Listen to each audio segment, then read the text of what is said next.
Wolverine, you can probably stop doing that now. 30,000 years earlier. This is how it happened the last time. Homo sapiens neanderthalensis, the last unlucky remnants of their kind, soon to be replaced by a smarter, faster, more aggressive species. Homo sapiens sapiens. Meet our ancestors wiping out the competition. Does it have to be so real? They're biting pieces off. I'm sure there's no evidence to prove that Neanderthal man was slaughtered. I saw a documentary on TV. Television has made you the expert, has it? As the world's foremost evolutionary biologist, Mr. Trask, I can assure you that history is repeating itself as we speak.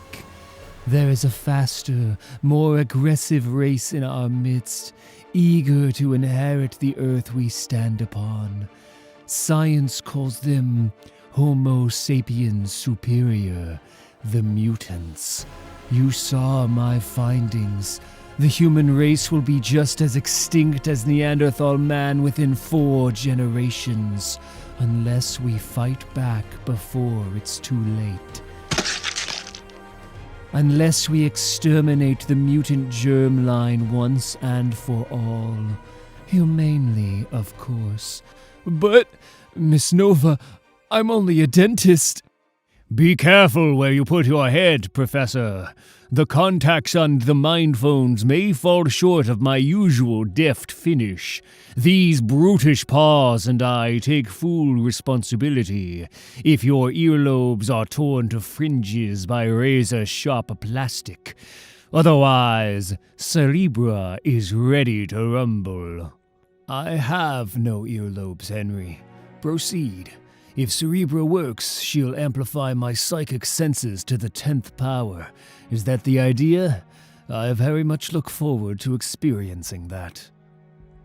Cerebra?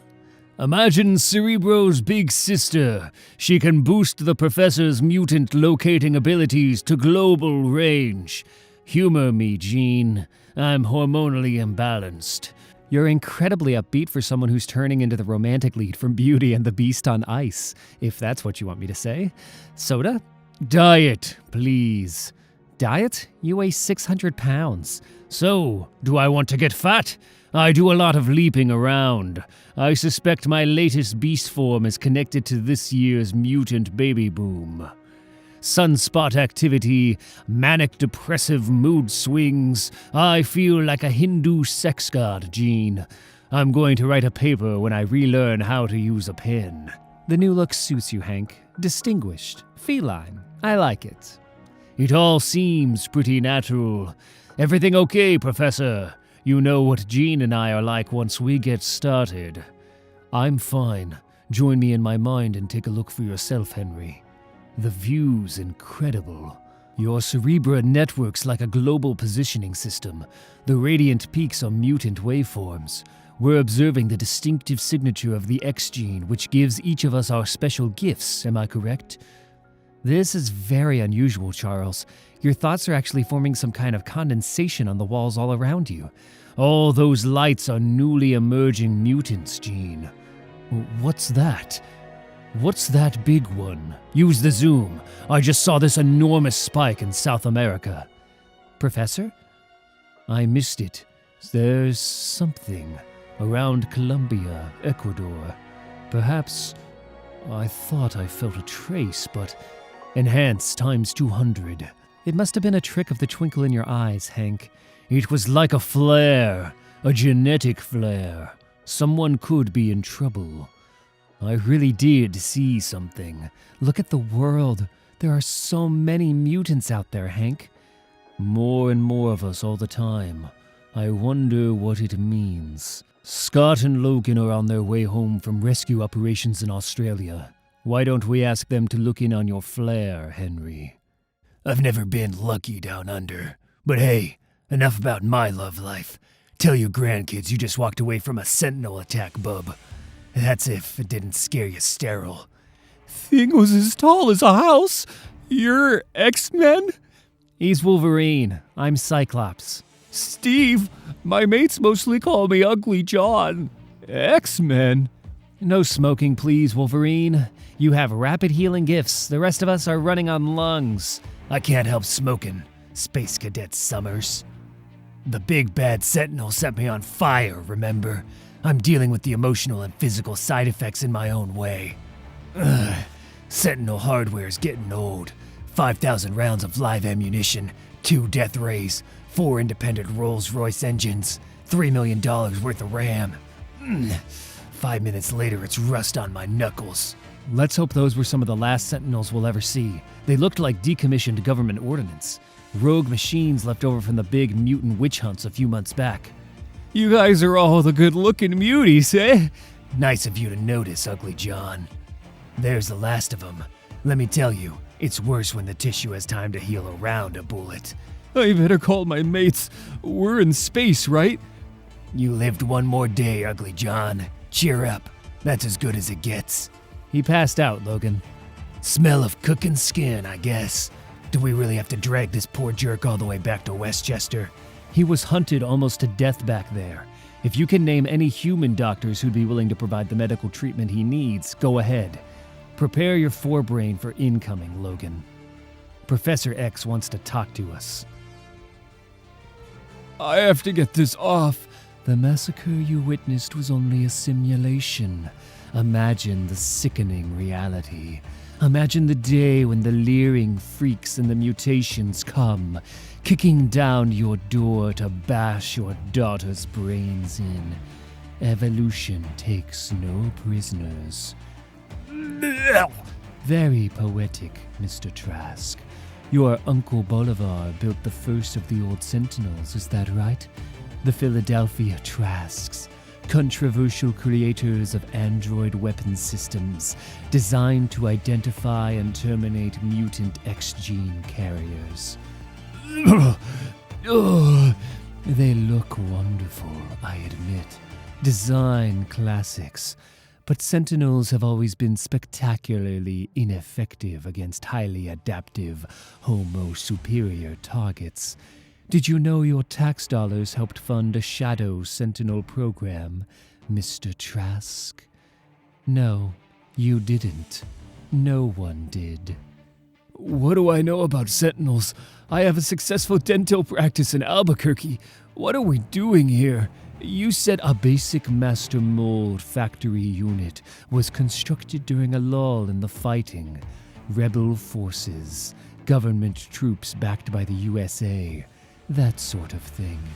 The master mold AI was precision engineered to adapt to its environment, programmed to build wild sentinels using any and all technology within the test radius. This radical master mold was all but forgotten for years. Where did this happen? Oh, have a guess, Mr. Trask. Don't make me point to it. A new generation of mutants is emerging. That much is certain. They will be called freaks, genetic monstrosities. They will be mocked, feared, spat upon, and accused of stealing human jobs, eating human food, taking human partners. But they are emerging in the inner cities, in the suburbs, in the deserts, and in the jungles. And when they emerge, they will need teachers, people who can help them overcome their anger and show them how to use their strange gifts responsibly.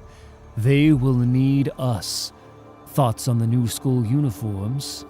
Suddenly I don't have to look like an idiot in broad daylight. I was never sure why you had us dress up like superheroes anyway, Professor. The Professor thought people would trust the X-Men if we looked like something they understood. That's correct, Scott. However, I've been working on better ways to encourage people to trust mutants. Tell it to the kid with 3 faces here in the passenger seat of the X-Wing, Chuck. Ignore Logan, Professor Xavier. Ecuador's no problem. We can easily swing over there on our way home. Excellent, Scott. Thank you. It may be nothing, but I defer to the doctor's intuition and keen animal eye. New school term starts Monday. Automatic pilot down. Couldn't wait to get out of that bald head, could you, Slim? What, are you insinuating something? I don't insinuate. I call it like I see it. And exactly how do you see it, Logan? With binocular vision, Cyclops. You've been AWOL for too long. Things change. Sometimes it's hard. I just want you to know you got a shoulder to cry on if you need it. We have work to do in Ecuador. Which is more than most people in Ecuador have. Jean and I are perfectly happy, Logan. Welcome to Henry McCoy's clinic. It's still very clean. I need a few alternative smells around. Listen, Jean, I hate to pry, but I was practically picking the atmosphere out of my fur during the briefing. I've known you and Scott for... I know everything you're going to say. Don't go there, Hank. Please. Do these come with music? The psychedelic light shows blood corpuscles at magnification times 1,000. It's a human DNA sample. This is the new tele-immersive display. I can get right inside things and look around in real time. How much is this upgrade costing him? All the X-Wing aircraft and the sparkly technology? The professor seems very motivated again, don't you think? Like manic motivated. You know how people can be when they've survived a lot of pain and tragedy, Jean. He's trying to remind himself what all of it was for. He's trying to give all those deaths and failures meaning again, polishing up his dream until it shines.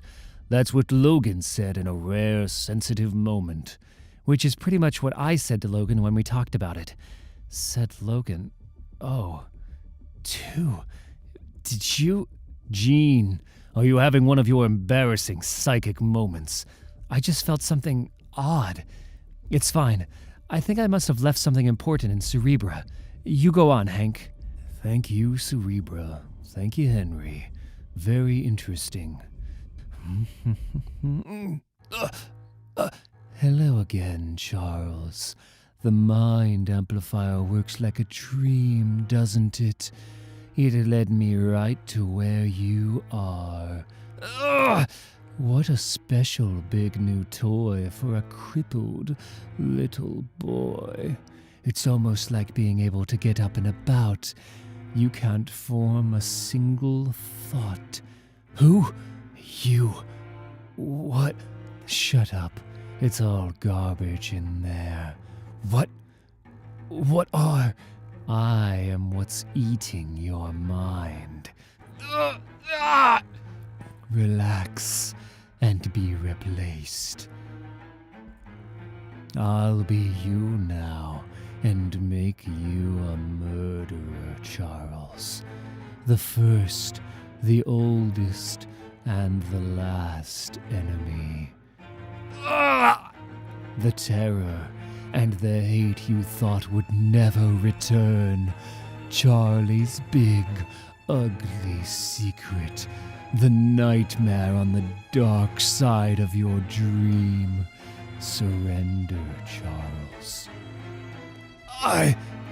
I'll say this only once. Get out of my head, or I'll fire. You would too, wouldn't you?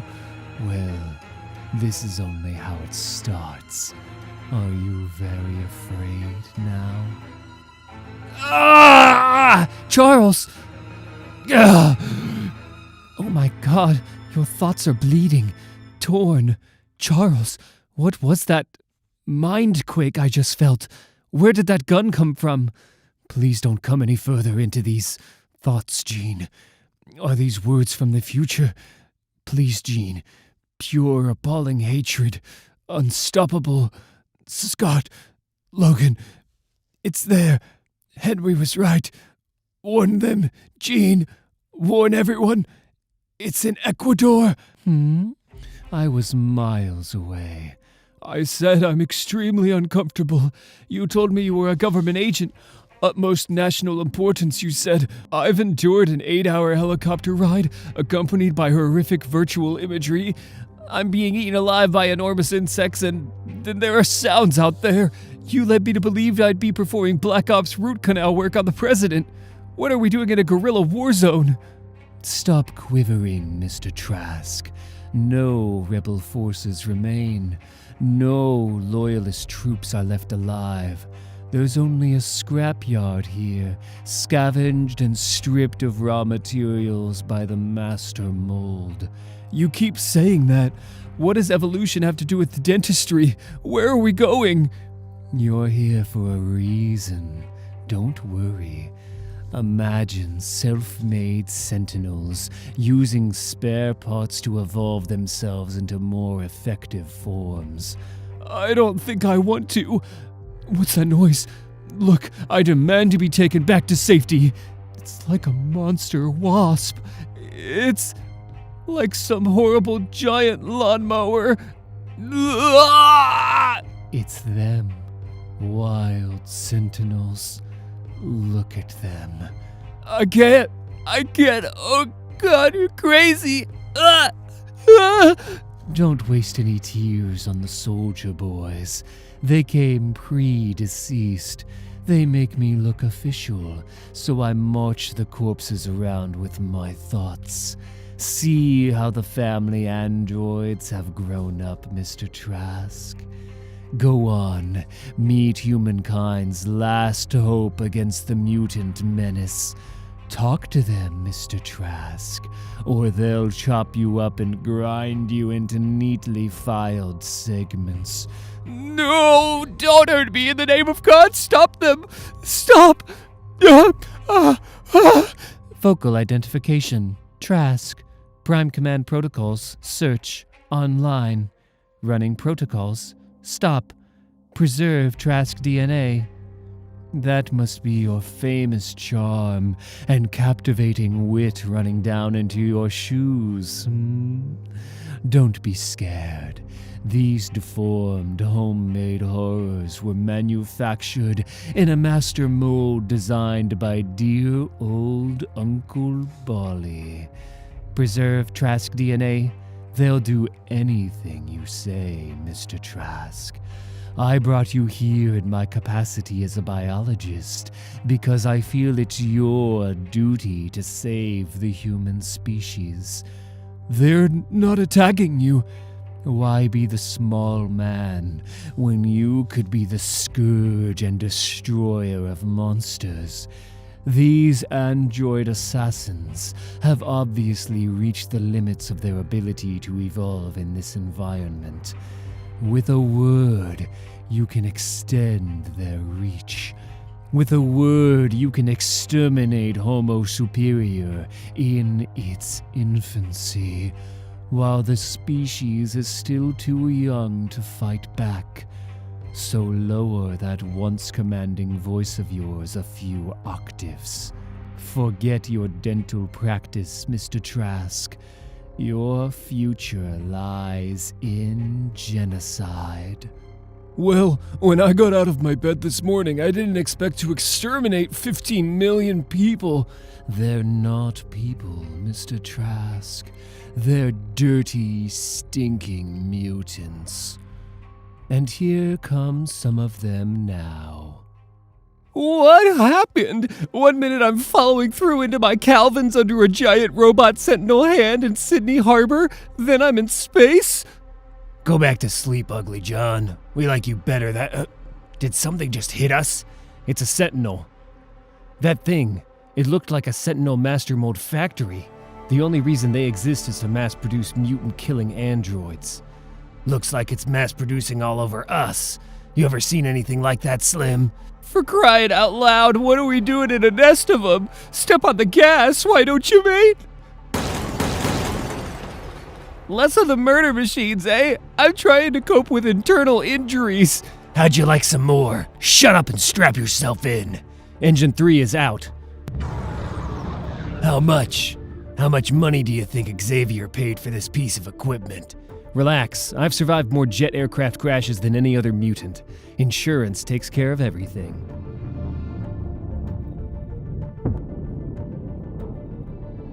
You know what I admire most about you, Summers? Your icy calm lunacy under pressure. Call me Cyclops during missions, Wolverine. It keeps things straight. Call this a mission? All I know is we can't let them turn X-Wing 8 technology into spare parts. Scott Summers, Cyclops, voice key for auto-destruct. Logan? Logan, Wolverine, voice key for auto-destruct. Voice keys accepted. I don't believe this.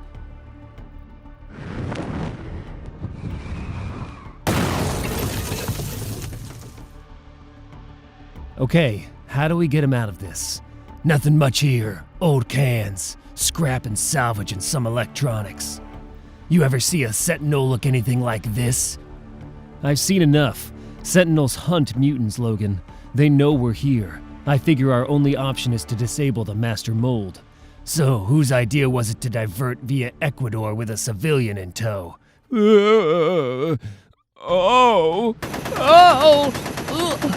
Down. Kid, any mutant talents we can use? I got 3 faces, mate, and they all look like pigs. Does that count as... Get him out, Logan. I can handle this.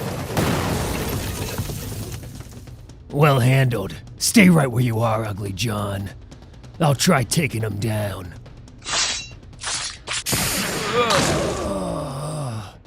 Mutant specimen located and contained. Dear Trish, so good to hear your voice again. No, scratch that. Dear Trish, just got done watching your incredible account of the war in Genosha. Congratulations on the award nomination. This kind of recognition has been long overdue for you. I've been through a lot of changes too, since we last hooked up. Sometimes I feel like I'm soaring through the stratosphere on the brightest, sunniest day of my life. The next moment I'm diving in a blue submarine to the darkest depths of my soul. A blue submarine? No, Hank, no. Hang on. Stop. Save. I'm fine, Jean. Fine. You're fine. 1 minute your brain is bleeding through both nostrils, the next you're fine. And why didn't you tell us you carried a gun? It's not what you think, Jean. I would never use it on another living creature. You know that. But my brain, you understand. My brain is a lethal weapon. If some enemy were to hijack it, I have to be prepared to make the ultimate sacrifice if need be. Or the ultimate gamble. It's essential I get back to Cerebra, Jean. I must identify this new mutant mind I encountered before it causes any more damage. Fetch my chair. That tone of voice might work with Scott, but not with me. You're in no fit condition to... Sorry to interrupt. We just lost radio contact with Scott and Logan, and the X-Wing is off radar. Then Cerebra is our only means of contacting our people. My chair, please, Henry. Is it evil, Miss Nova? What I've just done? Some people would call it evil, wouldn't they? Were the doctors who wiped out the entire smallpox species evil?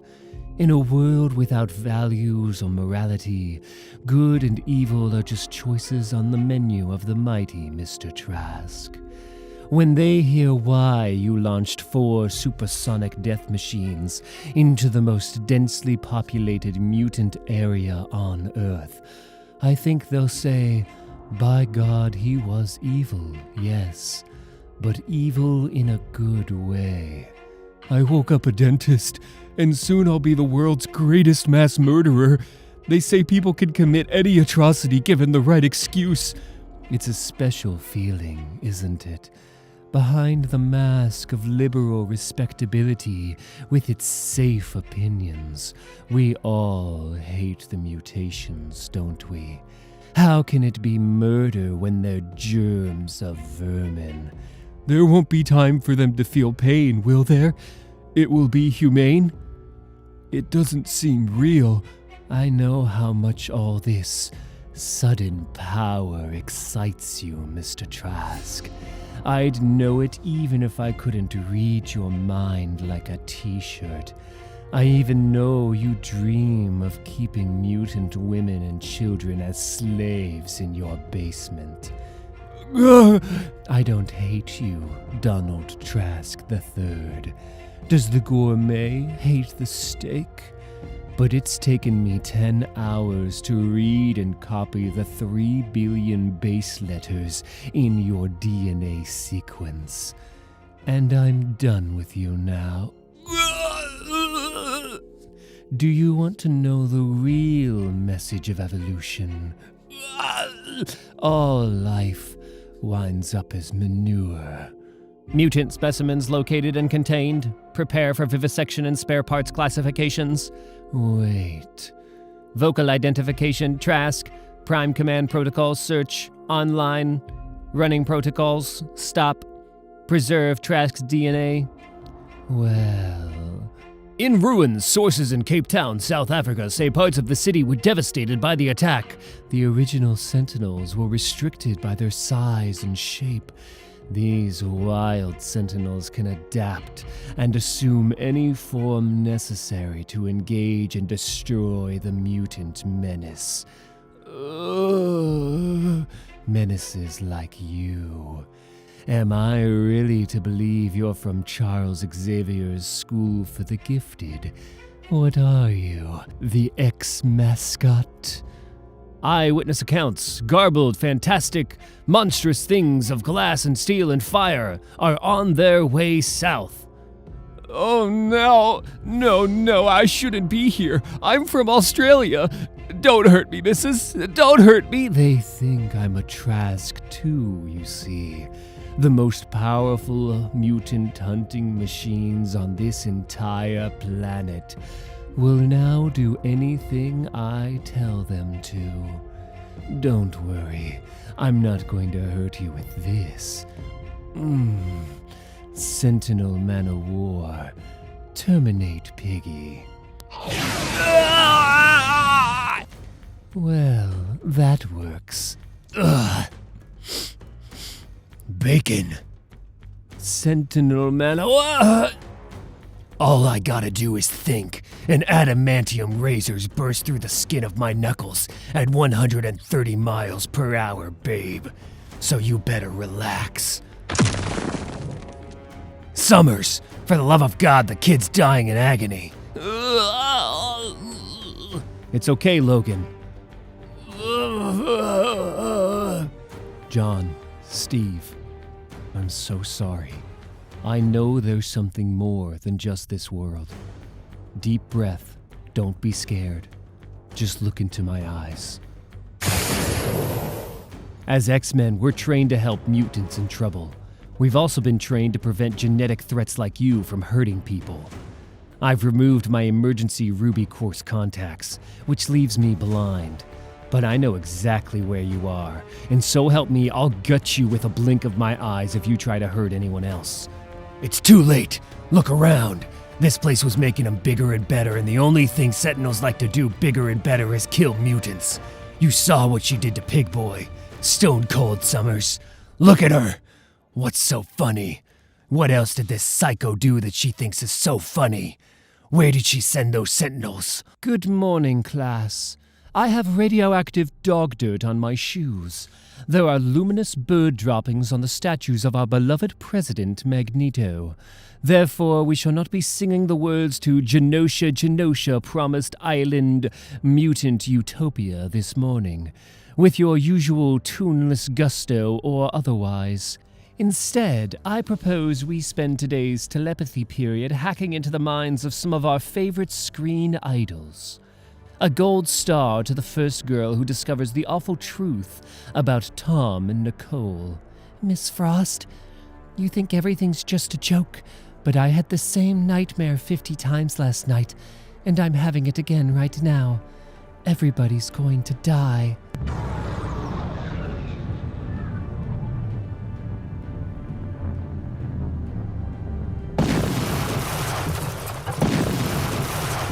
Extermination event underway. Target Genosha. Population 16,521,063. Falling. Population 11,001,467. No one saw it coming. They were drinking tea, making love. 8,290,025. 800,763. All those lights going out. No one saw. I don't know how to break this to you, but your dating days may be over, my friend. Radiation levels are off the scale. The map says this was Magda Square, which means those vitrified spires over there must be Magneto's palace. You can see this through my eyes, Professor. Genosha is gone. If that's the professor you're talking to, tell him that gallows humor is currently the only thing keeping us sane. I don't care what signals Cerebro's picking up. We've seen nothing living since we got here this morning. They found out who did this. Scott and Logan brought some woman in. Oh, wait. There are thoughts underground. So you say, but that's one of the first known signs of paranoid schizophrenia induced by the sight of mutant fat dripping from the twisted bus shelters, Gene.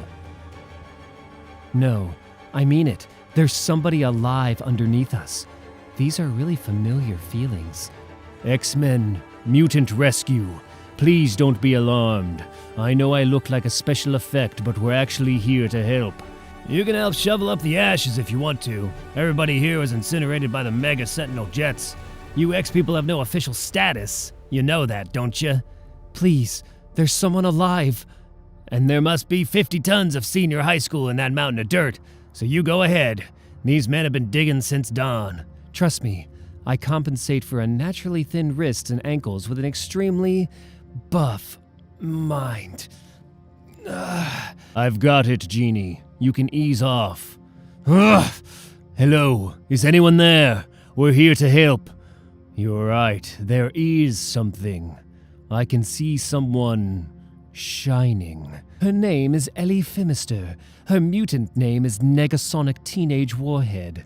She chose it herself. She will be a credit to her family and other species. Get her to a hospital. Her skin? What's that all over her skin? She's a robot. She might be a Sentinel. Get her to a hospital. The kid's dead. Then bring her back to life, you imbecile. My God, Emma Frost. Emma, she's one of us, X-Men. She's been dead for hours. Emma, it's me, Jean Grey. Emma, what are you doing here? What happened to your skin? I have no idea. It got hard. What happened to everything? More than half the world's known mutant population wiped out. Activists calling the bombing an act of species war. Retaliation for recent. Magneto, the mutant terrorist leader, was one more victim of the shocking devastation of Genosha, homeland to 16 million. Reports of Sentinels as tall as buildings were confirmed by news crews, for fear of activating the 2 remaining robot monsters, both currently dormant. No one has claimed responsibility, and the Sentinels are of an unknown, unmarked design. Professor, Hank remembered some kind of gravitational bottle he'd put together to contain the Juggernaut. It's holding so far. Charlie, you better check this out. This is like nothing we ever saw. Magneto is dead, Scott. I know, sir. We're mobilizing all trained mutant operatives into emergency aid squads. What are we to do with the creature who did this? You severed her vocal cords, Wolverine. Executive decision, Chuck. She was voice activating the Sentinels. She's got her own personal healing gifts, and right now they're working hard to fix up the tissue damage, so we don't have much time to stand around flapping our gums. 16 million mutants are dead. Why? It's official. You're Emma Frost, the human diamond. Excuse me, organic what? Secondary mutation what? Why have these topics never before entered any conversation in connection with my life, Henry? Your pseudo-medical explanations are far from satisfactory, Mr. McCoy. And as for your breath... Dr. McCoy, Emma, patience, please. I know you've been through a lot. We saw Genosha. We're still counting the dead and trying to figure out who we've lost. So, I'm looking into this, and I'm trying to do a million things all at once. Jean can move things around with her mind again. You've grown an exoskeleton of invulnerable organic jewelry. I, for my sins, have magically transformed into Tony the Tiger on barbiturates. Forgive me, Henry. Grief so often makes one shrill and judgmental. I do look rather spectacular in the light, don't I? But I saw children cut into wafer-thin slices. I watched a gifted 10-year-old pianist search for his hands among the broken glass. That monster must die. Killing our enemies was Magneto's way. He's dead, Emma. You were there. His philosophies died with him. Oh, come on, Jean. Humans made those Sentinels to kill mutants. That thing in your cells gave the order. I know, and Genosha is gone, so the only way left now is the Professor's way. We need your strength and brilliance to help us recover from this. We all knew something like this would happen in the end. They're wiping us out. Enough. I've called a taxi telepathically, Jean. I've become the perfect Faberge killing machine for a reason, and that reason is surely not to wave the flag for ex-liberalism. What makes you such a bitch, Emma? Breeding, darling. Top-class breeding. Okay, she's from beyond the biological Twilight Zone. She looks human on the outside, but nothing like her has ever existed before. And she preys on mutants. Why? Because every few 100,000 years, evolution, which empathetically does not proceed smoothly, takes huge catastrophic jumps. Old life forms get wiped from the fossil record overnight in periodic mass extinctions, and are replaced. I think Cassandra Nova is the first of a new unforeseen species. I think she'll instinctively use her outlandish natural gifts to wipe us out if she can. This could become a war for the domination of the biosphere. Domination? War? Henry, can't we think of a better way to deal with this? Jean has a point. They're trying to ruin the dramatic atmosphere, Hank. Ignore them. Does she hunt people? If she has to, maybe.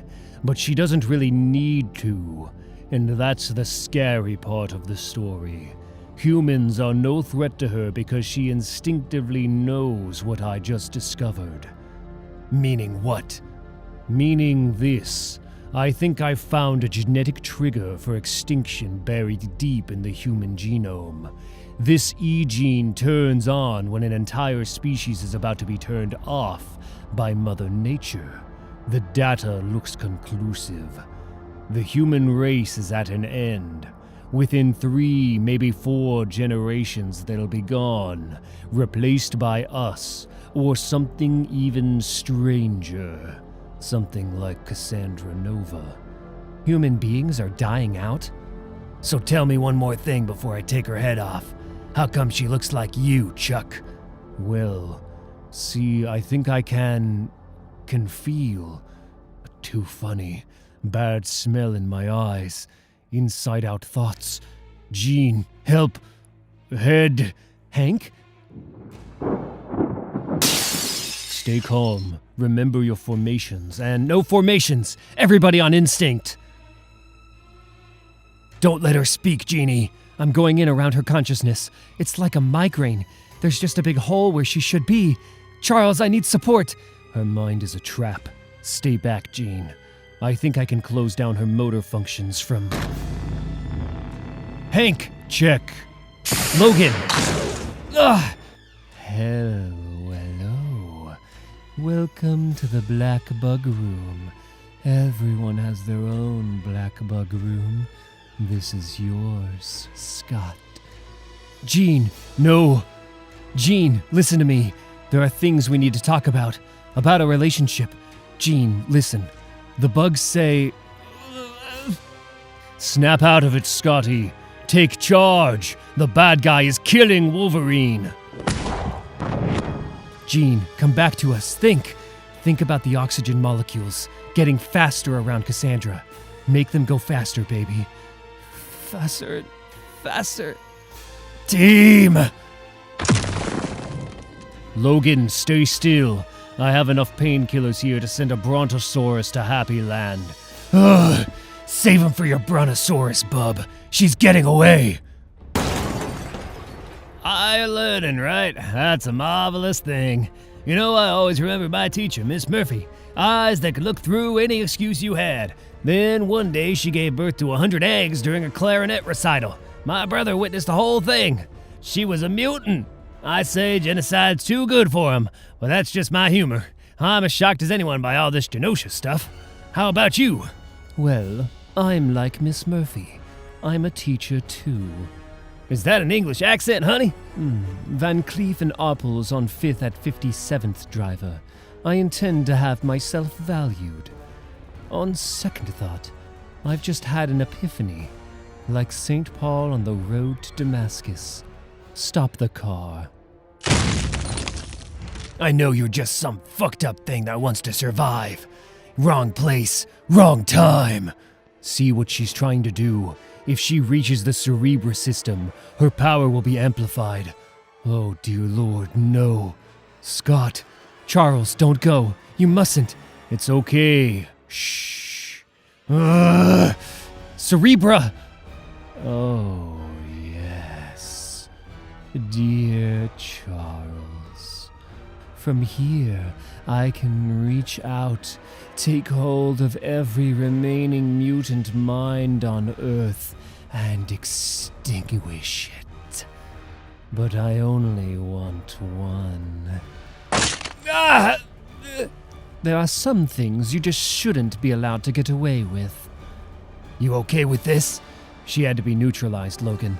Emma, I knew you wouldn't turn your back on us. Sweet as you are, I didn't come back for you, Scott. I came for my handbag. Lucky for you, this is a Louis Vuitton. Hey, she has healing gifts, right?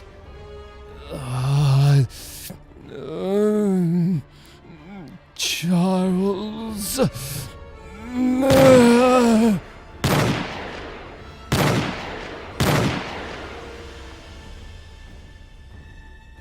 It killed 16 million mutants.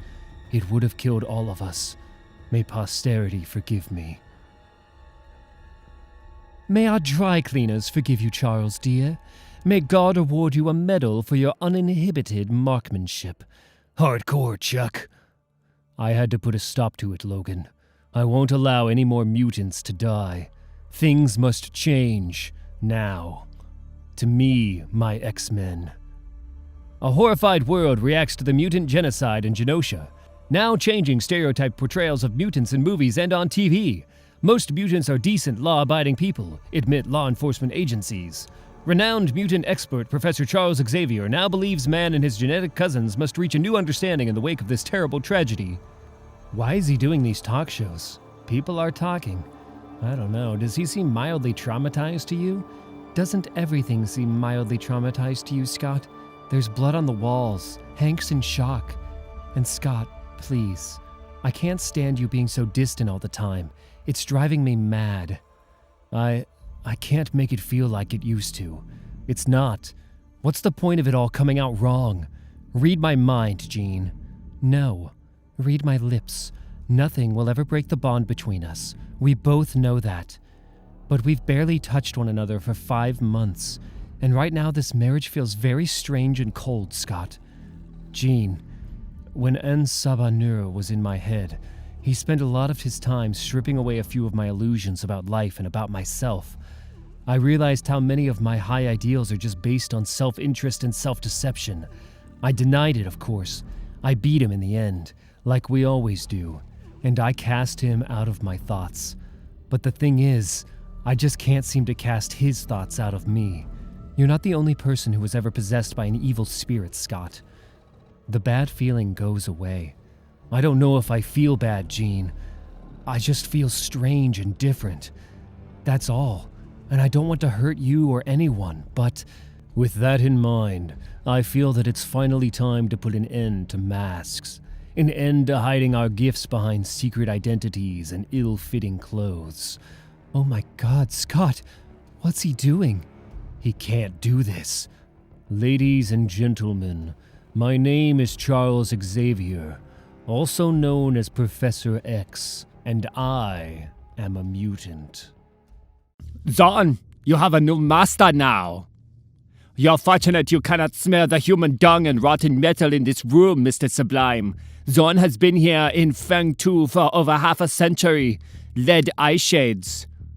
Beneath the visor, he has no longer a face. Do you understand? You're done with the specimens? My people only wanted the little critter's hands, laser eyeballs in her palms. Can you believe that? I don't know the other youngster. Maybe he just got mixed up in this by mistake. Use them both for the test if you want. The bureaucrats in Beijing never understood Zorn's potential. Fastened deep into bedrock, this monster could have powered 10,000 communist super cities. He was kept alive only because they imagined he might be turned loose as a doomsday soldier in some future conflict with the enemies of the Republic. This is what a 3-second exposure to the face of Zorn does to a living being. The demonstration is concluded, and with it your tour of the Fang 2 facility. I hope you're satisfied. Very much so, Mr. Ao Jun. I think you and I have a deal. As for Zorn, I have a feeling it's only the head we'll need, but we'll take him off your hands too.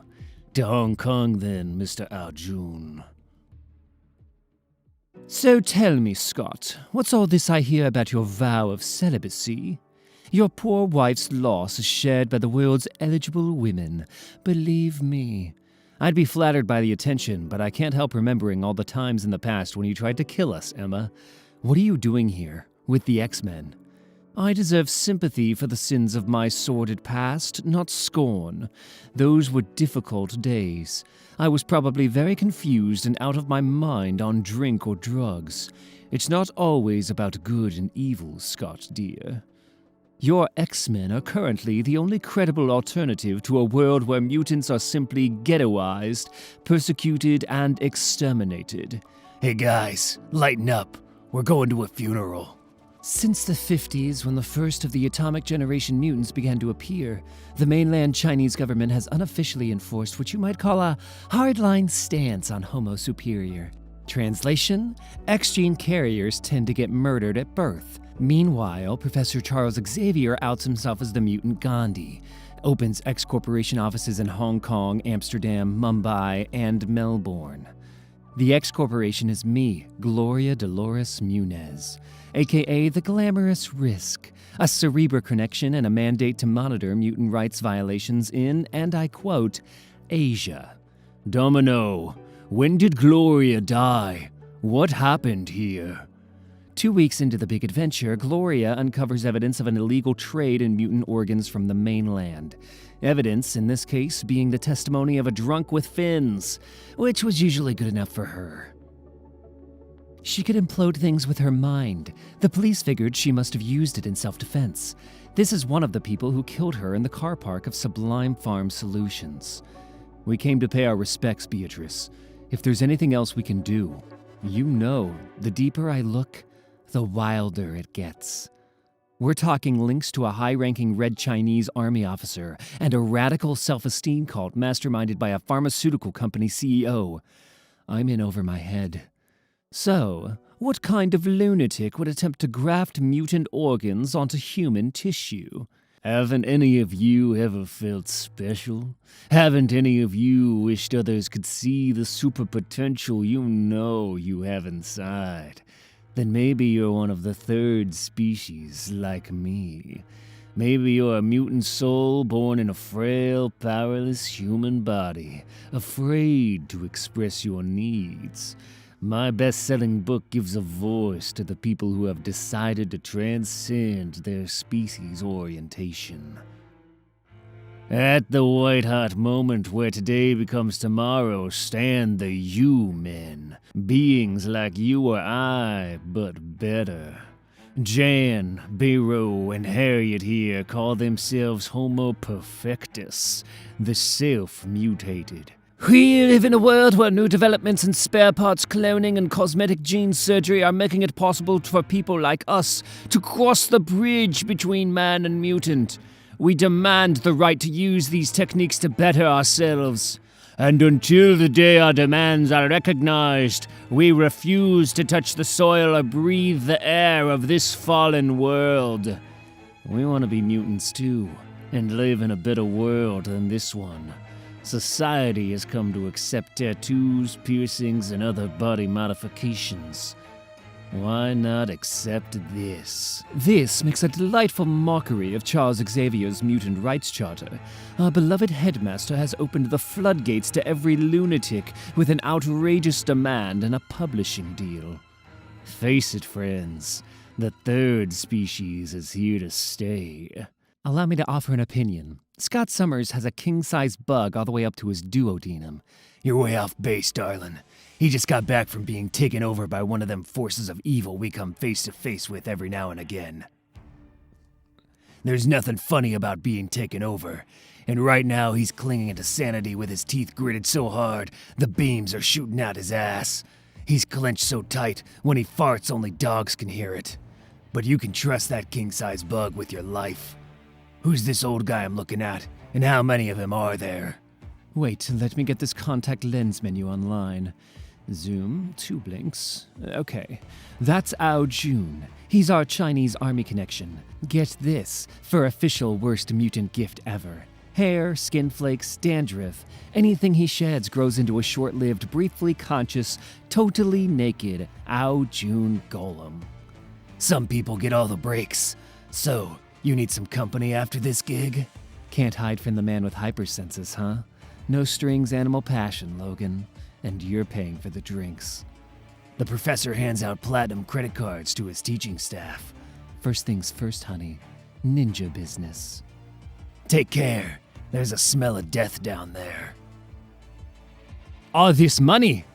I've become a capitalist, Mr. Sublime. My fantasy is to have 2 white girls wrestle in crude oil until they suffocate like gulls on the beaches of Kuwait. Mine is worse. I won't go into what I get off on. Cleared with the necessary. Authorities in Beijing are only too happy to accept your discreet solution to our great nation's mutant surplus. They are coming to terms with possibilities the Communist Party under Mao never understood or foresaw. I love a party. Let's join the throng, Mr. Ao Jun. Logan, he's buying the keys to some frozen tundra real estate in Ningxiahui province. Bia, you there? Give me a second, Logan. I just realized something obvious. Ao Jun is old and Ao Jun is flaky. Take him down! Whoa, laser function 3 blinks. I nearly shot my own left nipple off. But sanity and a steady eye won in the end. 14th floor. Security. I'm disabling entry alarms for 30 seconds. You're free to come in anytime you... Logan? Zorn's keys will be safe here. This combination can't be broken. The computer reads our bioelectric patterns, turns them into code, and then creates a unique combination based on our personal crackle. See, we can duplicate mutant gifts when we try. Do you really believe you can turn humans into mutants? These human, they live in agony. I've heard stories in the media of grafts being rejected. You mistake agony for its close relative, ecstasy. I'll be back shortly. We have one last donor to see downstairs. Hong Kong must seem very different from your usual haunts, Mr. Ao Jun. Yes, Hong Kong has a modernity I find lacking in the barren wastes of Ningxiahui. What are you, an idiot? Forgive me for one moment. The eyes of Ao Jun reveal a stranger in our midst. Who is that man? And the guy says, "Do you have any idea what this flag stands for?" I said, "Flag." I thought it was toilet paper. And then we started to fight. And then he was in bits. This is a private function, and I don't remember you from the guest list. You speak Cantonese very well for an American, mister. I'm a Canadian, bub. You won't find me on your guest list because my friend is here to steal your valuables. And me, I'm just the distraction. Thank you, Logan. Stand away. The eyes of Ao Jun command you. Yeah, right. You are so horribly and absolutely dead. The Wolverine is coming to get you. Woo! They really can't see us, can they? The car's invisible, and all eyes are on the noisy robbery upstairs. Did any of you ever meet Risk? Shh. Below the concrete, little mind whimpers of suffering. Farm solutions. Below us. Beast, At your service. Emma's right. I can still smell the blood. Risk died right here. Chemicals, antiseptic. It's here. There's some kind of concealed entrance. Okay, no time for finesse, Hank. Everybody get back. Smells bad, Scotty. And it looks even worse. This place is being converted into some kind of processing station. You better get in here fast. I've just found the little corner of hell that Dante forgot to write about. Oh, Scott, get in here. Oh, no. Help! They took my wings away. Get the keys out of the safe. I'll cover you. It's done, Logan. It's all done. The safe combination was exactly the same as my ex-boyfriend's telephone number. Guess I'm just lucky. This good luck power. If we just threw ourselves out of the window up ahead, everything would work out fine for you, wouldn't it? My mutant gift didn't come with a rulebook. I might hit concrete 10 floors below. But I've been looking for a crazy man to kill the boredom, Logan. After you. It is your lucky night, darling. It's okay. I'm sorry I don't speak Chinese, but you're all right now. Scott, I'm bringing her out. She's losing blood and she needs to get on an operating table fast. Reload with poison tips. Finish him. Harvest what we need for the organ stores, and we're out.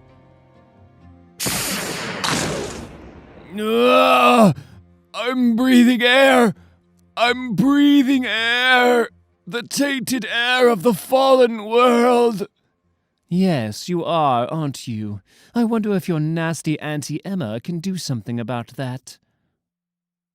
Organic diamond drill, frail human skull. Talk or I'll let air all the way into your spinal cord, darling. They're vivisecting organs here in Hong Kong. John Sublime's pharmaceutical company is a front for an illegal operation to turn humans into mutants. The world gets lovelier every day. We can't prove that Sublime's involved, I realize that. But we can kill him. Let's examine some other options first, Emma. We know this guy paid for 1,000 acres of Ningxiaohui province in China, and these keys to something kept in a Cold War internment camp. It's not about proof. It's not about human laws at all. The most important thing was to get hold of something we could telepathically scan for real information. Emma? I'll try, but I hope you all realize this could take hour upon tedious hour to establish a connection with, Oh.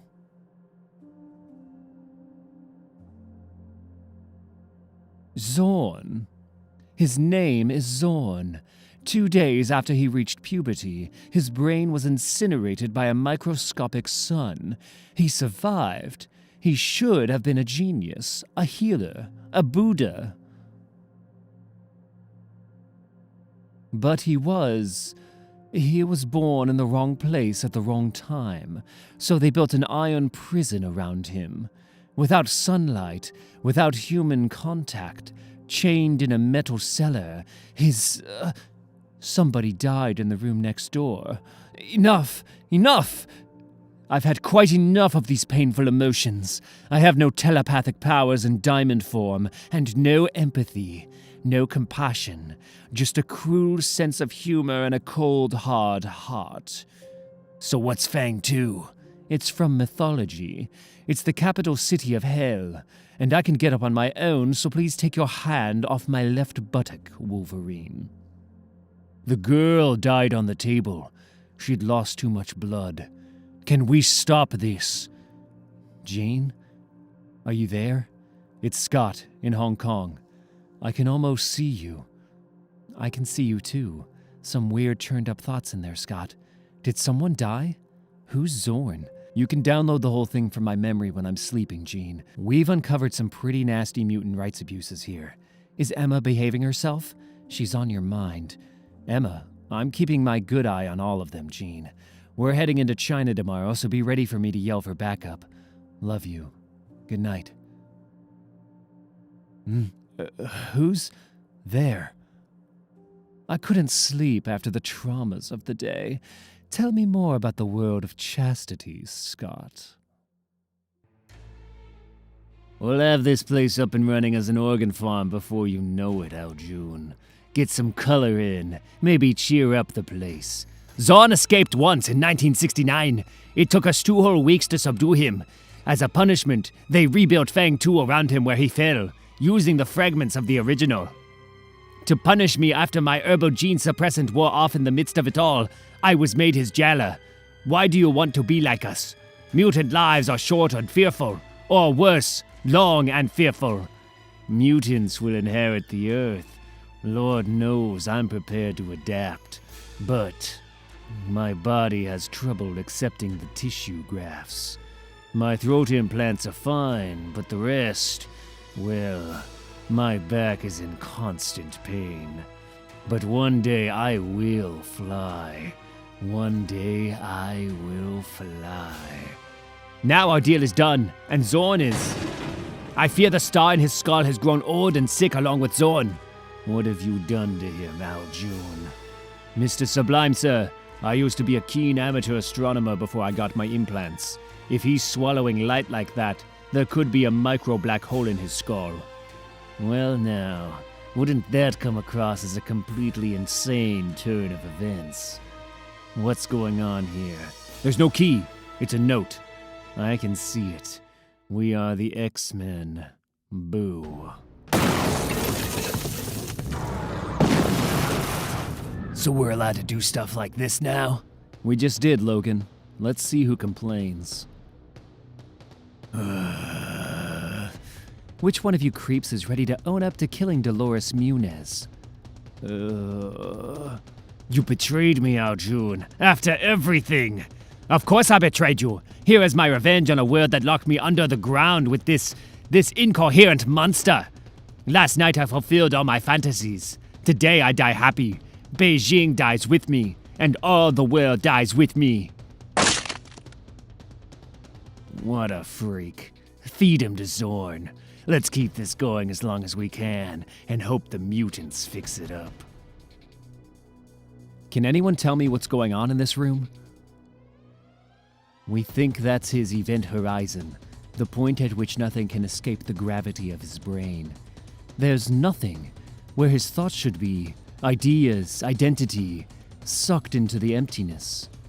Get out of there, Emma. He's not a machine. He's not a black hole. He's a living being, and he's preparing to commit suicide. We have to talk him out of it. Talk him out of it? There are moments in your company, Scott, when I feel touched by the presence of sheer insanity. The only one among us who can speak Chinese is Logan. Stop sniveling, you pathetic, self-important man. It's no use. I can feel the gravitational pull of his head in my womb. His event horizon is expanding. I said talk to him. You're telepathic, Emma. Find the nearest Chinese speaker and rewire my language centers through theirs, so that I can talk to him.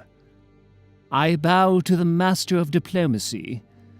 There, Chinese. Ha. Zorn, come back to us. I have a proposition for you. Your old life is over. There's a whole new world out there, and I think you can help us make it better and safer. Think of this in basic physics terms. You just have to shed some of that gravity to come back to us.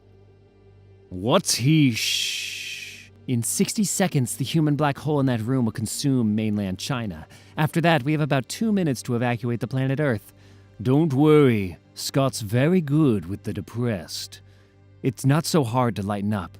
Think about all these theories would suggest that when a black hole collapses into itself, it becomes a white hole somewhere else in space-time. Imagine what you could do. Imagination is the only thing which can survive a gravitational collapse. I could have built heaven on earth, if only they'd let me. I could have laid the foundation stones of paradise here on earth. There's still time if you want it. I think these belong to you, Mr. Zorn. How strange. The world seems so much smaller than I remember.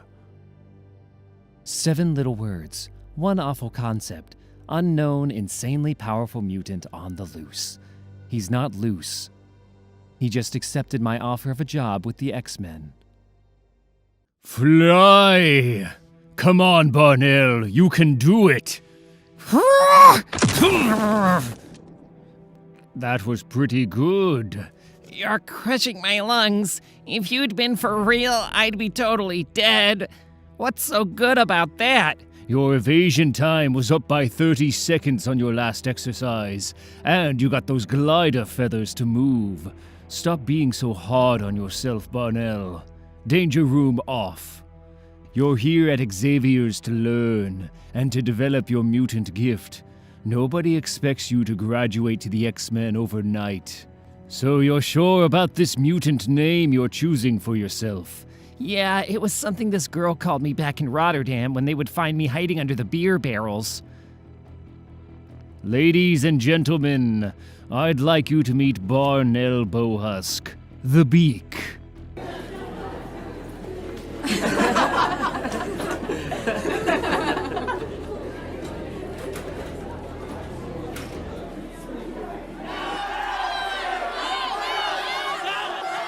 He can't slip between cracks in the brickwork or turn to living light like some of the cooler kids.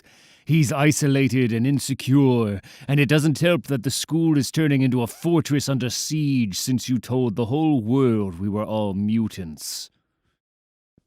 The Beak. He has a prized titanium baseball bat he's promised to entrust me with. Am I just being sentimental, Professor? No one should feel outcast or alone or ugly, especially not here at Xavier's. Perhaps I should take a look inside the boy's head. Shyness and psychological damage can often be corrected by deleting painful memories. You seem happy, Henry. I have a date tonight. Yes, so do I. Hi, Hank. Well, hello, Trish. Rawr. Are you ready for a balloon ride across upstate New York with champagne? And I'm sorry I'm being such a coward about this, Hank, but I'm calling from Washington, and it's not you, it's me. You're still the same lovely Hank inside, even since you changed so much. But I know you can't help your eyes, but you look at me like I'm prey sometimes, and the Inquirer ran a story about us. The word bestiality was used 3 times. I couldn't do anything to hurt you, dear, lovely Hank, but this could ruin my career as a broadcaster. Oh God, I didn't mean it like that. Oh, Hank, I'm making such a mess of this. I'm so sorry. How'd you find me, Jeannie?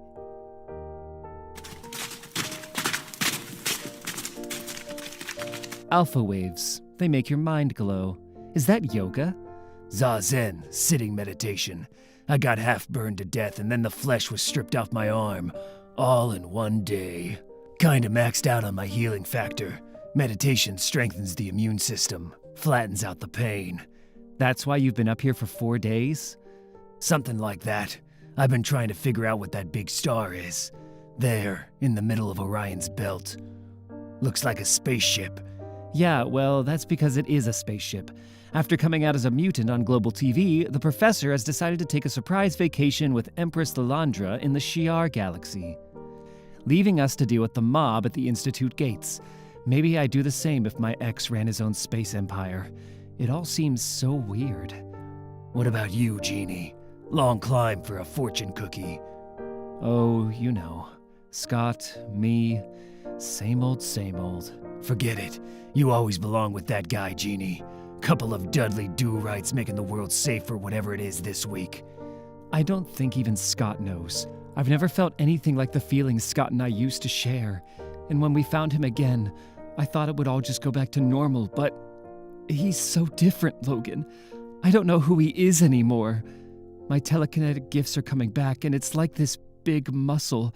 I feel so strong and alive, and Scott's just somewhere else. I don't know. My head's hollow and I feel really lonely, Logan. And you're my friend, and I wish he would just hold me the way he used to. I wish it didn't matter. I feel like an idiot. We both know the deal. We always have. It would never work between us. My students insisted I witness this spectacle. Where exactly should I be aiming these prying lenses, Scott dear? Try your left, a little more towards the huge alien spaceship hovering over the trees, Emma. We have 5 permanent teaching staff along with field agents. There are currently 152 pupils, all mutants. Behind the wood-paneled walls, beneath the polished floorboards of the Xavier Institute, lies a state-of-the-art mutant location and rescue facility. This entire operation has been secret for years, and you chose now for the X-Men to go public. Is this really wise? Human protests will fade when they see we have nothing to hide and much to offer them. Mutants have lived in fear and cowered behind masks for too long. I sense the tide of history turning. What was it you wanted to see me about, Henry? Shouldn't you be on your date? Oh, I decided that the charms of a virtual autopsy far outweighed those of a romantic balloon ride with myself. Her real body is still in deep freeze, but I made this computer dissection model of the Cassandra Nova entity shortly after she almost killed us all. And what is it, Henry? You cross-referenced Cassandra Nova's DNA with Cerebra's genetic library files, didn't you? Yes, that's exactly right. I wanted to see if we had encountered anything like her before, and... why does Cassandra Nova have the same DNA as you, Professor? Well, that's because I'm his genetic twin, Henry. It's actually that simple. Charles and I have shared a unique psychic frequency since conception. It was easy for me to climb inside his wonderful brain and take over. Do you get it now? Charles has left the building. I'm Cassandra Nova Xavier. How does it feel to have someone throw upon your soul, Henry? Ugh! What? Are you trying to speak English? Those are supposed to be words.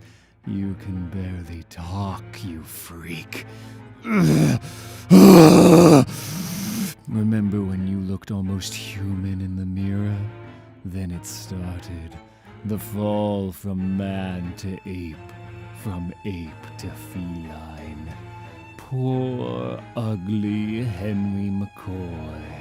There's no place for you in any mutant future. You're a devolver. Zoo animal. Stumbling backwards down the tree of life. How does it feel to have someone throw up on your soul, Henry?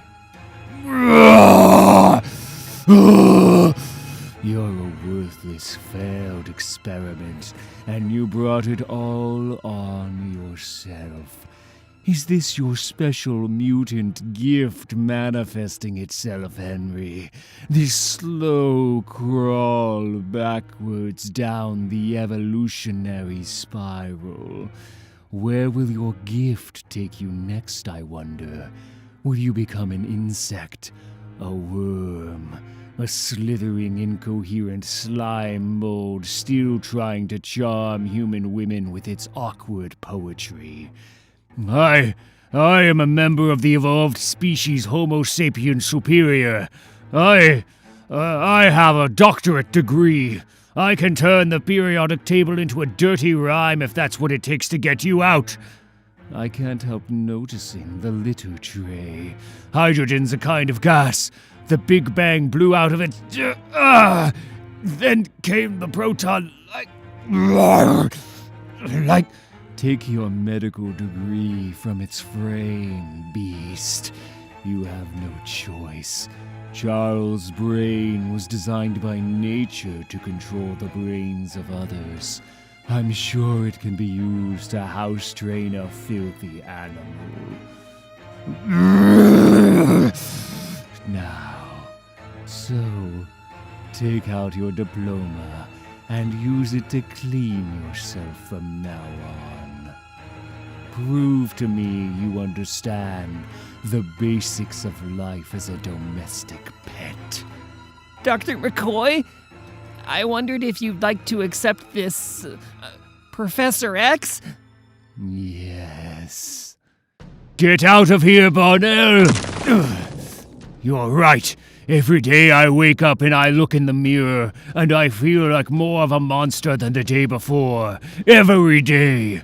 So why not just rip off your face with my teeth? Shall I tell you? Because I believe in art and music and literature and reason. Because I don't believe in the law of the jungle. And because to injure me is to hurt my brother, your beloved professor. Look behind you. Oh, sure, I'm... Don't do this to me. Don't make me hurt him. Monstrous child, how could you repay the poor, ugly beast's trust with this?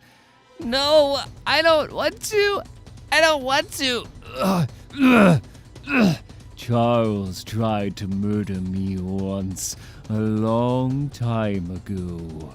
Now that I've found him again, I thought I'd smash his precious dream down to dust and make him watch. Sorry. No, I'm so sorry.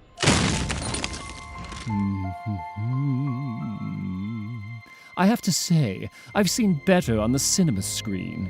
Evening, Emma. Scott. Why are there so many students out of their beds and running around the halls with cameras? They all want pictures of the Shi'ar flagship. It's not every day most people get to see something like that. Some of the human media have been calling it a provocative display. Let them say what they like, Emma. I'm proud of the fact that mutants were among the first to make contact with extraterrestrial cultures. Our record for tolerating the unknown has always been exemplary. We'll miss you. I know you doubt my judgment. You worry that I'm leaving at a difficult time for us all. But my soul is so weary, Jean. There's been too much death. I know, but don't stay away too long, Charles. I shouldn't need much time. I know I can trust you as acting headmistress, Jean. I'm sure no problem will arise that you can't handle. Well, at least I don't have half the galaxy to take care of. Give my love to Lilandra and the Empire. I will. Imagine the responsibility of all that destructive potential. The power to crack the firmament and extinguish suns. Imagine that in the wrong hands. So, anybody else want to sneer at my comic book collection? Anybody else want to call me a geek? How about mocking my anime DVDs? Well, anybody want to complain about all the time I spend on the internet or my so-called obsession with mutant culture? Then I suggest you read this awesome book before you even try. See, I'm proud to be a geek. Uncool is the new cool. I'm proud to be weird. I'm proud to be a part of the International Human Army. And the reason I killed Arthur Swift, athlete, moron, and bully, had nothing to do with him being a stereotypical jock.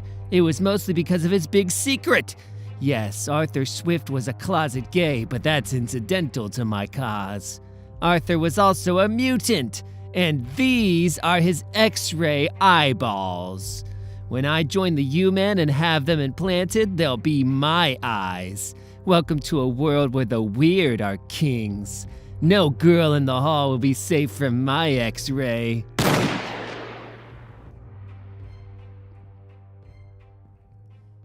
Whose book, The Third Species, was implicated in 2 recent shooting incidents. Solar radiation tied to a recent alarming rise in mutant birth rates. In a high proportion of recorded cases, X-gene mutations occur during puberty. The Olympic athlete who refused a DNA test to determine if his gold medal was the result of an X mutation. Runaway mutant Martha Johansson left a note written in her own luminous blood. Mutant music, mutant styles, mutant ideas are becoming more and more fashionable. I can see into the heads of every newsreader on the planet. Is everyone talking about us? This is Jean Grey at the Xavier Institute. Logan, can you hear me?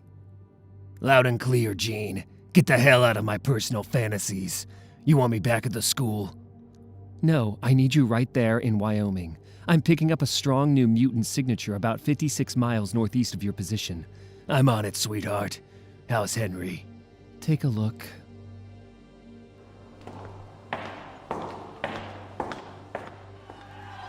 This is intolerable. How dare Charles Xavier leave us open to this abuse? And just as we were learning how to implant deceptive erotic images into the minds of our enemies, weren't we, girls? Yes, Miss Frost. Can anyone shed any light on why the professor decided it was a good idea to leave us facing a mob? Jean, dear, the school is besieged. You and I could unplug their central nervous systems in an instant if we concentrated hard enough. Then they'd have a reason to yell. Let's try talking first, Emma. I think they feel safer when they can see our lips moving. You people, please. Xavier's is a school. Do you understand what I'm saying? There are children here who've suffered terrible persecution. Please, you're terrifying our students with this protest. What is this? All this mutants go home stuff is ridiculous. Go home where? We live here. I've lived here since I was a kid. You're mutants, right? You represent this establishment? In a way. So you'll talk to the media? Are you willing to deny that Professor Charles Xavier is training and assembling a private mutant army here, Miss Gray? Of course I deny it. Professor Xavier isn't even here right now. And it's Gray Summers. This is my husband, Scott. Do you see any weapons here? We save lives, human as well as mutant. That's all we've ever done. Our job is to educate and protect. But your own bodies are lethal weapons. Aren't you one of the first fruits of Professor X's paramilitary program, Mr. Summers? What kind of teachers wear leather and Kevlar and high-impact polyester? You'd be surprised. Teachers who need protection against people like these. This is a school. The X-Men is a volunteer rescue and emergency organization. Unappointed by any recognized agency. Maybe that's because there are no known mutants in any of the world's governments. After Sentinel machines killed 16 million of us in Genosha, we felt kind of forced to appoint ourselves. Genoshan mutants tried to start a war with the rest of the world. Enough of this rabble. I'm trying to teach. How many illegal immigrants are hiding in your... good. You sure are pretty. She just made me... Emma, I pushed their bliss buttons, Jean. They'll wake up utterly ashamed of themselves. Don't say another word. Even I wanted to do what Emma did, but it was wrong, wasn't it? I've been leaving the TV on in case Hank's hatred of CNN coverage shocks him out of his coma. Well, there's John Sublime, back in the news after that kid killed a mutant in school. Why are they all going crazy? I tried going into Hank's mind, but it is an empty room. Why Hank? Why would anyone want to hurt him like this, Scott? You're doing great, Jean. Relax. Here. Everybody in the place has the flu, even Logan. If you want Emma and me to check out Sublime, we can go downtown after lunch. Come on, big guy. Come back to us. You say one of Hank's students battered him senseless with a baseball bat. Do we have any idea why? I don't know. The boy's a little unusual, but something doesn't scan. Magneto, the mutant terrorist leader, one of the millions who lost their lives in Genosha, has become a best-selling t-shirt hero to America's disenfranchised youth.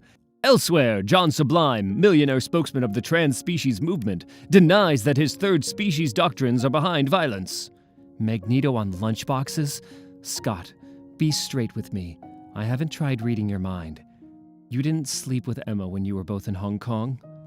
No, I didn't. She kept me awake all night. I pointed out a need for changing attitudes and the widening of the whole man-mutant debate. I've never been an advocate of violence against humans or mutants. All I'm saying is, why can't we be mutants too? Why can't we share the future and become the super beings we all deserve to be? I knew it was you. 21st century medicine says we can. You never should have grown up. Dirty! That room stinks like a chemical toilet since last week. You're sick! Dirty! There's nothing wrong with me. I'll get you someday. You can't do this. I'm 14 years old. I'll sue your fat butt. I'll get you locked up as a child molester. You tell him to stop looking at me. What's he looking at? Dear Lord, you gave me mutant babies. After all I did, I gave you my home, and you gave me mutant babies. She's not what you think. She's not yours. She's not even yours. She's a dirty infection you brought to the table. Get out of my house. You think I'd want to molest a damn mutant? I ain't a mutant. What the hell are you? Oh, God. Oh, Jesus. I'm not a mutant. Please, Jesus, don't make me a mutant.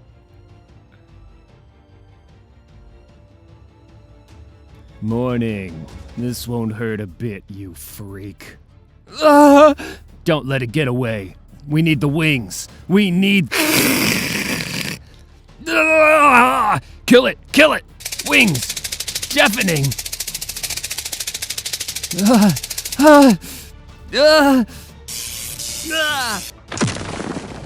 This one could totally take hours to sterilize. Don't hurt me. Why should evolution be for the few? The strutting genetic elite in their skin-tight outfits and bikinis. Can't we all be an elite? Sure, mutants have special powers, but humankind has radical surgery and new genetic modification procedures.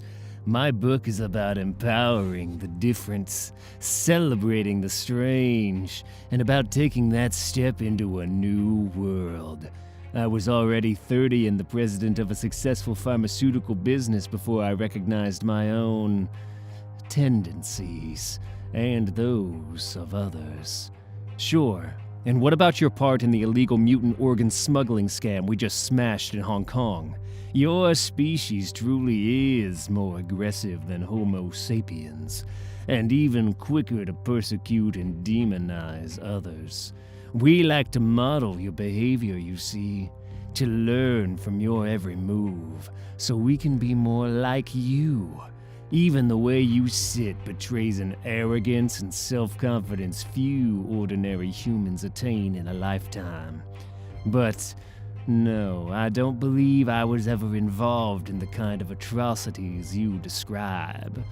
I can't be held responsible if certain rogue contingents read my books and decide to form outlaw human gangs, or if they twist my body modification philosophies to justify mindless violence. Oh, stop wasting my time.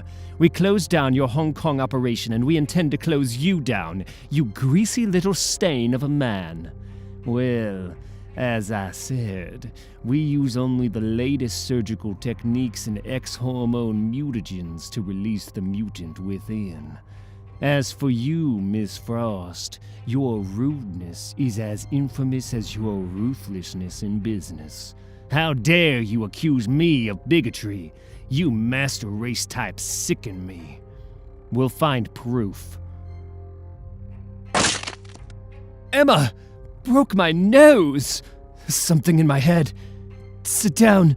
You came in here threatening me for my beliefs. You tried to kill me.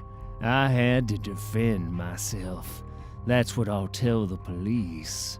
See, all we needed to figure out how to make mutants was a steady supply of X-gene donors. Your mutant school will make a fine organ farm supplying the limitless needs of the third species. Logan, is that Rain I can feel? Our new mutant should be within a few yards now. I can feel her pulse, lingering knots of fear all around her. But she's asleep. No, not asleep. Anesthetized? Okay, stay out of my mind for a while, Jean. Leave this to me. Son of a... Meet Martha Johansson. Martha's a metal fan. You mutants think it's your turn to rule the world, but there's a third voice, a third species, man plus, and to us, you're just livestock.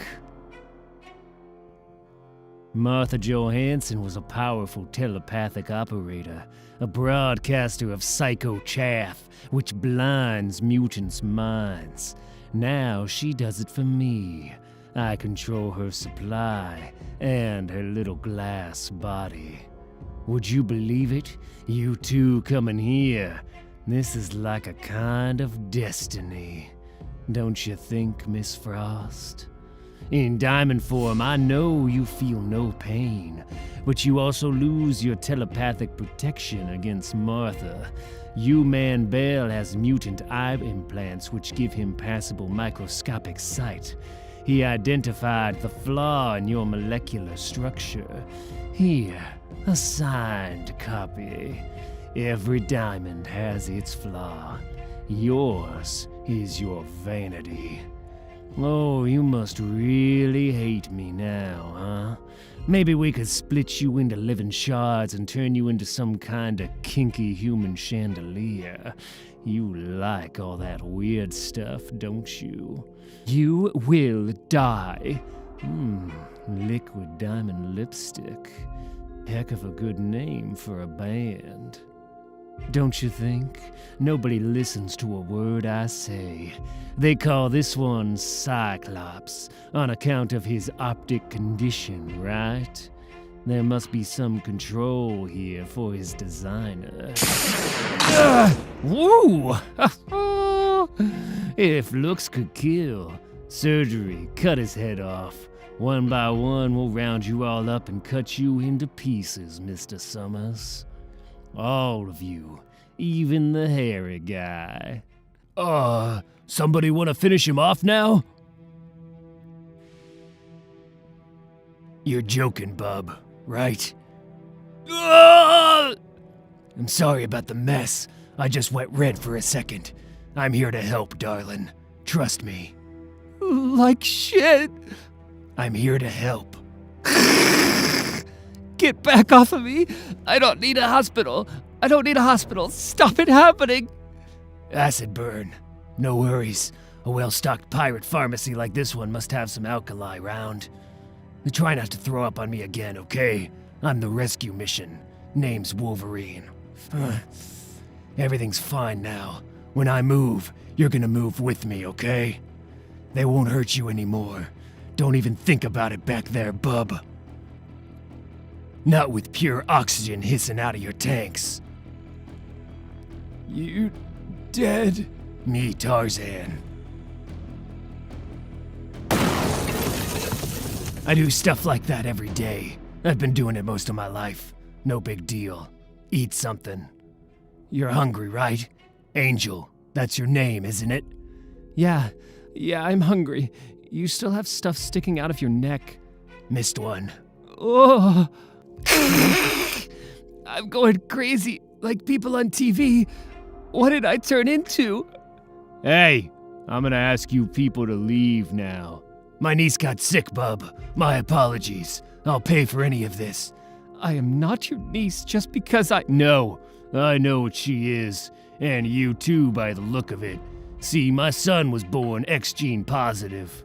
He was a mutant too, but his body... The boy's body was all covered with thorns, the doctors called them. You can bet that wiped the smile off of my wife's face, God rest her poor soul. It wasn't the thorns so much as the poison, they said.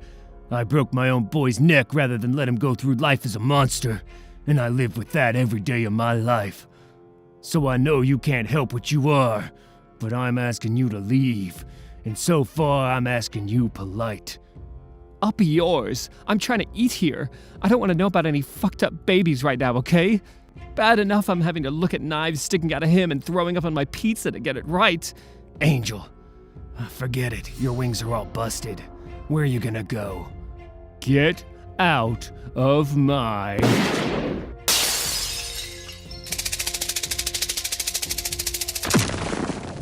Ugh! Eyes open when you fly. That's what I heard the experts say. Shut up. The doctors can fix me, can't they? They can do cosmetic surgery to make me a normal human again. I want to go back to what I was, Wolverine. I don't want to be like this. This sucks. Welcome to the grown-up world, darling. You got a long way to go. and you can't make it on your own, okay? Don't touch my wings, you pervert. Okay? Human Mars had his mutant blood transfusion last night, so we're all totally psyched to cut loose on these freaks, Mr. Sublime, sir. You should be able to see the Xavier Institute up ahead. Digitally precise. I like it. Don't get complacent, but don't expect too much real resistance. We've laid out their best soldiers on dissection tables downstairs. Mr. Xavier's mutant strike force is down to one uppity redhead and a bunch of gifted children with radioactive acne. I'd say we can pretty much do what we want at this stage.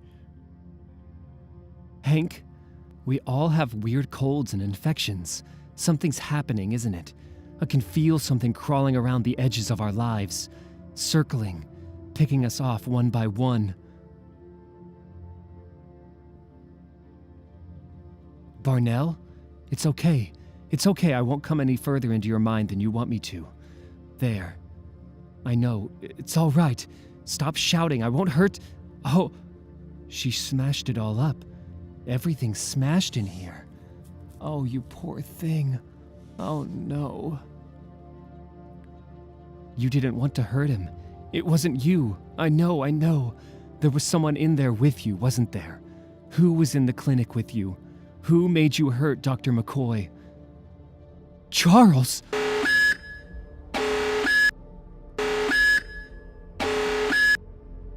Gene. He's here. Yes, the Institute seems to be under some kind of attack. We could use a few squad cars here. There are children. Help yourself, Mutie. Okay. Mrs. Gray Summers, I know we're only students and not X-Men, but we can help you fight. We're very good learners. We won't be learning today. We'll be teaching. School's out. We want you on the lawn in alphabetical order. We know you're defenseless. We know you're defenseless. Define defenseless. I guess you two must be on your honeymoon. You can't leave me here. Yeah? Only reason I ain't kicked your butt this far is 'cause it wobbles too much to keep track of. You're a mutant. The world hates you. Hell, even I hate you, and we only just met. Deal with it. Right now, I'm your only chance of making it through the rest of the day alive. That looks great. Cut right there. No way. No way do I just cut this guy's head off. This is a joke, right? You think? This is your human initiation, Sawyer. You've sealed yourself in perfection and left the soil of the fallen world behind. Our rules are post-human rules now. A whole new morality. And he's not a guy, he's a mutant. So basically, you gotta get blood on your spacesuit. They won't bite. Martha, the mutant brain, is holding them fast. Out of my head. Something's screwing with Martha. She's losing control of them. Doesn't that mean... You should have kept your eyes on the Diamond Lady, you brainless cult. My mind is in charge here now. My pain is your fault. How's that, That's how my nose feels. The precise sensation of $20,000 of very delicate cosmetic surgery as ruined by vandals. Rerouted through your nervous system times 1,000. Plant the flag. This is where the mutant broods rear their young as soldiers. Now the site of our first American organ farm. I hear they even have a machine in there that tracks down runaways. Can you believe they left us an organ locator? They may look human, team, but we are the human beings and nature made them to supply our needs. There are no active X-Men on the premises. You're all alone, Mrs. Summers, or whatever you are, so give it up, please. This is a school, Mr. Mars, for mutants. You're here at 2 a.m. to cause trouble? Do you have any idea how far out of your depth you are? You're surrounded by invisible mutant guards. Turn around, go back to your cult leader, and tell him to expect a repair bill for our school gates. Miss Gray, do we have any invisible mutants? Not this semester. Just keep projecting your voices, Arena. Everything's okay. Mars, dude, I know we can hear him whispering all around, but I have killed Iris Graphs and I'm scoping all the way down to infrared right now. If there were any invisible people, they'd be giving off body heat. Figures. Load scalpels. Remember, mutants have different nervous systems and don't feel the pain of existence like we do. You're Emma's girls, aren't you? Has she taught you how to— Yes, Miss Gray. We know exactly what you're going to say. We think it's a wonderful idea. We'll be quick about this, I promise. Some of us are a lot more interested in the philosophy behind transspeciesism. He's right. You'll live on in us, transubstantiated as the third species, born ahead of our time, awaiting a germ-free future. Boring. Oh, God. What's happening? Don't stand on me. I'm not a bug. I'm not a bug. Psychic attack trail. It's outside. Get attack trail. Girls inside. Things aren't real or something. Synapse block inductors. Everybody, switch minds to off and function in the autoconscious state. Immune to psychic strike. Bring in the harvest. As I was about to say, telekinesis means mind over matter. I'm not scared. I'll match your natural powers with my electric blood transfusion. No, I'm sorry, you won't. All your minds, looking out through those little portholes, naked insecurities crawling all over you like graffiti. So sad. You'll be quiet and you'll listen to someone else for just 5 minutes. Mind over matter? Think back to all that processed food you ate today to help calm your nerves. I'm thinking about it right now. I'm thinking about moving it up. And moving it down. Waste recycle on. What's happening? It's all flying into bits. I don't want you to get hurt, but you have to understand. The more you annoy me, the more I can't help thinking about deconstructing you. Molecule by molecule, memory by memory, until there's nothing left but screaming, traumatized atoms. So don't patronize me, don't threaten me, and don't ever endanger any of my students again. Don't even think about it, or I'll know.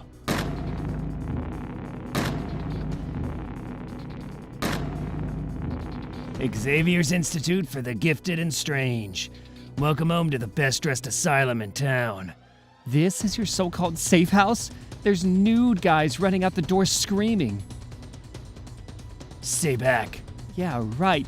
I've been 4 hours without food. You sold me on all kinds of banquets and kitchens and showers, and it was gonna be oh so cool, and you better deliver, Wolverine. Genie. What's everyone looking at? See, I don't want any of them loose. Don't you get it? That's the point of what I mean when I use the word restraint. Trap them and kill them. Tape the deaths. Ah, there you are. You little... Don't, please. My mom met your parents in the Hamptons. I go through agonies of conscience every time we have to hurt one of you beautiful creatures. Emma, I'm doing God's will. Shut up. I am very cross about this. Very, very, very cross indeed.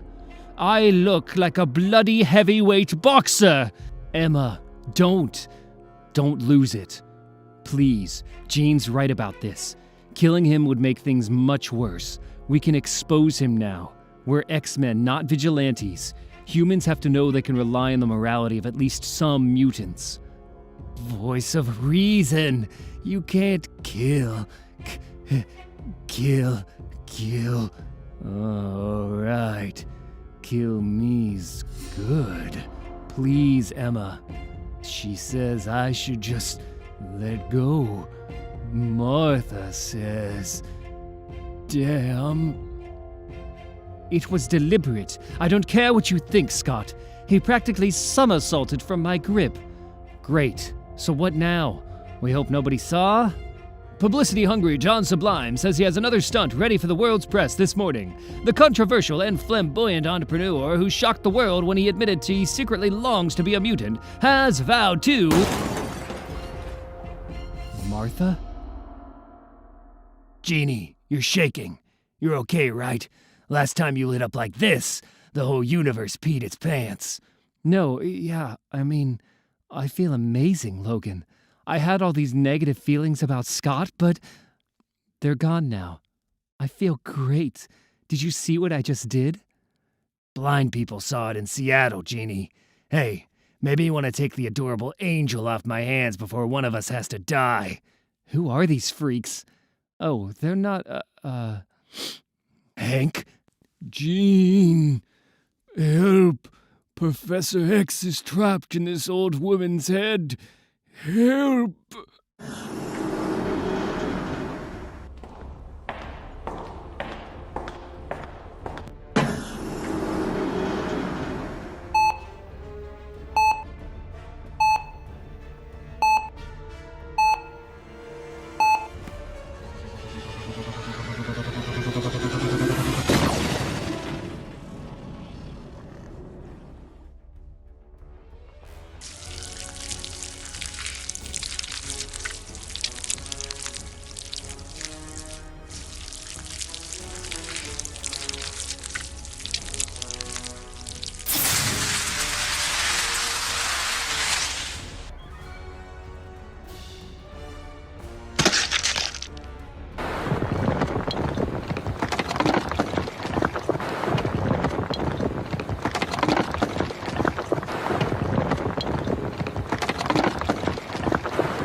Professor X tried to kill his twin sister while they were both still in the womb.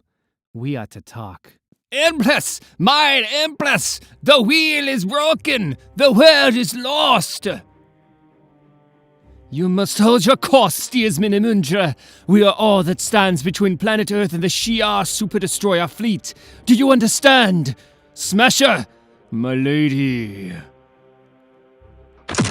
I know it's my job to break things and keep my mouth shut, but something occurs to me. This monster has deceived and undermined the Empire itself. What chance has Earth?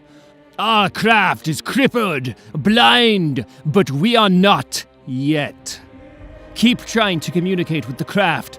Jorsk, we need her to wake the escape pods. Before we were separated by the immensity, Medic Faroon said she had an idea. I'm downloading pentavision traits from my exospecs, milady. Excuse me. Okay, I can see it around corners, through walls, into mines. Faroon's dead, her ideal with her. Super Guardian Mammoth too. And there's Charles Xavier. With the immensity all around him and within him, I could vaporize his body from here. We can't kill him. It's driving his body, but it's not Charles. Download super resistance traits, Smasher. You're the only one of us who has any chance of breaching force space unaided. Jorsk! Ready your man, Jorsk! She has come. She has come. Charles Xavier's mutant brain is the most powerful in existence. Your mind is defenseless, steersman. Wreck your ship. Such an awful moment, isn't it? When we recognize the madman in all of us, Imundra. The suicidal destroyer we try hard to deny. But when things go wrong, the self-doubt grows. The spark of cowardice fans to a fire in your mind. I will not yield.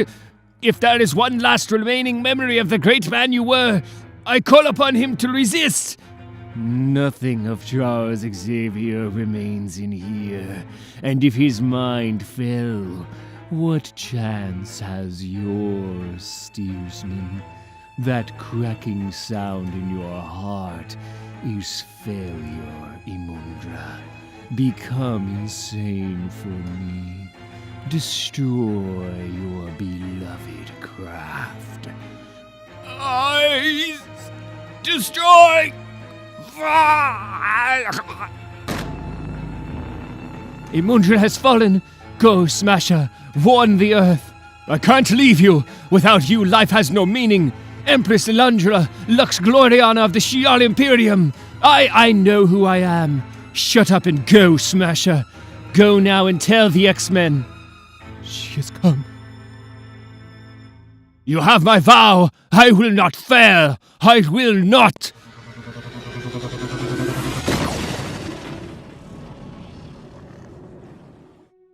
The Pupil Ideas Initiative has proved to be a roaring success, I'm pleased to announce, which brings me to the good news. As of Monday, there will be no more official timetable.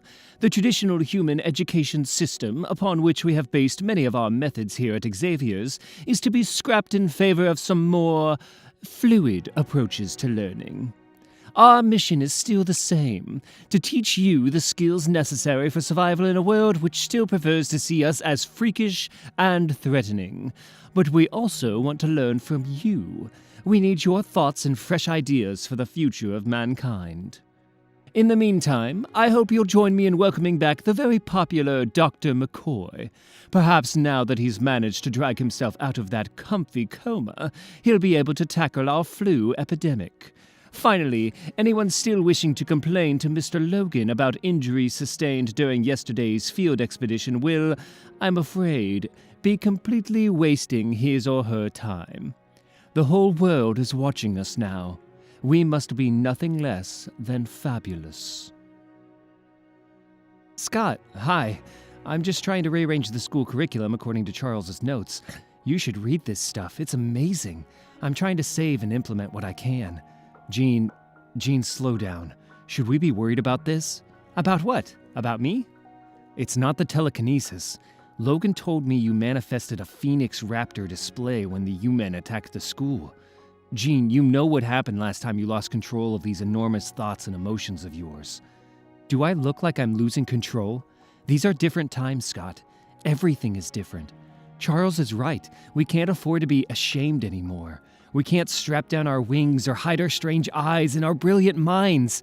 Jean, you're preaching to the choir.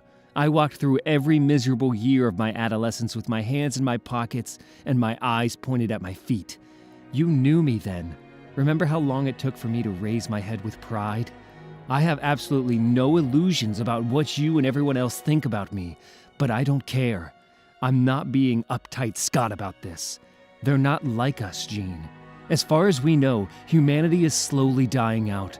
The last thing they need is for us to act like the master race with our master plans. It's not going to be like that.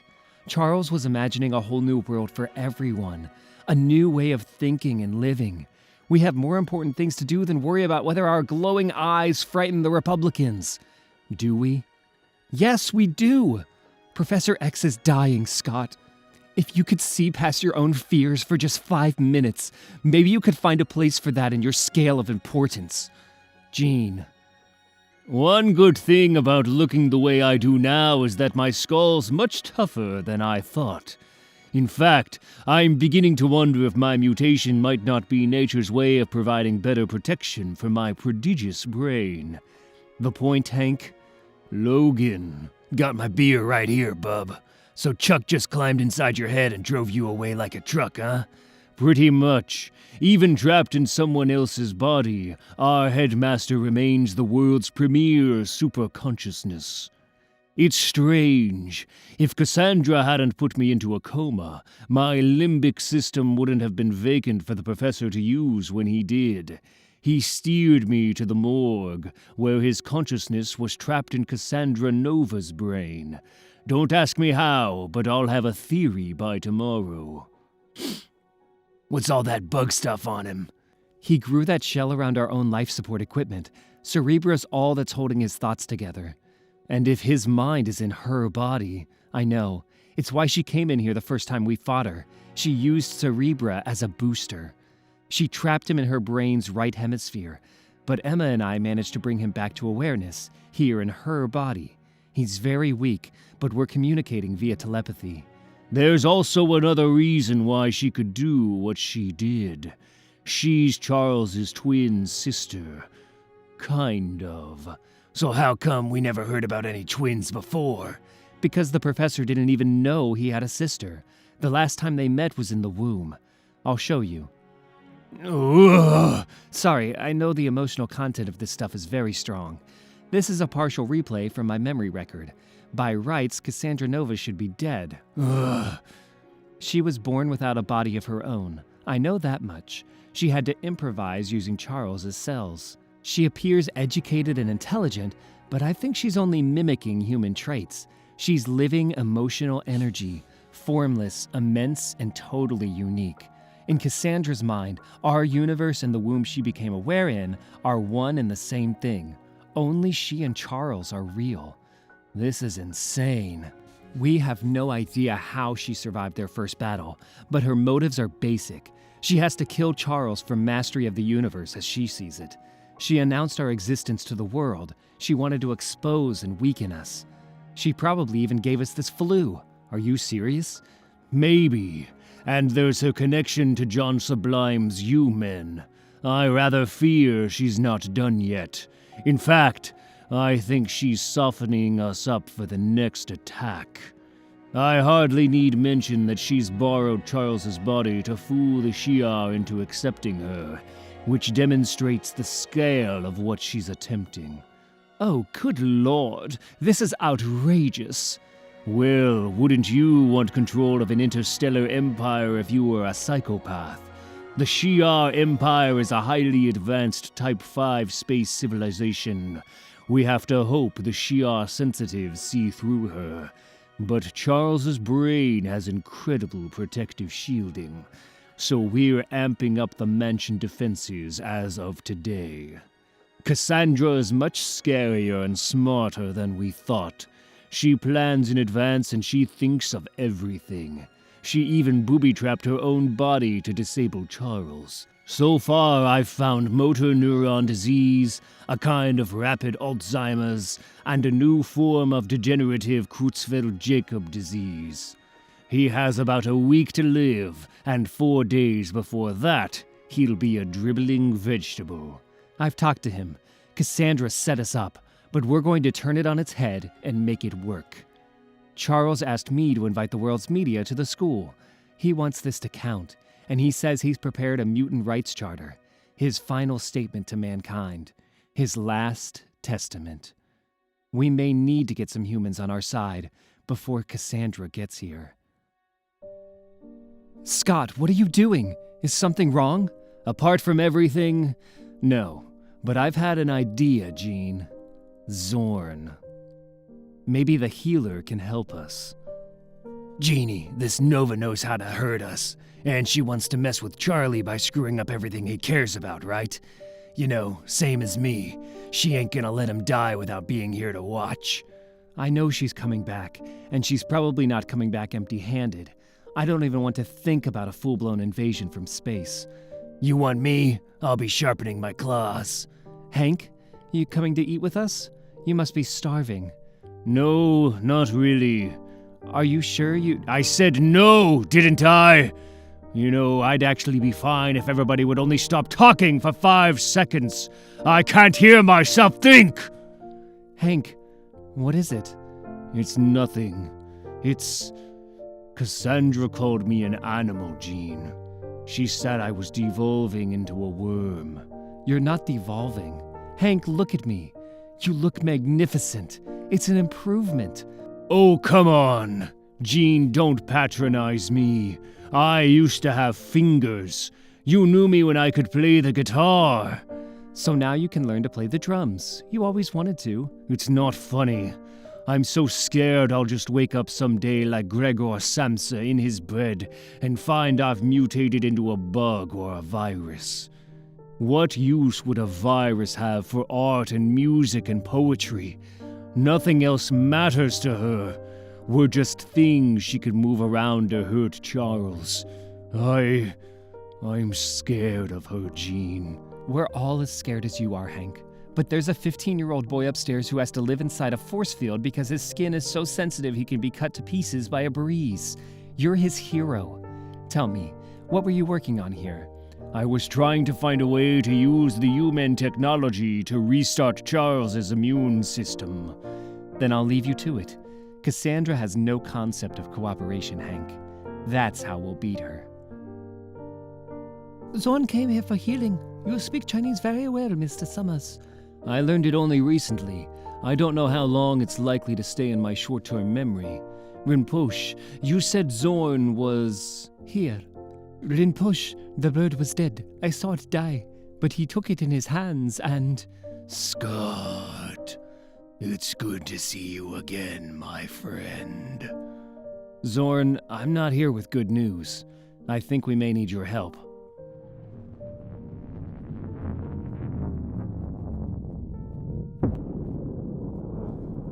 Made it. The only living being to travel through space unaided. I am Imperial Super Guardian Smasher, emissary of Lilandra, Empress of... heed me! A Shi'ar assault fleet is coming. Warn your leaders. Prepare your weapons. Build up your defenses. Bring a warning to the guardians of human and mutant kind, the X-Men. Tell your people, protect the Earth. She has come. She has come. I'm a patient woman, but sometimes I wish all children had a single neck and I was knotting a rope around it. Emma, I think this year's students are a terrific bunch. Well, that's very civil of you, Jean. Only you would use the words terrific bunch to dignify the horde of ghastly illiterates. Anyway, how is Charles today? The last time I looked in, he was drooling his way into the record books. He can't remember my name most of the time. He calls me Moira, or Gus, which is the weird one. What can I say? His consciousness is trapped in a booby-trapped brain that's being consumed by Alzheimer's, CJD, and motor neuron disease. His entire being is disintegrating into confetti. I felt like that every day during my lost years. And now I have this insane press conference. What do I know about talking to the media? I have the flu and I'm totally stressed out. They love jokes, dear. How about telling them we just found out all of humanity's doomed within 5 generations? I thought I'd concentrate on the positive aspects of human-mutant relationships today, Emma.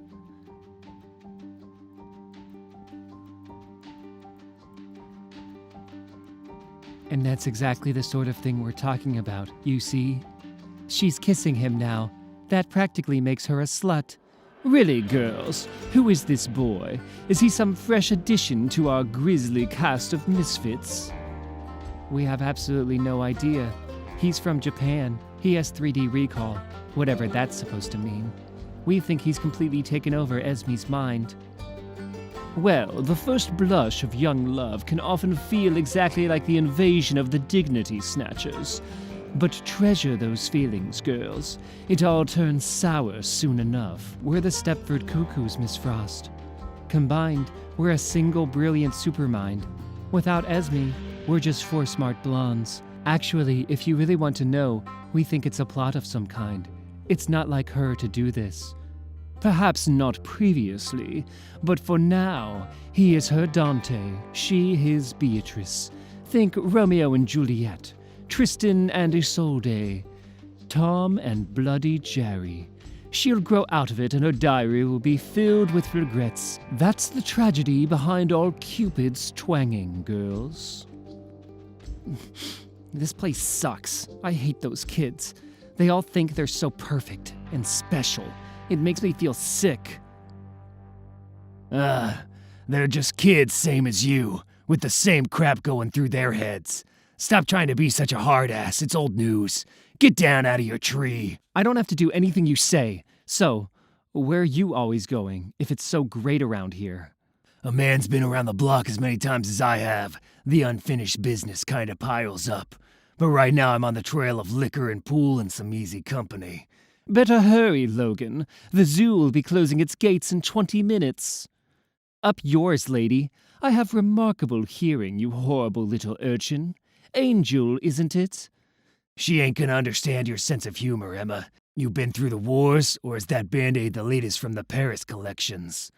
I prefer to see it as a groundbreaking combination of the two, dear Logan. My girls are reporting ominous vibrations in and around the school. Yeah, well, considering everybody knows Charlie's monster sister might be on her way back from space to kill us all, then sure. How good are your girls, anyway? These are the special set, Logan. The creme de la creme of my telepathy class. Creme de la what? They're 5 teenage girls with hormones like the 4th of July, Emma. One of them got lucky in the moonlight with some kid from Osaka. The others got jealous and twitchy. Read the Ice Queen her rights, Wolverine. I can see I shall have to take you in hand. You try it, I'll cut it off. Challenge accepted.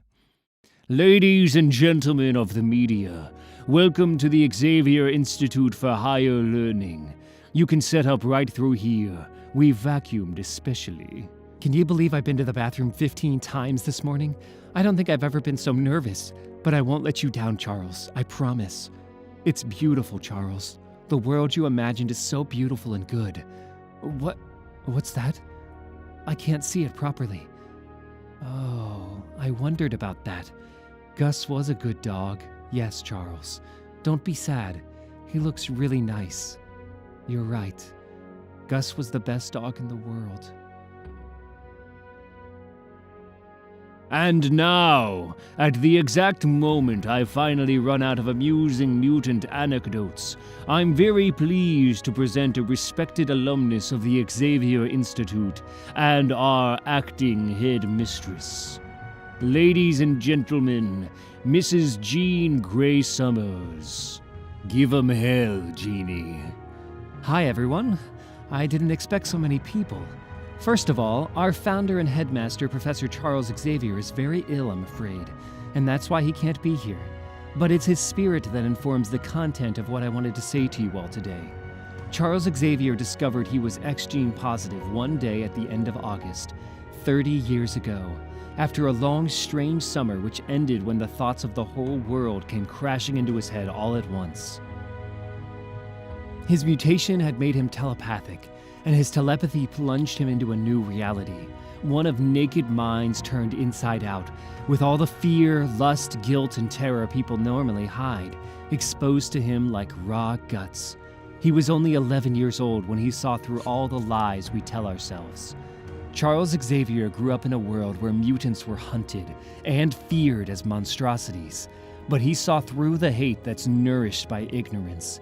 He saw that deep down, we were all just scared of being hurt and betrayed by one another.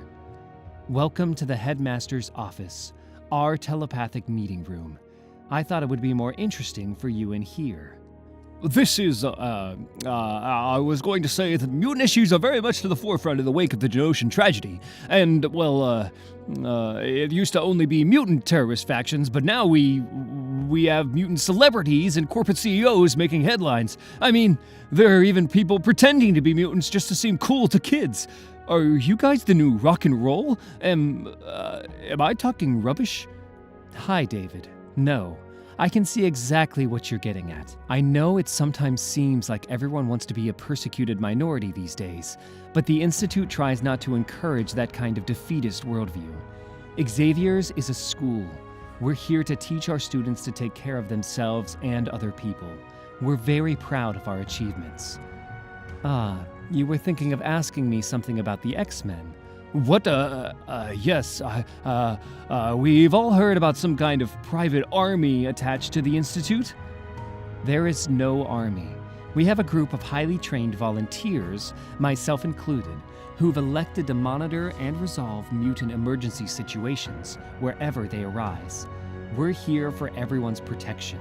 It's really that simple.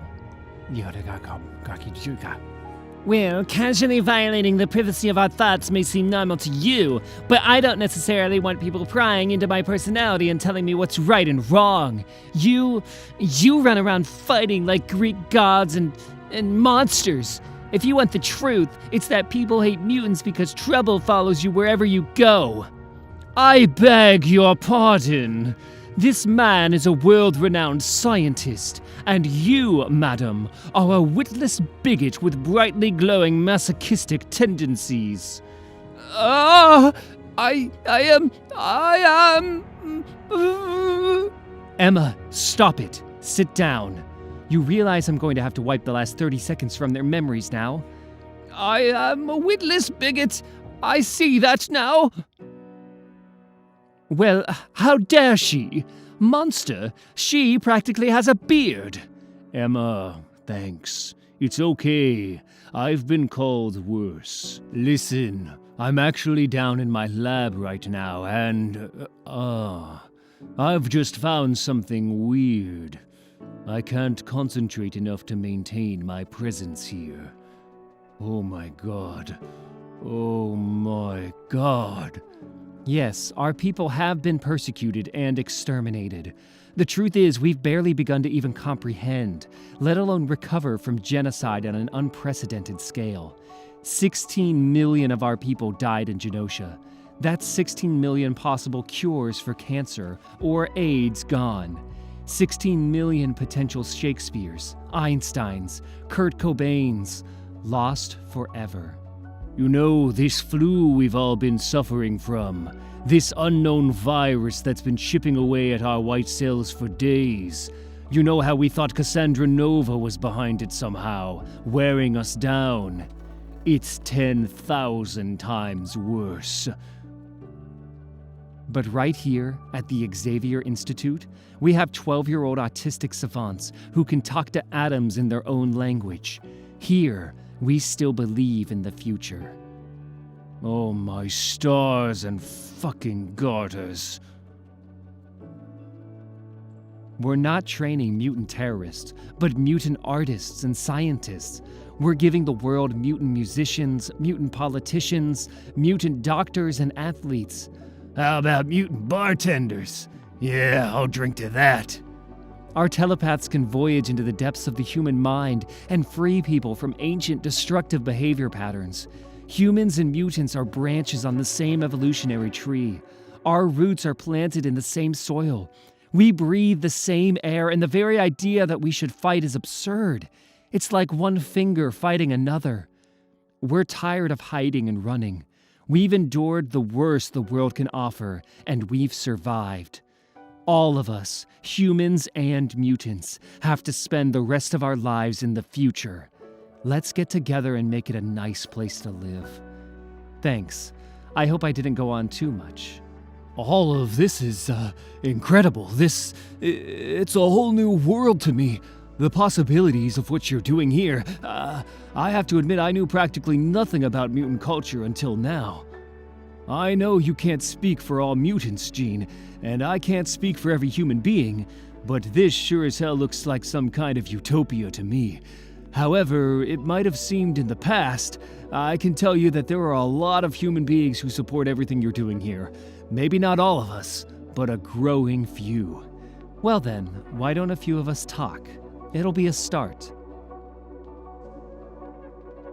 So, what we're really hoping for is to become a living laboratory, which is what the professor calls it. An outpost of the future, here and now, where we can actually push at the limits of possibility and rehearse the world of tomorrow.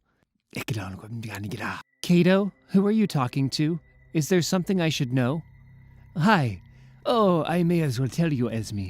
It doesn't matter now that you're going to die. Ah! Jean? Don't worry, she always does this sort of thing for dramatic effect. Is she all right? Is this a telepathy thing?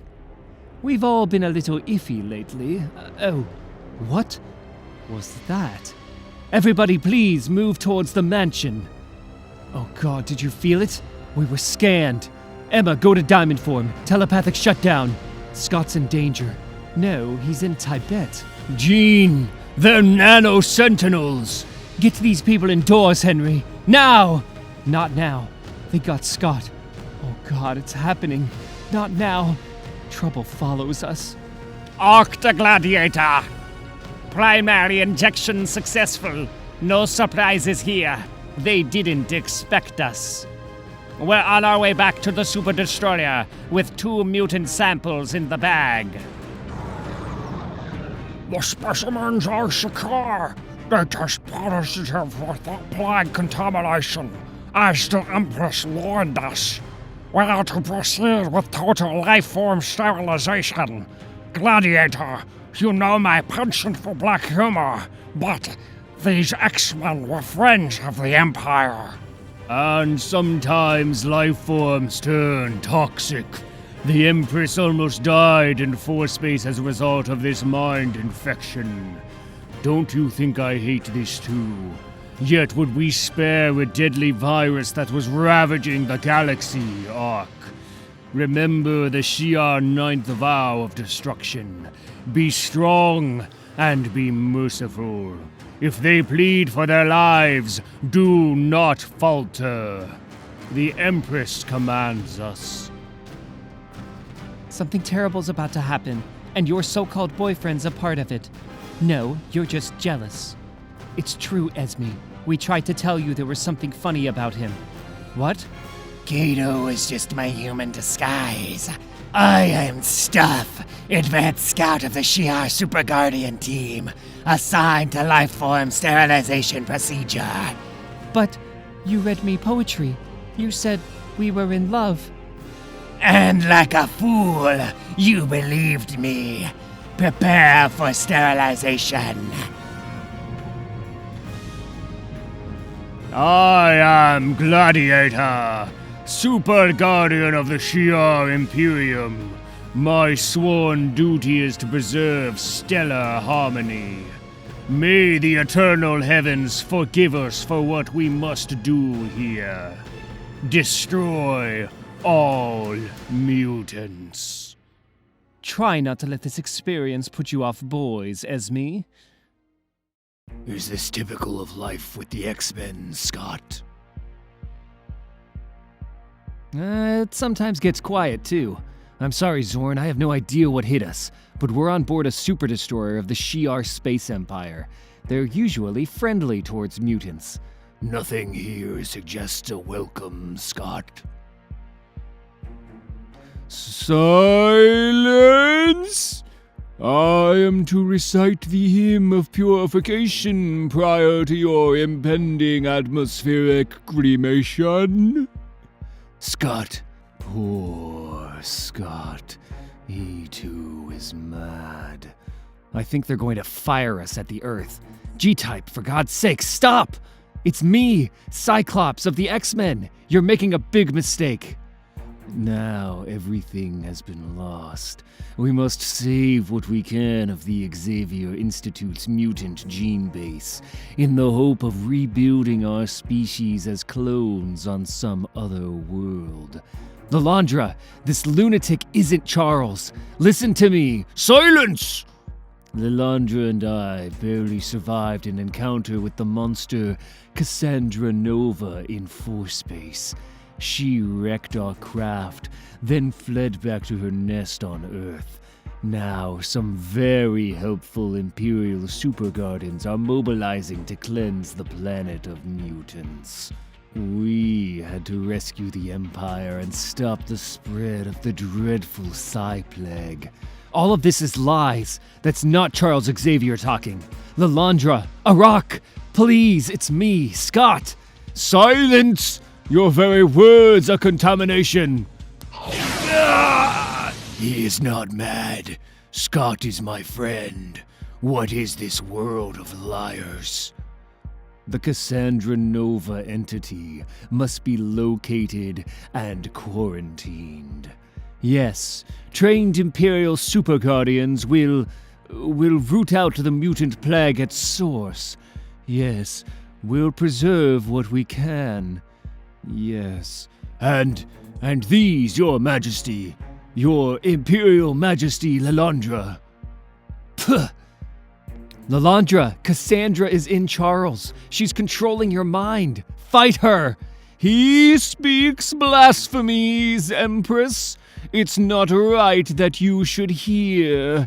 Lalandra, please. She'll make you commit genocide on her behalf.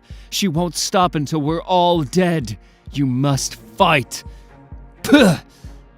This disease carrier is not the Scott Summers I knew. Kill all of them. God help us, but Earth's mutants must be exterminated, Araki. The greater good and all that. Imperial Sage Araki to injection team. The order stands. Commence mutant nest sterilization. Neosaurus with the injection team. Primary scans can confirm the intelligence stuff gathered. Am I really needed down here? It's so cold.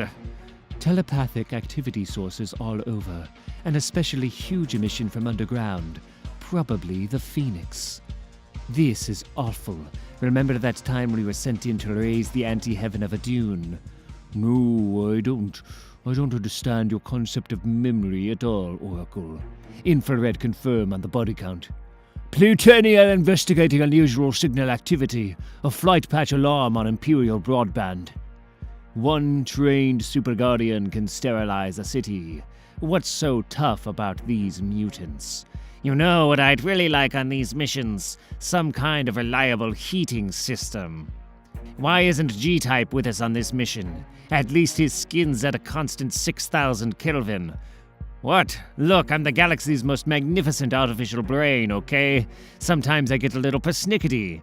I know. But I'm cold-blooded and you keep sending me out at night in freezing environments.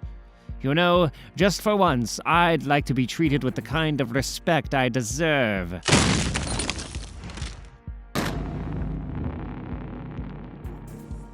You hear that? That's the noise Wolverine makes when he's chopping people like you into quivering lumps. Quiet! This is stuff to Super Destroyer. 7 mutants for sterilization. At least I'm not stuck in the one hard shape the way you solidoids are. Are we friends again? Well, that depends. None of us would ever say we told you so, but your charming prince did turn into an ugly space frog. Stuff, you've already been cautioned against morphism. We don't think you should be distracting yourself by talking to him, because you only have one mind, Oracle. Together, we are 5 in 1, the Stepford Cuckoos. Your mind armor is pathetic. We can easily think around it now. And we're leaving you on a track in your head that's hard to get off. As for you, I'm not a morphist. Freak! Oof! Oh look, its body might be made of sophisticated pseudoplasm, but its mind is pathetically simple. We can program its mind and its body. Well, now we know that he can be the perfect boyfriend. These horrible space superheroes are going to kill everyone. Angel, if you run away, they'll only come after you and kill you in the end. I know you hate us as much as we hate you, but we're the Resistance now. You look like you've experienced more violence than the rest of us put together. Do you have any idea how to fight superheroes? Yeah. Dirty, I bet. No, this way! What did you just say? I said nano-sentinels, Gene. Bacterial killing machines is what I said. Why do you think we've all been getting more and more sick these past few days? Gene, this is completely insane. We can't talk here. Someone's going to be killed. She planned it. If I look hard enough and twist it enough, I can see how she planned it. I can see like Cassandra does. Oh, Hank, I know it's barely ethical, steering people who don't want to be steered, but we're safest in the school vaults. Ugh, it feels like I'm reading their diaries. Everything's all right. That strange feeling is just me turning you all around and moving you out of harm's way, okay? Everything's going to be okay. I hate to completely undermine the party atmosphere, but there are billions of microscopic killer robots in our bloodstreams, and a troop of violent alien Ubermenschen advancing across the lawn. I'm driving 75 people with my mind at once like a flock of birds, Hank. I don't have time for negativity. Okay, folks, the doors are 10 feet thick. You students are in charge of these people and their safety. Gene, there are Shi'ar Imperial Super Guardians outside. They can punch holes in mountains and fly through steel. They can kill you much, much faster than 100 speeding bullets. They're landing on the roof. What are we going to do, Hank? There are so many of them. You go on. Emma's still out there, and I expect she probably needs a hand. Self-destruct Cerebra if Cassandra gets here. I'm off to recover my self-esteem. Mutant target confirmed. Mutant... I'm blinded, Vader. Where are you? Hiding in the ultraviolet. Don't worry, he can't see me. And I almost got him with my spaz gun. Got him. My hearing is 10 times better than human. My sense of smell is the envy of aesthetes the world over. I can assure you, sir, that while you may be invisible to one of my senses, the others are all over you. Meta, squirm! There are 2 soldier mutants here! The Phoenix is mine. Phoenix, we are all equipped with mind armor, immune to your telekinesis. Really? Hank? They're everywhere. Go, Genie! Emergency! Squirm emergency! Squirm are disorganized! Godspeed, Hank. Squirm intellect degrading! Unlike my own, which like the finest wine seems only to improve with... Oh, bravado. Makes me throw up. Quit while you're ahead, why can't you? We have orders to ensure that your sterilization is carried out with dignity. Much obliged. I'm venting biohelium. Somebody. My guts! Hank, take him down! Logan, he's using an Imperial flight patch. Wolverine's airborne! Gladiator, get in here now! Insulation, you see. Applied. Reasoning. Power. Logan, are you okay? Logan, the wall just melted. I think we ran out of time. What the hell is this, huh? You want me to carve up some more of your people, Gladiator? Is that what you want? It's me, you dumb super moron. You maimed Monstra and Blimp. You killed one of Neosaurus's exobodies. Proof of the sickness Charles Xavier has described. Neo, what? This is real life, damn it. And that ain't Charlie. I don't care what they told you on Planet X. Think for yourself for 5 seconds. We know you can't help what the Cassandra Nova entity has done to you, but the infection is irreversible. Forgive me, Logan. Your entire species is to be sterilized by Imperial order. Go into the night of extinction with the courage you showed in life, Earthform. Okay, is everybody okay? Miss, what's that noise? I thought you said there were 10 feet of steel. There really is something coming through the door. Can we call anyone? Miss? You fought well. No force in the cosmos has ever disabled so many of the Imperial Super Guardian elite. Now, your resistance is at an end. Sorry about this, Genie. I tried to talk him out of it. Gladiator, listen to me. There's no psi plague. Charles Xavier's consciousness was trapped in this body. These are children. You can't just do this on a word. I can feel you testing my mind armor, Phoenix. Prepare to, Gladiator. Gladiator, stop. I found him. My poor, lovely Smasher, broken like glass. Smasher is dying in my arms, Gladiator, and you must listen to him. Smasher! Traitor, we were betrayed. The monster is in Charles Xavier. It lives inside Xavier.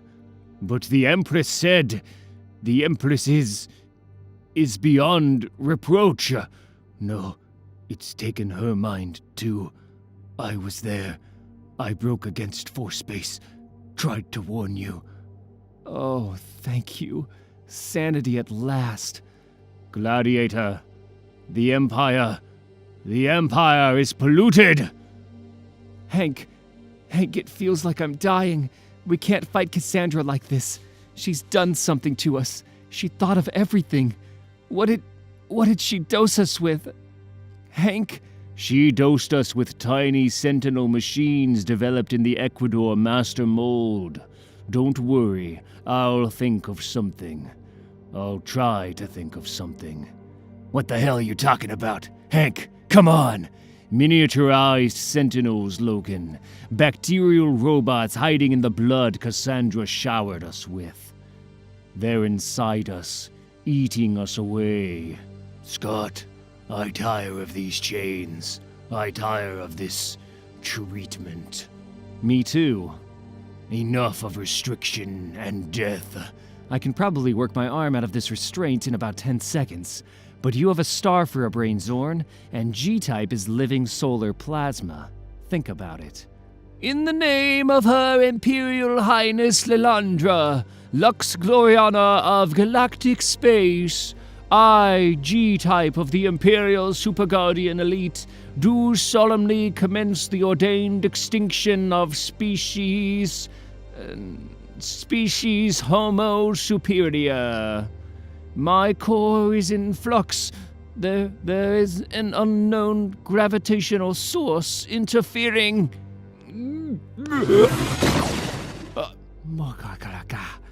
I see. And now, Scott. And now we try to put things right. I am your Empress Landra Namani, ruler of the Shi'ar Imperium. If you love me, die for me. I command you. Imperial craft, exceptional paragon of annihilation, immolate yourself for your Empress. Let the Empire burn in a cosmic pyre. Make war in my glorious name. Empress, you have brought doom on galactic civilization. Majesty, Empress, I have served you faithfully since your ascendancy, but now this thing has taken your soul. This monster, dressed in friendly flesh. Mummilatry, our books call it. Anti-self. This is not Charles Xavier, but his terrible opposite. Immensity of hate. Liar. Destroyer. Forgive us all.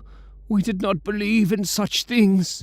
Until I bid you, underneath the laws and rules of every civilization, a snarling beast prowls, straining at its chains. I only set the beast of empire free.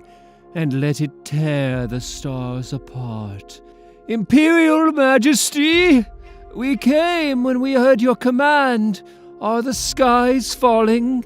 The sage, dear, remember your words. Yeah, the sage. Yes, the Imperial Sage Araki has gone mad. Super Guardian G-type. And you reek of shame, Perfect Knight. Your Imperial Majesty, contact is lost with the Super Guardian team on Earth and our captive X-Men escaped. They have a man with them whose brain is like a tiny sun, vast in power and potential, and another in war much skilled. Escaped, you say?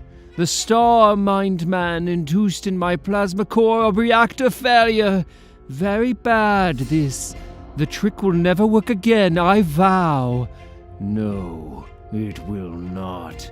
Charles's little immune protectors are very strong, but he tried to destroy me before, and failed then too. All is awry, G-type.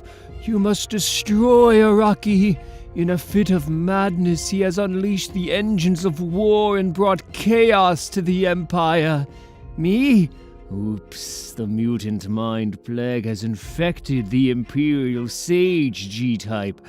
Burn out the contagion, quickly. Forgive me, you who once were wise beyond measure. I must obey the Empress's words. Ah! G-type, I knew you in the stellar nurseries of Hodin, where you were engineered to serve the Empire. Please! She lies! She is false! These words are heretical. Empress, help!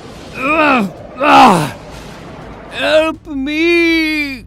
Hey, it's those pesky X-Men.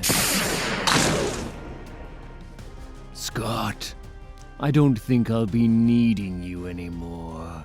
Goodbye, Lalandra. You were hopeless in bed. Goodbye. I want to die now. To die. Not today.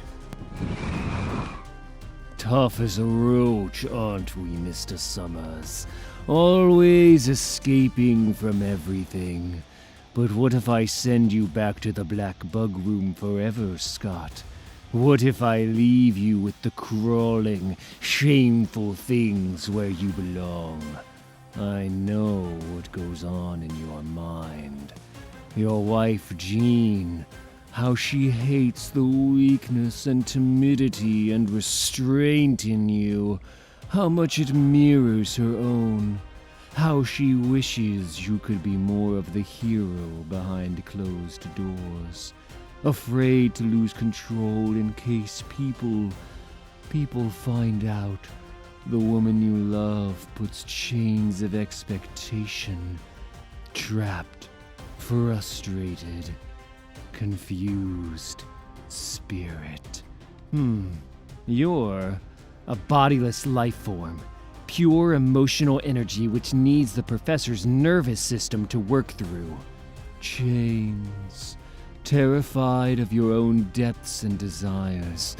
You think you face the worst, don't you? You think surviving a broken heart and a shattered soul makes you strong and special. All that's left of you is pathetic emotional debris, Scott. You're broken and dead inside, and it will never be right again. Face up to it and kill yourself. Scott, what is that? It flattened her thoughts, mind fallen into turmoil. This super destroyer machine is about to commit suicide. I can hear its electromagnetic alarms. Cassandra's heading for the Institute, Zorn. She just walked into the transit stream. I had a chance to stop her, but she's wearing the professor like a glove. I couldn't hurt the professor. Scott, please. This spacecraft is about to commit. It looks very dangerous from here, Angel. Can you actually do this? Are you absolutely sure you know how to fly? We feel very sick experiencing this through your grimy senses. This is your 10th attempt. Ah, shut up, will ya? I did it, okay? See, I'm in. There better be no more aliens in here. Bad enough I got you creepy crawlies in my head. First day I was here, I came down looking for drugs but couldn't find any. You've never had a drug in your life, Angel. Stop trying to act big. We can see right through you. She has had sex, though, which is more than any of us can say. That's it, Angel. The jar which says Cassandra Nova sample. Tell her Miss Frost is becoming incredibly impatient. Angel, what is that we're seeing? You tell me. Please. I'm totally naked, self-conscious, and crazy in the head. Please. I deserve pants as a basic human right. Jesus. You know what? I'm setting this freak loose for the hell of it. So, you didn't see any alien superheroes, but you found him? It's all gone very quiet, in a sinister sort of way. So there is only the 5 of you? She said you were an army. This is the only army who could all go to war in the same taxi cab. 6 of us, actually. 7 if you count Miss Frost, who happens to be a teacher. Look, we've heard from you, Beak, and it wasn't very important. We have to get this helmet thing off her head. It's very important for me to process the trauma of my life these past few days. Like I'm the freak here every time. All I'm trying to say is how about we ask this space guy about how he would take off the space helmet off the teacher's head. You are an undeniable weirdo, Barnell Bowhusk, but that's a very good idea. Now, you have some explaining to do, Bumface. How do we get this hood thing off Miss Frost? We'll have to go through its neurodrive. Please! Ah! There. Can you feel all this weird slippery space stuff in your head? Push. I will never use spearmint toothpaste again. Thank you, girls. Where were we before all hell broke loose? We have a plan. We asked our new friend Angel to steal this particular DNA sample from Dr. McCoy's laboratory. Girls, I'm so immensely proud of you. What happened to everyone? I'm sorry. Hank, you were saying? He was saying we're up to our necks in it. Cassandra Nova ripped right through us last time. But I tell you, I'm spoiling for this genie. We Super Guardians will stand at your side, Wolverine. You have my vow. Hey, come on, sit down, darling. Your temperature's way out of control. I feel so sick. I can't concentrate on what I'm supposed to do, Logan. That's because there are micro-sentinels in our bodies. My micro-vision confirms it. There are 10 billion active machines in your bloodstream, dismantling white cell immune structures. Cassandra planned everything. She sees through time and space. Logan, she thought it through, every step of the way, on a scale we can hardly imagine, but... Vital signs are going. We're losing Professor X. Maybe a Sentinel inoculation will enable its dormant healing factor and bring this body back. This Sentinel-enriched liquid is what drove human technology, so I think this is what she left it here for. To bring her back from the brink. No! No! Don't do it, Hank! You heard her, bub! Hank, it's what Cassandra wants you to do. She hurt you so that you would have to do something to prove yourself, but this isn't it! What are you talking about? His mind will die if we don't try to stop this body from falling apart. Charles will die here in front of us, Jean. I've spent days working on this. She knew you'd spend days, Hank.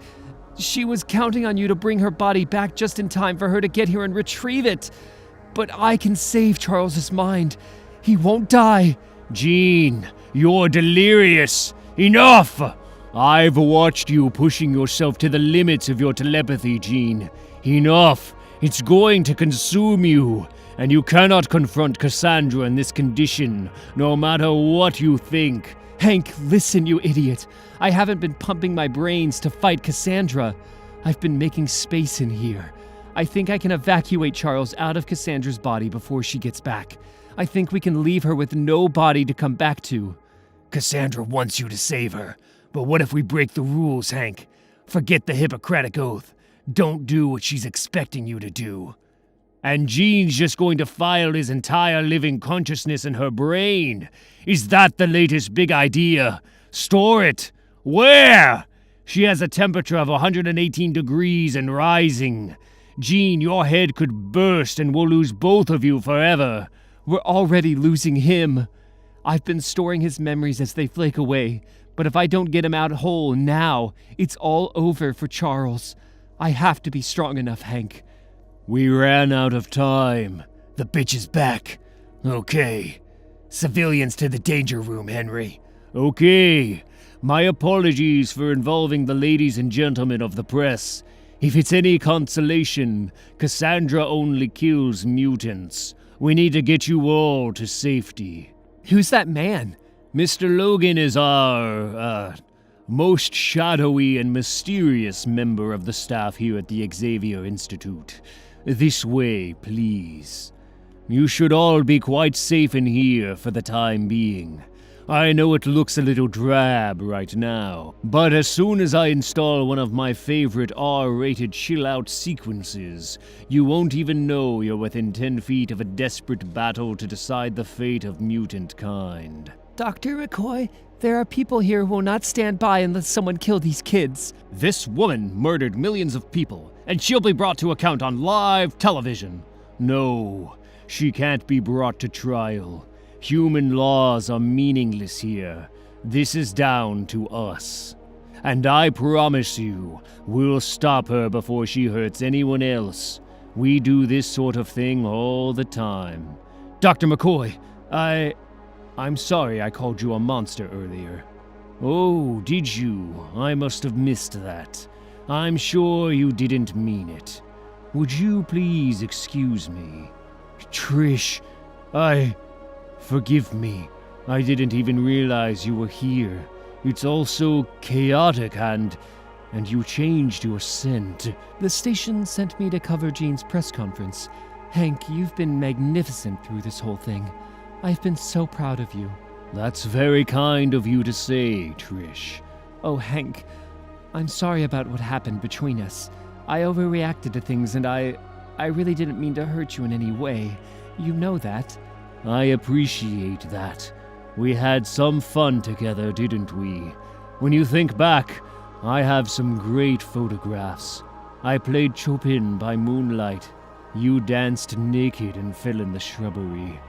But the truth is, I'm not interested in a relationship with a human being right now. In fact, I think I may be gay. Excuse me, that's the intruder alert. Don't worry about a thing. We'll soon have this under control. On the war world of Chaturanga 10 years in the past direction, I still can see one of these bodiless Mumadrai spawn. It is stripping a man of his hopes and dreams as though they were skin. Mind armor on! Without the Empress to command us, hope is our only weapon. You will not be needed here, Logan. If you say so, Gladiator. I'll hold the door open for you just in case. My belief-driven super talents will be equal to the task of stopping the immensity. You can't do this, Smasher. Please, my darling, no more. I have to, Plutonia. Exospecs download damage resist. You don't know what she can do. A psychic immensity of pure elemental force. A living storm of hate. Shut up, Smasher. She almost tricked us into exterminating the mutant species. I don't need to know any more of what Cassandra Nova can do. I only have to stop her. Charles, are you ready? That body can't contain you anymore. It's too sick. Don't be so strong. Stop holding on so hard. Shh. Stop talking. You have to let go of all that now. It's time to die, Charles. It's all right. Let go. Die, Charles. I'm going to catch you. Jean! Everyone's safe in the danger room simulator. She's here, Jean. Cassandra's right outside, so we have to... Jean! I know she's here now, Henry. I understand. It's time. You're all fine students. Hank, help. It hurts. Losing memories like clouds, breaking up in a sky. I'm not sure I can hold him, Hank. Too sick. It's like my head splitting, Henry. And splitting. She's come to kill us all. Her eyes staring everywhere at once. It's time. I see her. Ah, hello, Charles. It'll be your turn next. You have no doubt that we can survive this. None at all. I'm carrying the single most important woman in the galaxy. You're carrying her guru. Guru. Well, he helped me through some bad times. Araki's advice is usually very good. You'd probably enjoy talking to him, Zorn. You doing okay? I've never seen a machine from another world before, and now it's falling apart like a dream all around me. I know I can survive any ordeal, but you, Scott, how can you be so certain you will live? How do you know such incredible things? This is no ordinary life, Zorn. The Shi'ar transit systems are thought-guided, so think Xavier Institute. We hit the ground running, we save lives. And we stop Cassandra Nova.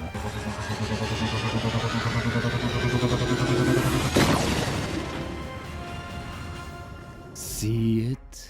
There goes galactic civilization. The proud foundations of empire, shattered now by the weapons of war, which empires always employ to maintain peace. Your special powers rely on self-belief. Isn't that right, Gladiator? I remember discussing all of you super guardians with Lalandra the night I turned her into my puppet and plunged your beloved Imperium into chaos. The system you serve is in ruins, its figurehead insane. And where were you when I was doing all this, Super Guardian? Failing in your duty. Oh, now look what Gladiator has done. He's wet his silly romper suit. I don't think I've ever seen a creature so completely and utterly without dignity or purpose as you. Useless. All of this is mine. How's the old self-esteem holding up now? Waste. Spooky and sick. Who's Baldy? This is what I'm telling you, Angel. The headmaster of the school is the good guy, but this evil old woman is using his brain and she'll kill you for laughs. Yeah, she totally murdered like millions of mutants on that island, right? This space psycho is gonna hand it to you guys on an ass-shaped plate, Beaky. She'll eat your brains out. She'd throw up if she ate mine. She'd cut her throat if she had to be me for more than 5 minutes. So, this is the ghastly space monster that pretended to be your boyfriend, Esme. Don't hurt me.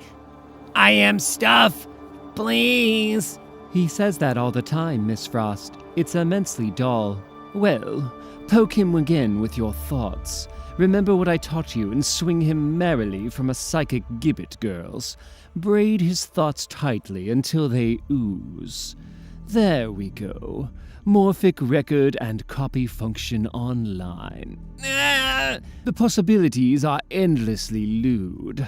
However, a tissue sample please, girls. Jean, is that you in there? I'm fine, Hank. It's fine. I'm storing the professor's entire consciousness in my own memory. But it's okay. It's okay. We're fine, Henry. I see you've changed again. Jean and I, we can handle this. Whatever you say. At least let me check your blood pressure. No time for that, Henry. Cassandra is here. We have to deal with this once and for all. Mrs. Grey Summers? Is she really going to kill us all like the people in Genosha? No, of course not, Frida. Are you gonna kill her? We have to think about that. It's the obvious solution, but it goes against everything we ever believed. There's got to be a better way. She's okay. Will you all please get back to the danger room and lock the door while we take care of this? Not human, but mutant justice must be done. Hank, to me! She's gone weird. Back to the danger room, all of you! Sick in me. Charles and me. Hank, I'm bursting open. Mind peeling and erupting like rotten apples. My sister is here to kill me. I'm afraid. Logan's down. Dude, sick. Help me, Hank. I'm losing Charles. Can't remember the smell of soap in grandmother's house or how good it felt to overcome the monster onslaught. I can't remember. Jeannie, what's happening to you? 12th birthday party is gone. Just gone. Such a nice day with Moira. Gone. Look, I told you all to get to safety. Do I have to start roaring at you like some Leonin martinet? Sir, we ain't none of us going to stand down or hide with the humans in the danger room. She killed our people. Never mind the people. She wants to kill us. Yeah, we don't want to run no more. Y'all can't stop us defending ourselves and each other, Dr. McCoy.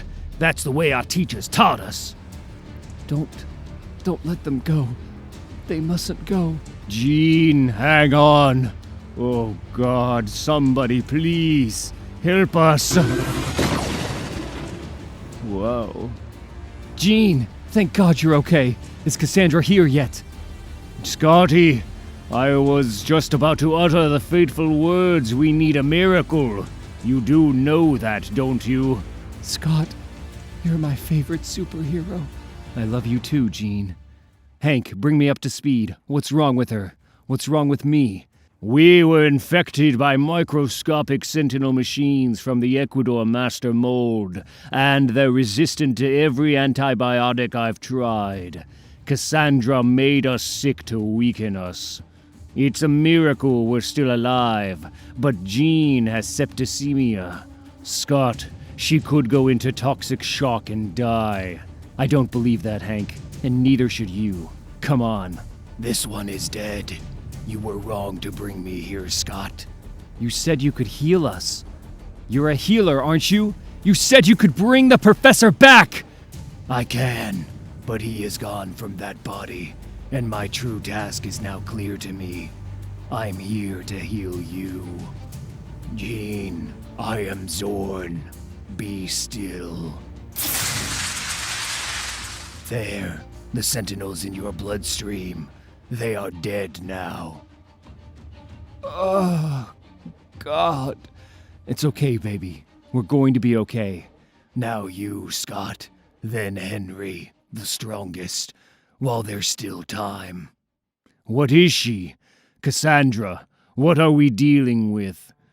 Whoa, that's better. Sometimes you just don't know how bad you feel until the feeling's gone. I figured I was just run down. You were dying of blood poisoning, Scotty. You know you're putting me out of business here, Zorn. But it's very good to see you again. Cassandra is what Shi'ar legends call mumma dry, Henry. Charles is trying to explain this thing. Think of it like out is the mumma dry of in, yin is the mumma dry of yang, and Cassandra Nova is the mumma dry of Charles Xavier. Legend says each of us faces our own personal mumma dry in the womb, shortly before birth. It is our first experience of the alien, the other, the different. Imagine a bodiless parasite species, born without true flesh, without real substance, only to be entangled with the developing body and mind of the world's greatest telepath.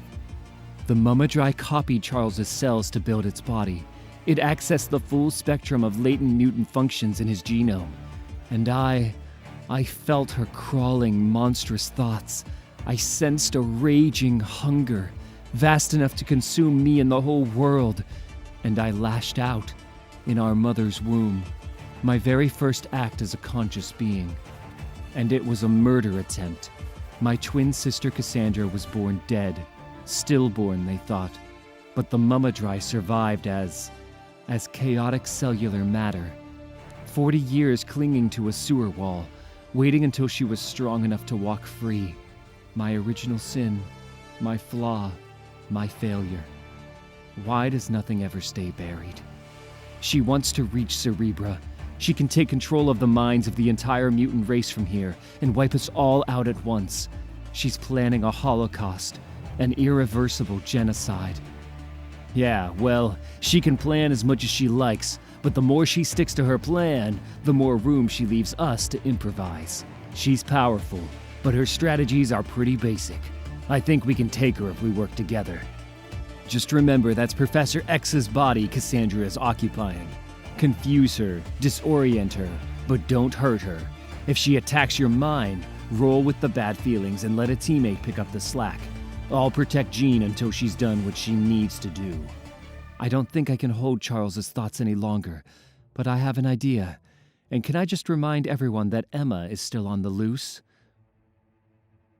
Logan, the Wolverine that walks as a man.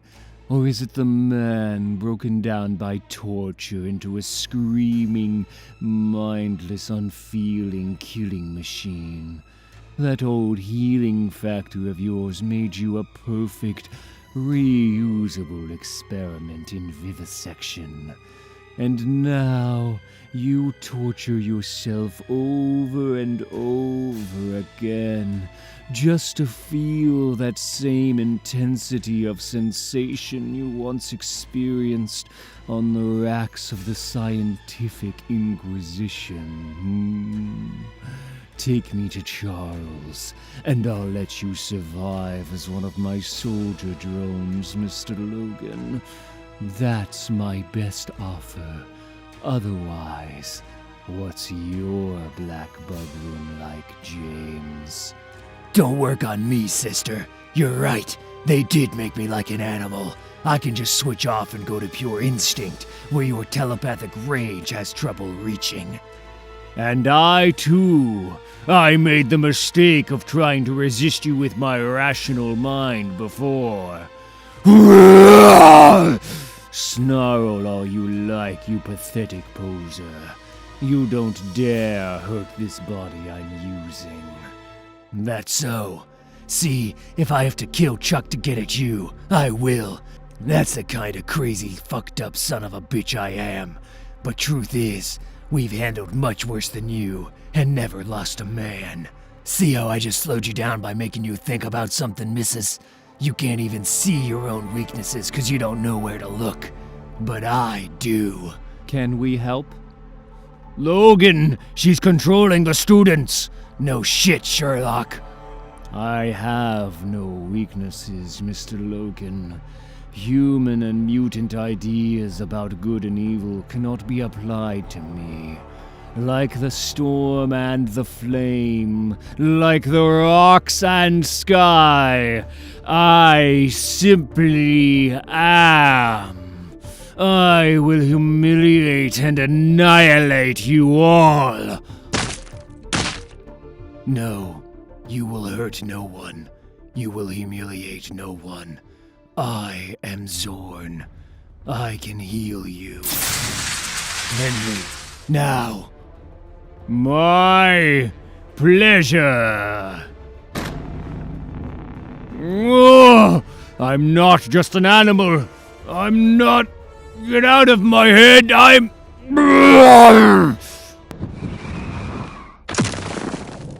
Oh my god. I didn't mean it, Mr. Logan. I didn't mean it. Please don't kill me. Please don't kill me. Logan, someone disconnected her mind control. Stop it, all of you. What Blondie said.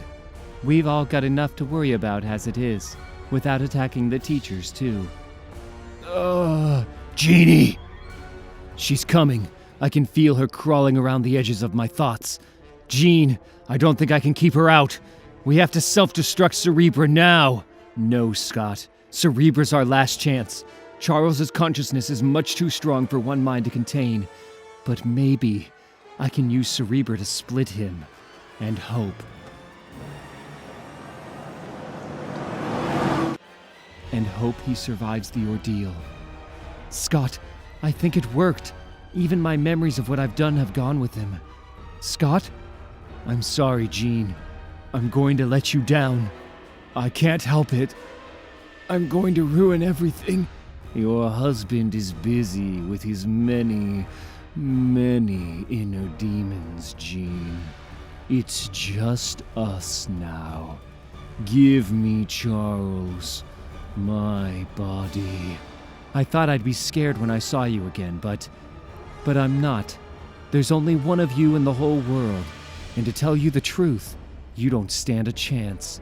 You may be an expert on fear, isolation, loss, pain, and hatred, but you have no idea what friendship is.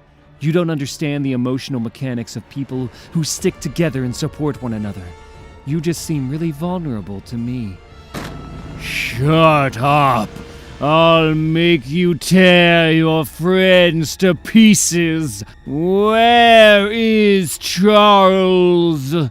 All my brother ever does is hide from his guilt. I want him to see this. Cerebro will amplify my thoughts tenfold and allow direct access into the minds of every mutant on this planet. I'll turn your people upon one another. Mothers will cannibalize their children. Lovers will savage their darlings. Hello, all of you mutants out there. It's time to become extinct. Can you feel me inside your... Charles? Oh, yeah. What I just forgot was that I broke his consciousness into pieces and stored a little part of Charles in every single living mutant mind. We were just waiting for you to connect them all back up. No! White-hot claws tearing through my head! Don't! You're not welcome in his body or this world, Cassandra. Not while I'm here to protect it.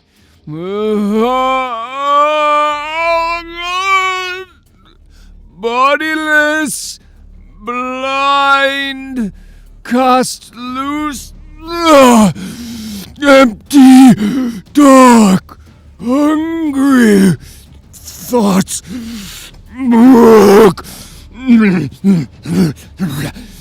Jean, my God, I'm back. The Mummadry is loose. We have to strike while she's fleshless.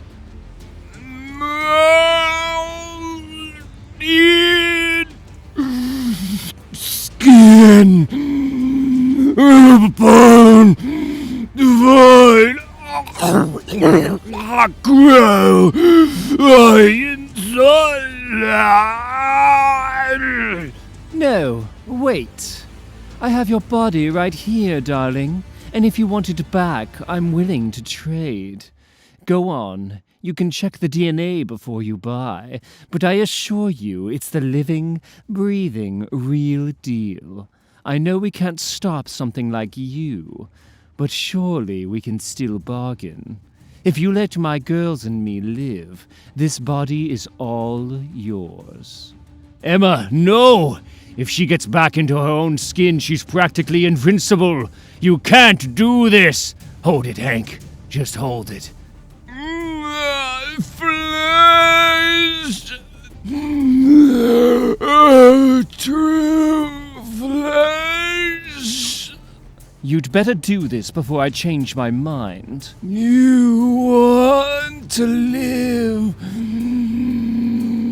Understand, need to live, Emma. Your mind. All shiny reflection like prism. Scott, Emma just betrayed us to a genocidal maniac. Once a villain, always a villain. Will someone please act worried? Calm down, Hank. Think about this. We'll take back my flesh armor.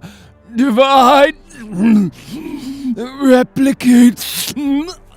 Feed on this world. All mine now. Grow strong. Yes, you just do that, why don't you? What do you done? Oh, drone, drone, drone. What have I done? Well, let's see. I rather think I've reduced you to the status of a pocket calculator, dear. I suggest you consider this your just desserts. Not my mine. Not my precious.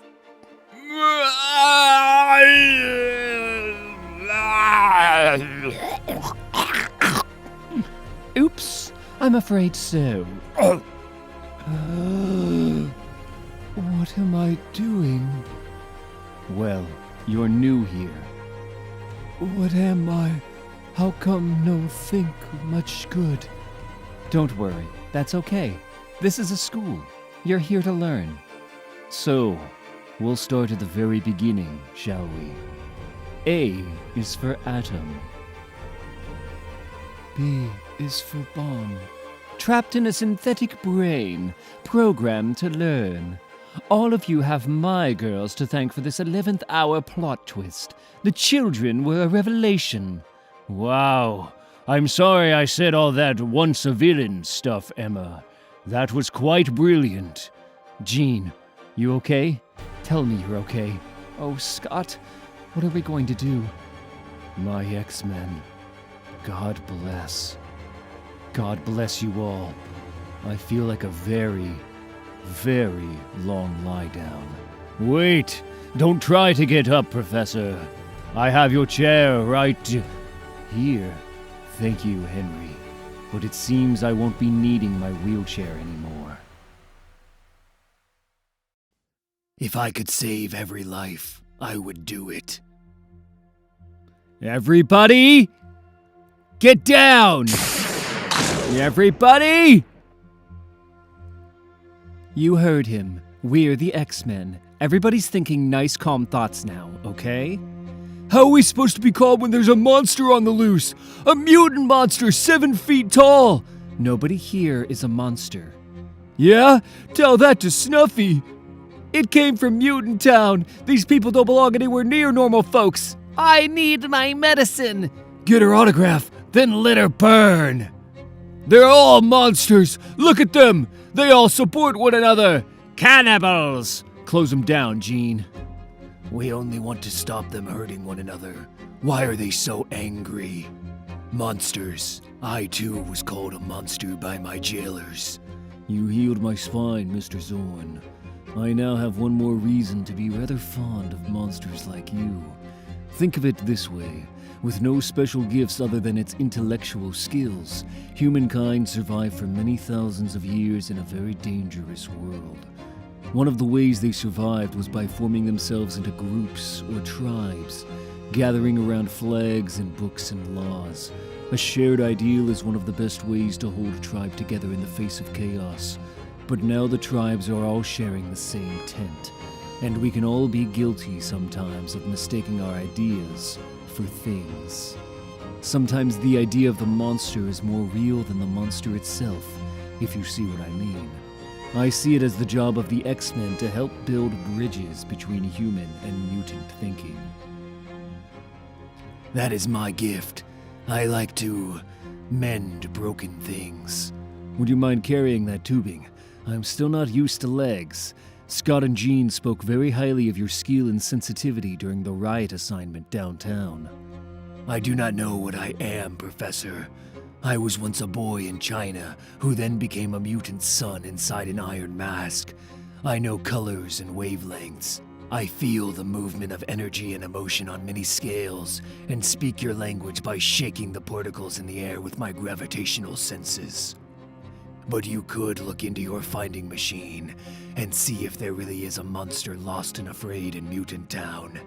No one should suffer in chains as I did. I'd certainly be willing to try as soon as I've finished here. One of the students suggested an upgrade to the Cerebra system's X-gene detection functions. This would actually allow us to telepathically remote control mutants out of dangerous or threatening situations. When the trials are over, I'll have a look for your monster. Until then, I suggest you conduct your search in the purely physical realm, Mr. Zorn. Get to know something of the city and its people. I often think of what you suffered at the hands of those frightened, cruel men. I'm very glad you didn't give in to despair, and I'm glad you chose to join us here at the Institute. Sometimes I miss the certainty of my iron cell, Professor. There I sat motionless, in deep meditation. Now I walk in the great turmoil of the world and try to learn. When you look into my mind, what do you see? I see orchards in China, a star falling across the sky, a radiant star of pure thought. In Chinatown, there's an old man who knows the roads of Urumqi below the Lake of Heaven in the Zhejiang Uguay Autonomous Region. From him I receive the tools I need to set down my thoughts and freeze them in the form of these symbols. When I look over this man's shoulder into time, I see his grandfather and my uncle meeting on a dusty road near the 1,000 Buddha caves. The old man tells me he is proud that someone from Zhengzhou Uguay has done so well for himself on the television. He calls me a great man of peace. I would like to live up to his words. Go through it again, Dan. We got the gays in one part of town, the poets in the other, and the anarchists here and the copy editors there. Now we got militant mutants setting up flags in Alphabet City. What happened to the nice, quiet melting pot they promised me? Let's all just drink the same damn beer. That's my idea of global culture. But whoever listened to Officer 375? There is no word for monster in any mutant dictionary. You got any idea what he's talking about? Yeah, pretty much. He's saying that Mutant Town is the wrong place to look for this dog-eating freak. It's a Zen thing, Eugene. How do we know that creep ain't the monster? Check him out. With the steam blowing out his ass? He ate Sonny Bean. Now he's gonna eat Sonny's mom. Man, I'd pay to get into that. I have no eyes to see with. My brain is a tiny sun, locked in a bottle made of thoughts and feelings and raw iron. I know things only by their light. He's just my son. He only got out once when he was much smaller, just after it happened. How was he to know what he was eating? That dog was always yapping anyway. I have eaten dog once, a long time ago. I don't believe it's a capital offense. He likes chicken soup and Cheerios. I think he likes that stuff much better than dog, but I got scared to go out and leave him. I needed medicine, but they only just opened the drugstore again. Are you Death? I'm a human being. Why isn't he a human being too?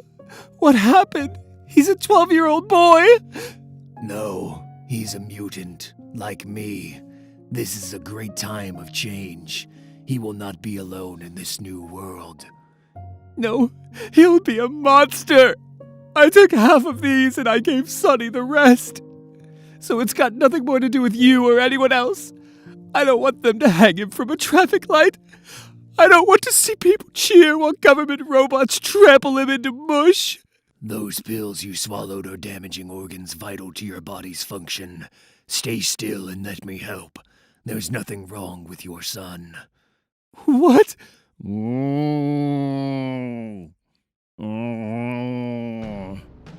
It's only that his mutation is not complete. He is not grown yet.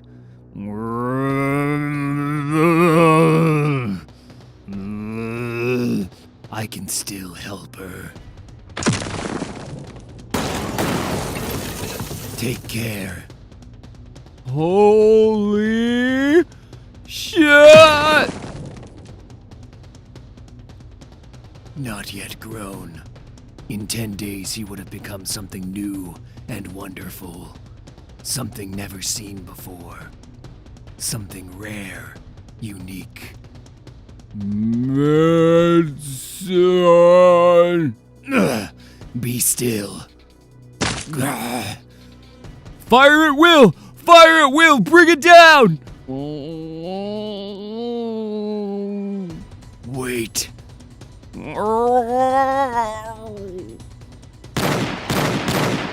Back off, guys. No.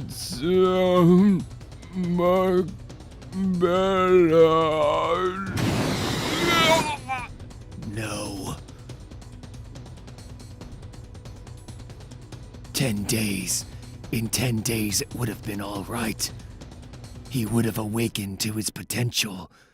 Fuck that. Clouds recycle water molecules onto the concrete.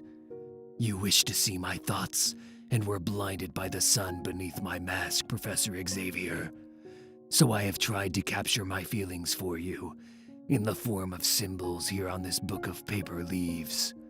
But these lines and curves are not much like thoughts or feelings at all. The old man asks me if I remember a man named Chi Ping, and I do. He was a baker in Gochang, where my aunt was married to my uncle. And while the rain falls, we talk of living and dying below the lake of heaven. And life goes on. My name is Charles Xavier, and I am a mutant. The doors of our International X Corporation offices are now open. Consider us a worldwide refuge in times of trouble. Simply think of the emergency X you'll register on our Cerebra machine. And trained X-Men will be on hand to help you. Well done, guys. From the ashes of the X-Corps debacle, we're making a public relations comeback. Rah, rah, rah for the mutant team. Well, after that whole Hitler Youth mess those guys got into. Aye, well, see that stupid dad of mine for starting it all, Richter, old son. I'm here to atone for his sins. Jamie, you don't feel well. You'd think, being the multiple man, I could divvy up my hangover among all my clones. No such fucking luck, Donald. We all have the same headache. The same brutal hammer multiplied 12 times.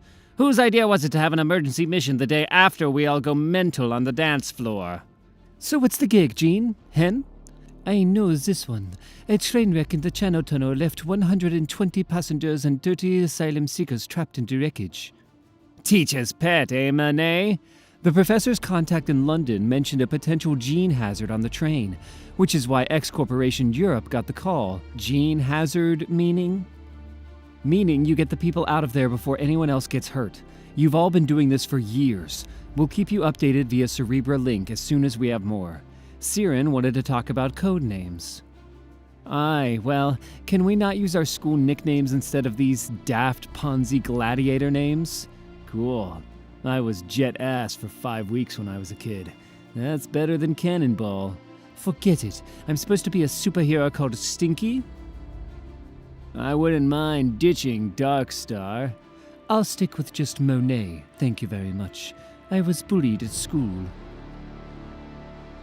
There's a young man down there in Montparnasse thinking about how cool those X-Men looked on TV. It's hard to believe. They're finally listening. The world is finally listening to us, Jean. And all we had to do was take off our frightening masks and step from the shadows. Well, combining this goodwill tour with a branding exercise has pretty much put off the old feared and hated routine, Charles. We now have a list of mutants all begging to volunteer for work at the X Corporation offices. And I can hardly believe I've been able to leave Emma in charge of the school. Once a sworn enemy, now a trusted colleague. She's been a real revelation. It's been a long time since I've felt this good. Or this nervous. Better watch it. You sound like Cassandra Nova. No more need to hide our mutant natures. No more human rules. She was right to go on television and break our silence. She was right to reveal us to the world. She took the step I always knew I had to take. I always found an excuse not to put my reputation on the line. But Cassandra, in trying to do evil, in trying to expose mutants to their enemies, she freed us from a self-imposed exile. I see her now as an agent of nature, testing its own boundaries, forcing change into stalemated systems. And yet, 16 million mutants had to die to prove a point to humanity. I can't help wondering. I wonder if we have any control over our destinies, or if we are just biomass manipulated by an intelligent evolutionary process itself. Oh, mineral water.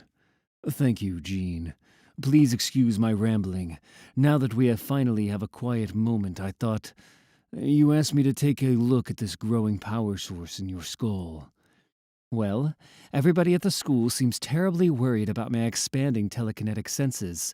Basically, I need you to tell Scott I'm not turning evil, Charles. He went this way! I saw him. I'm not stupid. Nobody said you were stupid except the target. Look, maybe he's gone and we can all just go home and watch the European Cup final.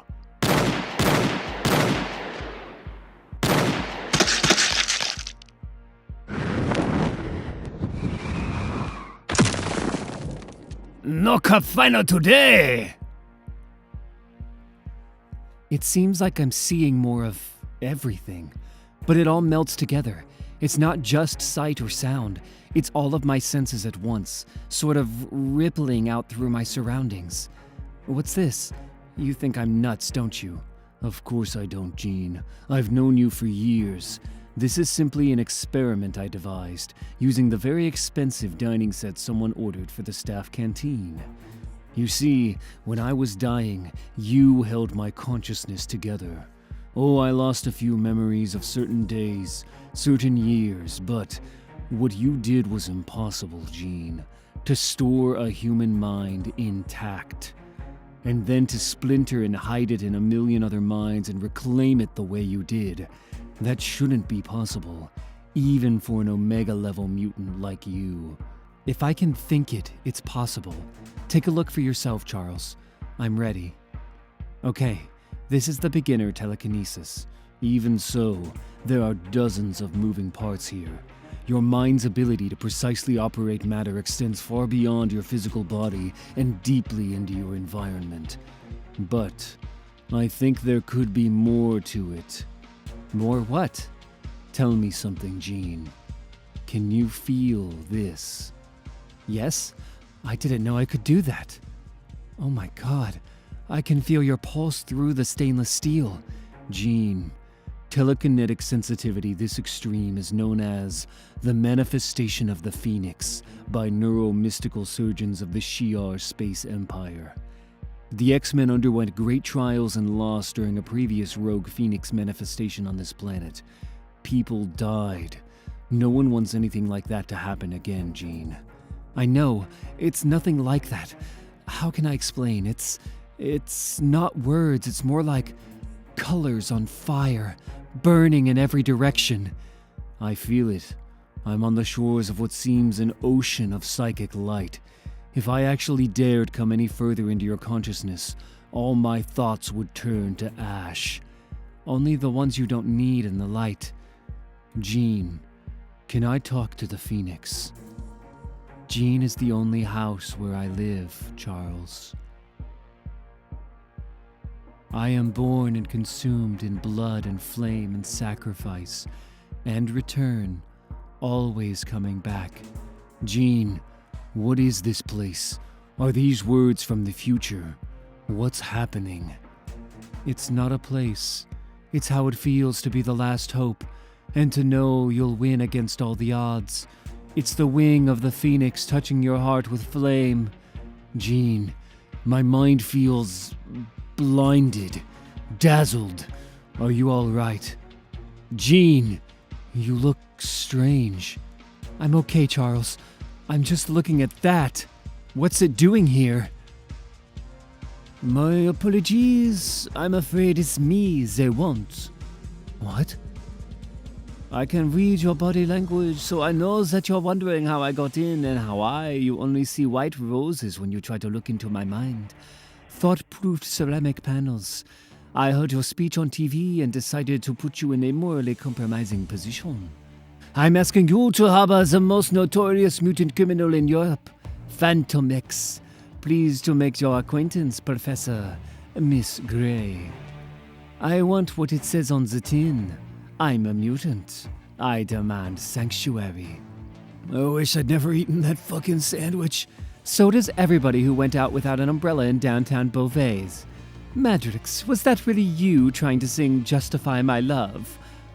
That was about the most perverted thing I've ever heard. Weirdo that you are. I'll take that quavering voice to my tomb with me. Hey, and I hope everybody noticed he was harmonizing. That kind of performance takes lots of long practice sessions alone at home.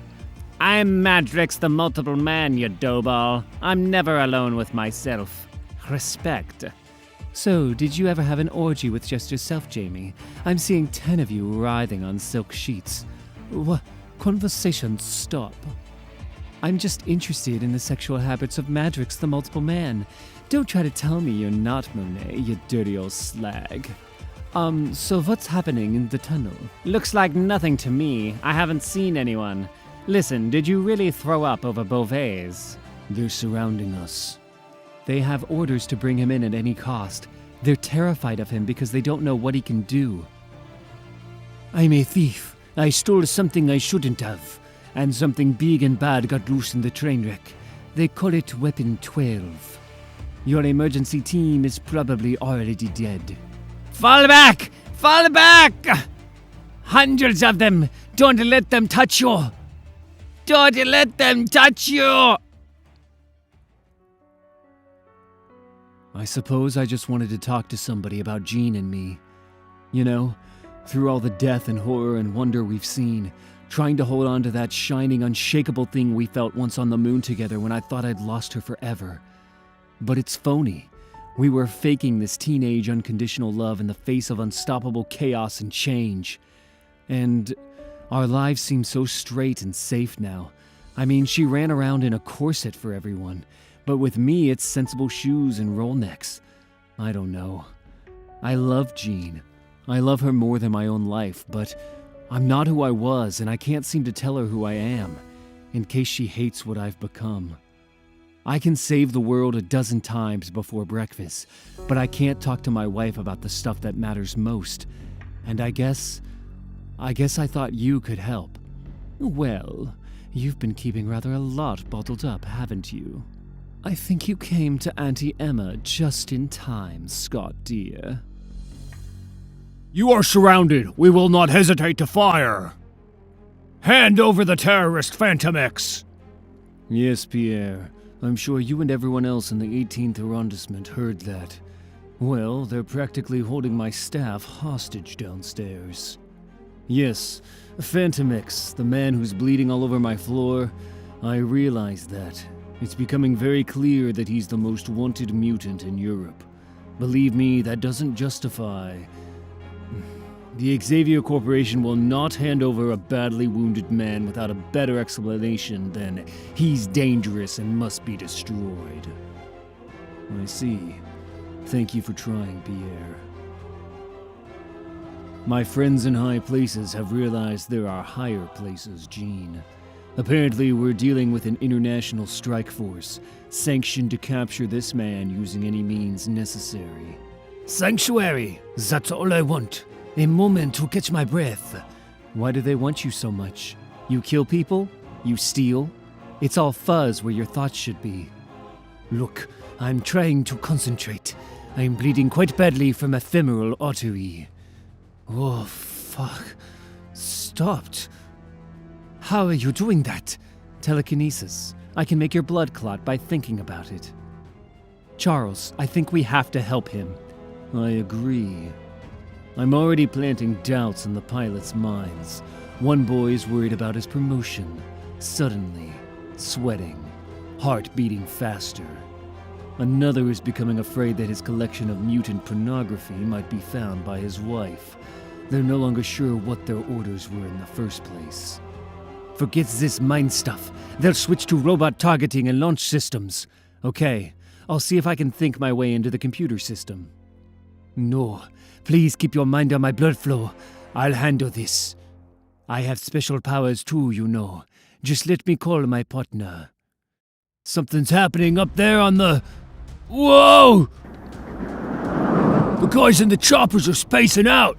Yeah, well, they got telepaths everywhere. I don't even know if these are my own thoughts. We need a volunteer with no mind of his own worth controlling. Me, sir. Corporal Animal, sir. I'm a highly trained death machine with no human feelings, sir. Thank the Lord and the Marine Corps above for that. Do your duty, Animal. See, it's all a misdirection. They look at the smoke and the lights, but they don't see what you're really doing. Now I guess you're wondering who I might be. Well, let me tell you about that. I am your death in human form. I'm sure any one of us can handle this moron. Last chance for the pacifist lobby before I blow him away. Look, I have a lunch date with a very famous French film star. Are you going to point that gun at me all day? Shut up! I really hate French movies. This is whack! Any results upstairs? Guys! We found Animal up here. He don't look right. Animal? When my daddy died, I was too young to make sense of it. I was just 4. When you're a kid, you got no place to put those big old feelings, so I kinda stored up all the resentment about losing my dad right in my chest here, and I tried to be like him, to take his place, I guess. I made myself strong and tough, so the world couldn't hurt me none. But it's been hard to feel much through all that protection, and I always found it really kinda difficult to make personal relationships work. It's like this big shield around my heart, see? I got this feeling I need to reconsider my life with the military. Maybe I'd be better working with handicapped kids or something.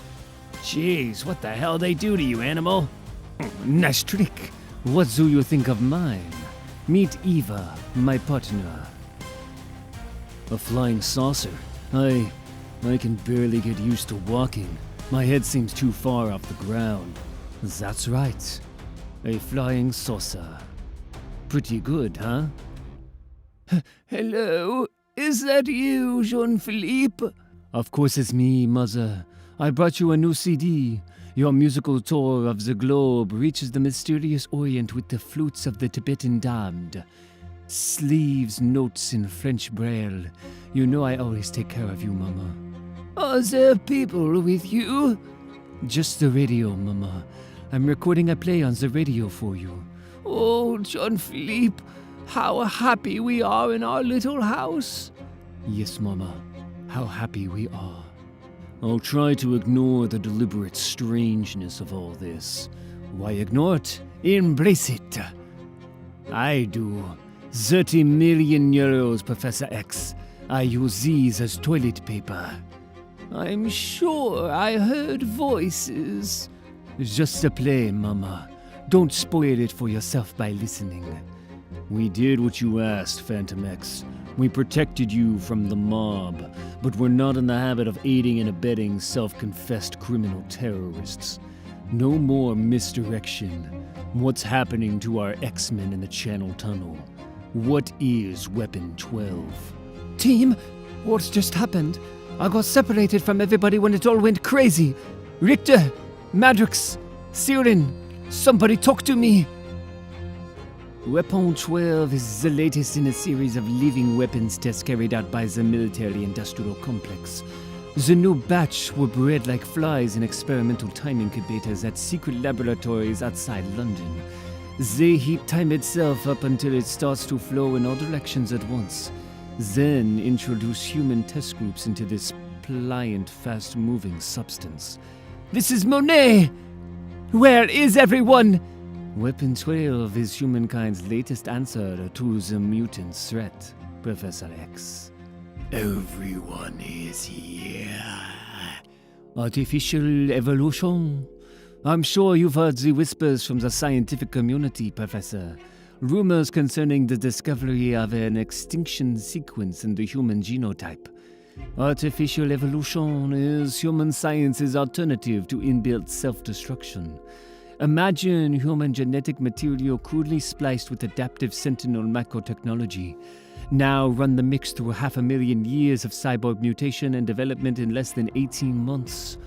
Weapon 12 is a test tube mutation, bred in accelerators. Human governments know much more about what mutants are and what they can do than you can imagine. The train wreck was faked. They're developing these monsters to kill you. I should know. I sneaked on board to steal the dossier and found myself in the middle of a research and development operation. They closed the channel tunnel and created the whole event to field test Weapon 12 against a group of trained mutants. Being able to conveniently eliminate a number of persistent asylum seekers who've been trying to smuggle themselves through the channel tunnel into Britain is simply a perk. I have the whole dirty dossier on disk. If you want to know more, the data's for sale, of course. Or you could gift it to the Xavier Institute. I'm a mutant with no scruples, Professor. Your personal fortune was valued at $3.5 billion. Your teaching staff includes at least 3 millionaires. I'd prefer to sell. Both mutants and humans suffered in these monstrous experiments. One of our close friends was designated Weapon X in the program and tortured. Boo-hoo. I'll suffer too if I don't get a money transfusion into my bleeding, wounded bank account. And it's Weapon 10, not X. These are the details to the entire Weapon Plus program, dating back to World War II. All the failed experiments and the successes, the results of 1,000 illegal human tests on human, animal, and finally, mutant subjects, like your Mr. Logan. All yours for $1 billion. I'd be interested to see how much money you're willing to sacrifice for ideals. So what did they tell you about your rescue team? High-level genetic emergency. Innocent people in danger. They know exactly what buttons to press, don't they? Humans may not have special extra senses, but they're very skilled manipulators and they know how to make weapons. See how good they are at turning your altruistic nature into a tool to destroy you. We need that data. We need to know what we're up against. According to your story, 6 X-Corp members could be involved in a fight for their lives right now. 600, if we count Madrix the Multiple Man. I've read the Weapon 12 file. I know exactly what I'm up against. Then tell us, are you driven entirely by your self-interest? I'd like to answer all of your questions, Professor, but I have to remove several bullets from my body. I prefer to self-operate, so I'm putting myself into a state of light auto-hypnosis while my body works on itself. There's wine and a selection of fine French cheeses in the fridge. Make yourselves at home. This won't take long. Is anyone there? This is Darkstar!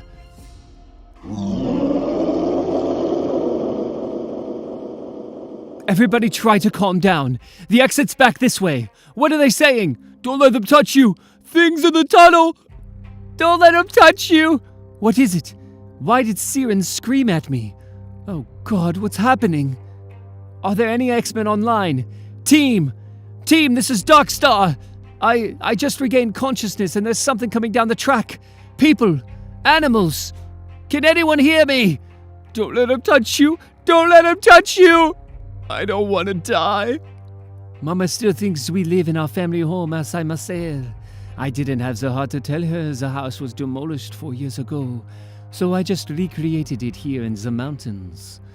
Strange, I've never met a real X-Man before. I've always managed to stay just under the radar, stealing a Van Gogh here, a priceless alien artifact there. What were you trying to prove with the self-healing? I could have easily removed those bullets. And why won't you take your mask off? I want to prove I'm serious, and I take off my mask all the time. Just not in front of you. With 2 telepaths around, I prefer to keep my thoughts to myself. You hear any complaints from me about you leaving your Wonder Bra on all the time, Mrs. Grey Summers? Fantomex. I'm becoming very concerned about my staff. If you intend to return to the wreck, we'd like to travel with you. But you knew I'd say that, didn't you? Yes, I suppose I was playing a little chess with your morals, Professor. See, I humiliated them by stealing their data, but, you know, big deal. I want to make a much bolder statement against mutant vivisection. Weapon 12 was bred to exterminate. His survival traits are a product of man-machine fusion. I may be brimming with self-confidence, but even I have my limits. On the other hand, with two of the world's most powerful minds riding shotgun, I think I can end the experiment. So here's another difficult ethical decision for you to make. I'll help save the lives of your X-Men and everything else in Weapon 12's vicinity if you two pacifists help me kill him. Don't spend too much time deciding. Weapon 12 must die. The Eurotunnel, Paris, France. So what's plan B? In the name of the wee man, Jamie, what's plan B? We have no plan B, Siren. Oh, fuck this. Cover your ears if you don't want this to be the last thing you hear. We don't even have a plan A. I can't keep multiplying myself. Tired. Fall back. What is that? We can't do any good here. Fall back. But what happened to Monet and Darkstar? Jamie, what the hell are we up against? High above Paris, they were trying to create Supermen to fight future wars. That's how it all began. Weapon 0 was classified. I was a volunteer. Weapons 2 through 3 were animals. 4 to 6 used various ethnic minorities. Then they found the ideal subject for the 7 trials onwards. Kidnapped mutants, the scum of the earth. Like I said, Weapon 10 wasn't a letter, it was a Roman numeral. X is 10. You're Mr. Logan, the Wolverine. Only the 10th generation living weapon. They've gone far beyond that now. What? Look, in the name of reason, man. I've already told you, Fantomex. There are 6 of my X-Men, and who knows how many innocent human beings in that tunnel. Weapon 12 becomes his enemies, Professor Xavier. They become him. He's a soldier who recruits his own army just by touch. I don't like to be rude to anyone, but I really have to say you are a very difficult and obtuse man, Fantomex. And this vehicle, you're only frustrated because your telepathy can't get through my shields, Professor. Eva isn't a vehicle. She's my partner. She's my mutation. When she emerged from my mouth on the day my voice broke, Eva was only this size. Yes, I can sense her aliveness now. Pure machine consciousness. She seems friendly. All this came out of you. What happened? I used to keep her in a birdcage and feed her Swiss chocolates, Mrs. Grey Summers. It was many years before my pet saucer began to talk to me. Eurotunnel ahead. We here. Can you feel this, Charles?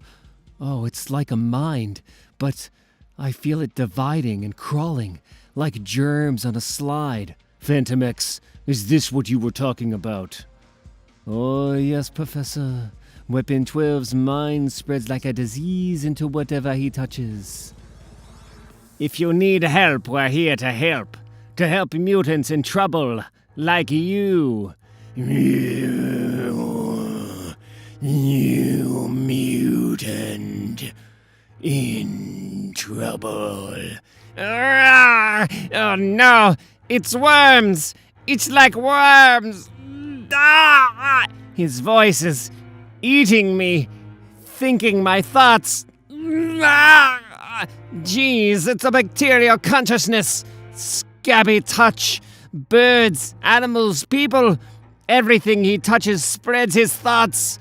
Sam, you get that? Everything this guy touches becomes an extension of his body. Don't let them touch you. Okay, so we just better hope that shiny silver flying saucer out there is on our side, huh? Now, Jean. Ah, Sam, they're not moving. That's our cue to save the day. I've got him. I don't know what this is. Mine's a bag of worms. But I'm suspending his motor functions telekinetically. I have no idea how long I can keep this up. This is a very weird mind. It's bending around mine. Don't get too wrapped up in his thought processes, Mrs. Grey Summers. They are entirely viral. He's adapting to my attack.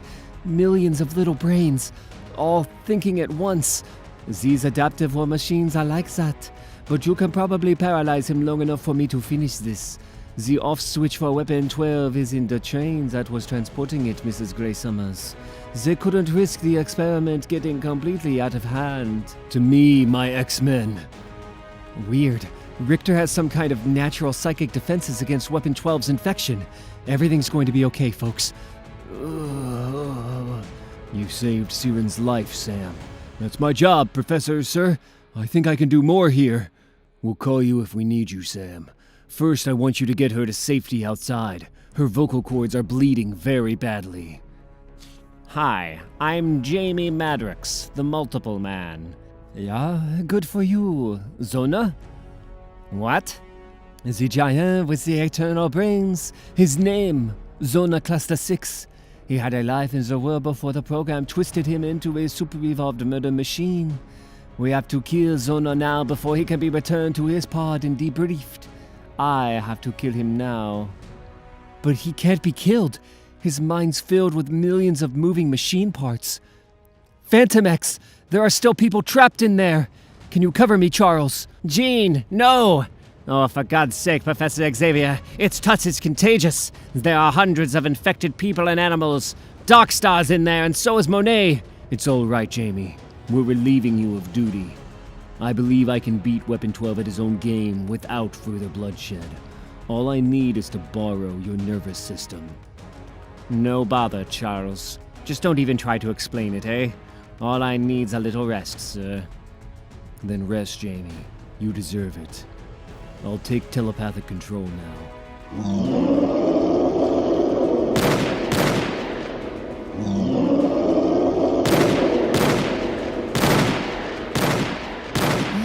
Nobody does it like me.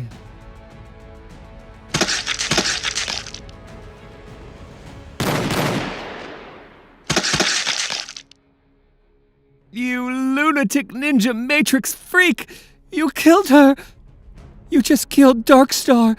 She was a superhero! She stopped being human the instant Weapon 12 touched her.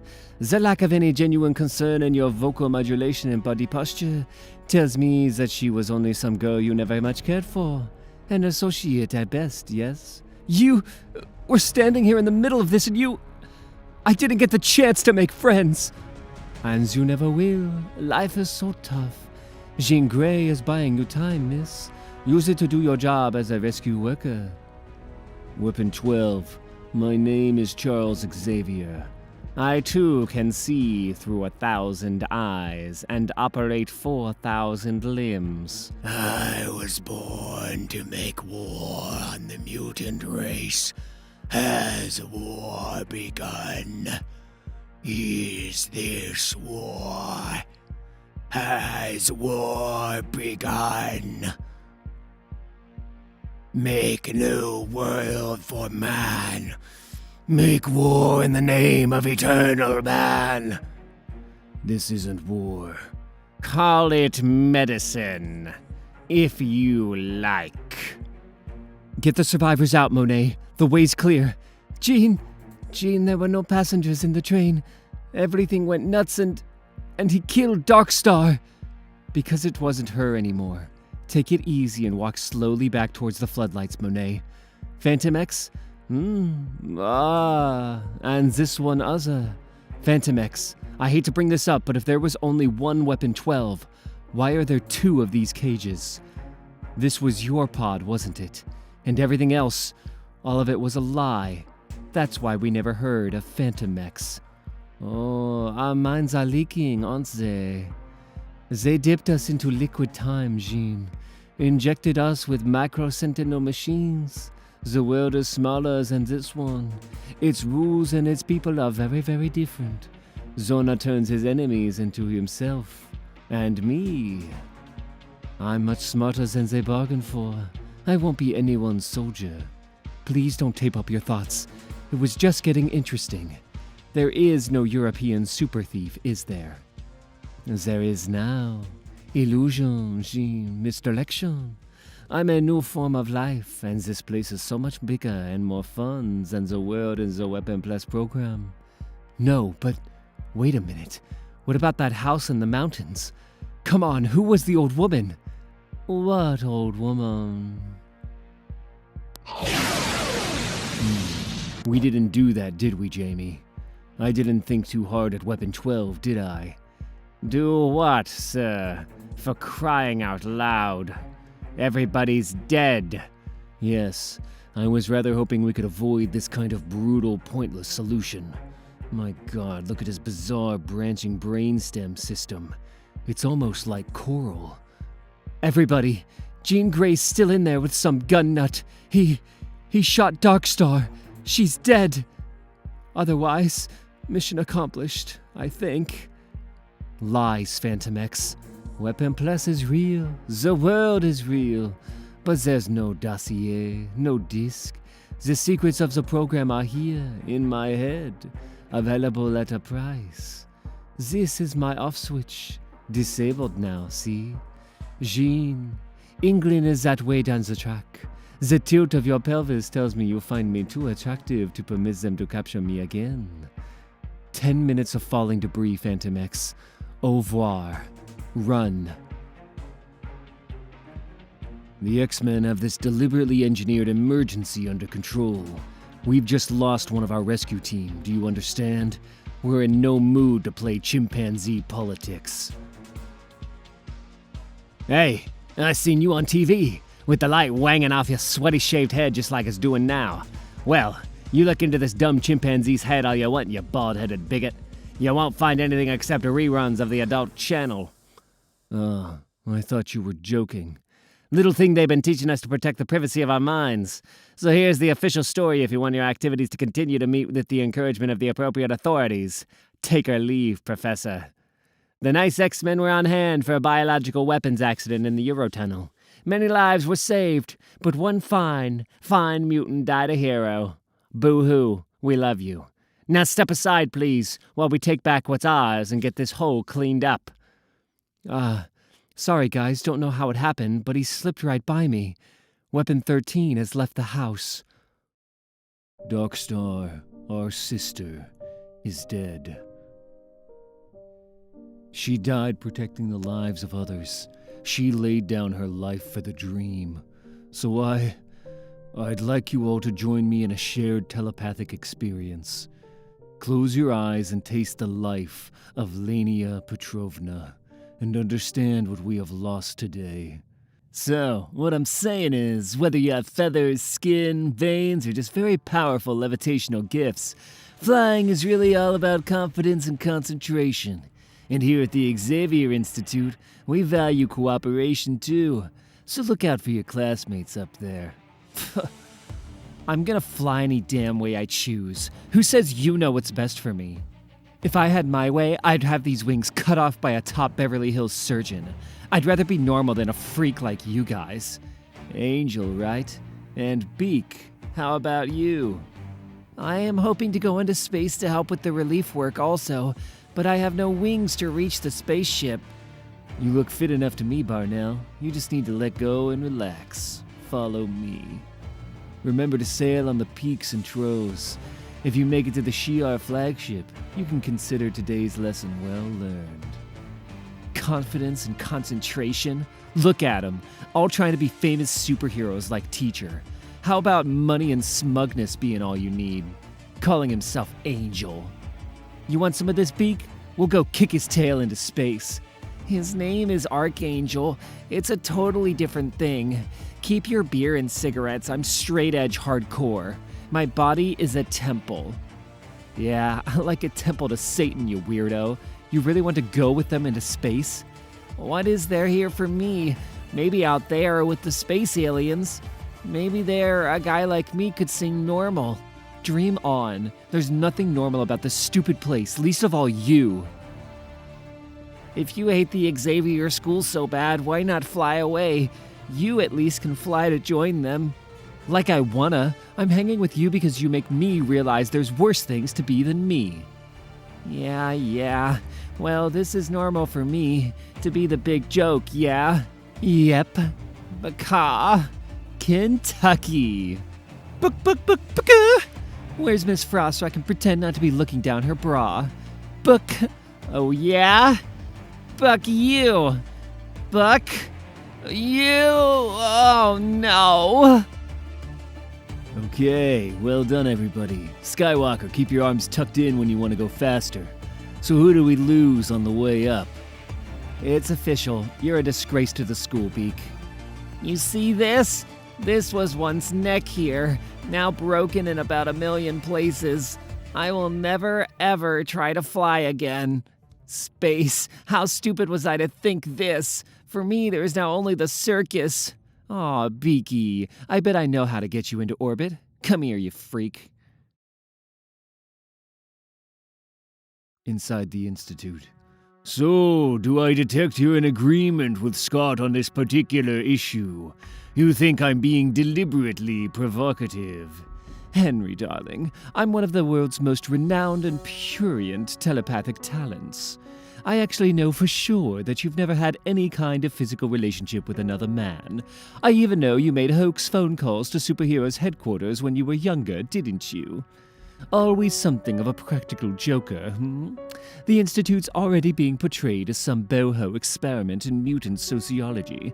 These outrageous statements you've been making do nothing but fan the flames of controversy.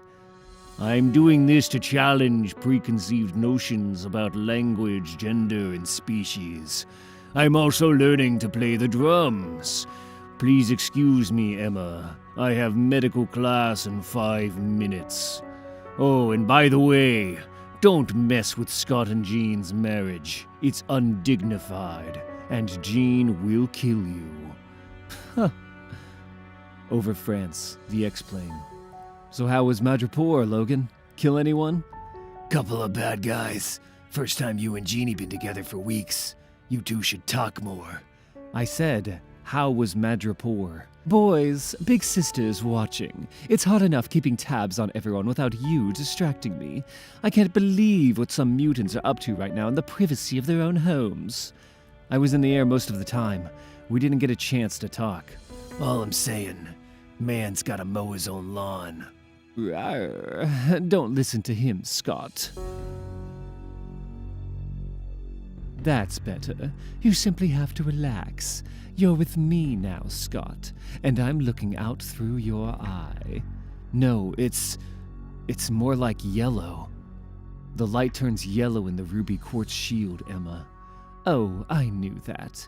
I'm trying to get you in the mood, Scott. Stop being so literal. Fly with Emma. I summered here in those long, hot days following the incident which left my ghastly finishing school in flames and my headmistress penniless, South Province. Or at least my memory of it. And now I'm mixing in your own memories of wind and air pressure to make it seem more convincing. Aren't I clever? It's just long-range super telepathy, Scott, made possible by this lovely Cerebra machine. I'm quite drunk on the sensation of 10 times the prying power. I need a little marriage guidance, Emma. That's all. And that's exactly what we're going to do, Scott. Trust me. I've heard that one before. Why can't you just be straight with me? Why can't everyone just be straight with me? Because we live in a bendy world, dear. Let go. Tell all your troubles to Miss Frost. Emma? This isn't funny. Is this supposed to be symbolic? Because it really feels like gravity. I'm falling, Emma. Stop this! Save your breath for impact. Let's aim for my cousin, Jocasta. That's a memory of her wedding below, and I've always wanted to ruin it. Good heavens! How did we end up here? How terribly meaningful. I only wanted to talk. Ugh, hey! You daydreaming Summers. Get some rest. I'll bring us down. Yeah. Thanks, Logan. Thanks. Take Logan's advice. Your left brain can handle him yapping away like a dog. Your right brain needs all the help it can get. Which is where I, as the X-Men's only qualified sex therapist, come to the rescue. I don't feel safe here, that's all. Wherever here is. It's like everyone's watching me. Like I'm doing something wrong. We're swapping thoughts, that's all. Telepaths do it all the time. How do you think Jean and the Professor while away the long hours abroad together? I don't need this. What do you know about me or Jean or any of us? Rather a lot, as a matter of fact, Mr. Scott Summers. Jean is a human furnace of violent emotions. It can be quite horrific to experience. I know she has a temper. A temper? For God's sake, Scott, she once almost erased half my brain. I was left drooling and incontinent for a month. I'd think very carefully before crossing swords with Jean, believe me. She's never been that way with me. Well, we've all seen her worst and survived it. But you, no one really knows what volcanic passion Scott Summers struggles to repress. She's afraid of you. I would never hurt Jean, no matter what. I think she knows that too. You think she knows, but you've never really told her. Why is that, Scott? What's the big optic blast you're holding back from us this time? Are you afraid you'll blow Jean to smithereens if you tell her you don't love her anymore? I'll always love her. It's just, we've both changed so much. Everything's changed. I used to think I was special. I tried to be a good husband. But underneath all the lies and the acting, I'm just like everyone else. Spare me the bloody obvious, Scott. So you were possessed for 5 minutes by an evil spirit. He showed you dark corners in your soul that you never knew you had, blah, blah, blah. But when do we reach the scandal, Scott? The real dirt in its most pure, concentrated, and embarrassing little nuggets. Give me a break, Emma. This is hard enough. The perfect marriage of the world's most beloved mutant heroes has fallen into ruin. Where, how, why, and when did it all go so wrong? I think there's only one way to find out. We'll play a little game of superheroes and heroines, shall we? You be Scott, and I'll be Jean. Is this still telepathic therapy, Emma? Or are we having some kind of weird affair now? Aboard the Shi'ar cruiser.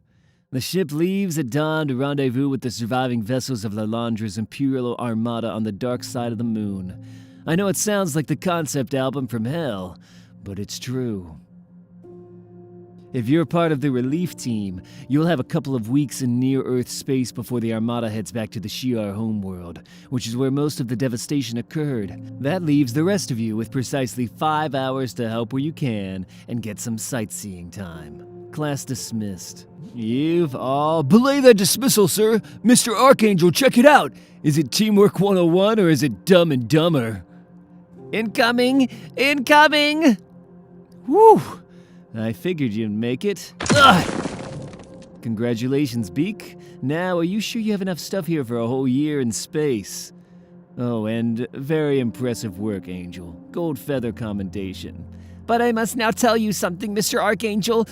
For me, there is no way I can go to the cosmos after all. Something has happened to me, sir. Something I can hardly explain. A girl, right? There was like a rainbow in her wings. I have to stay here now.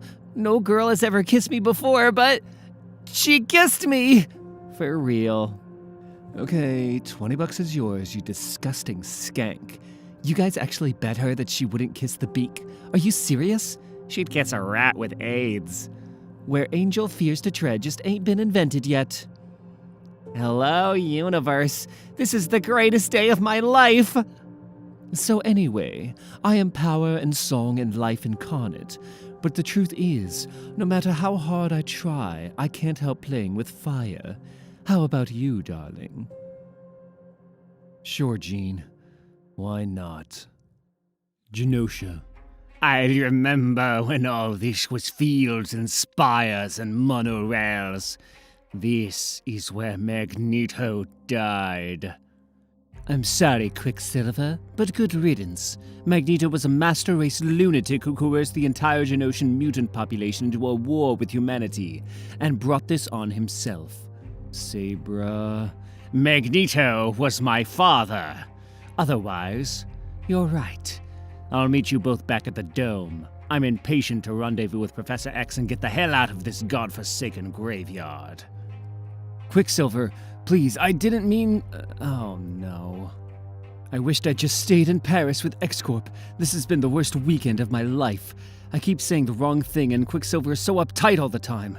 Neil, right? I'm terrible with names. Neil, yes. Call me Thunderbird. Sometimes code names are easier. Nah.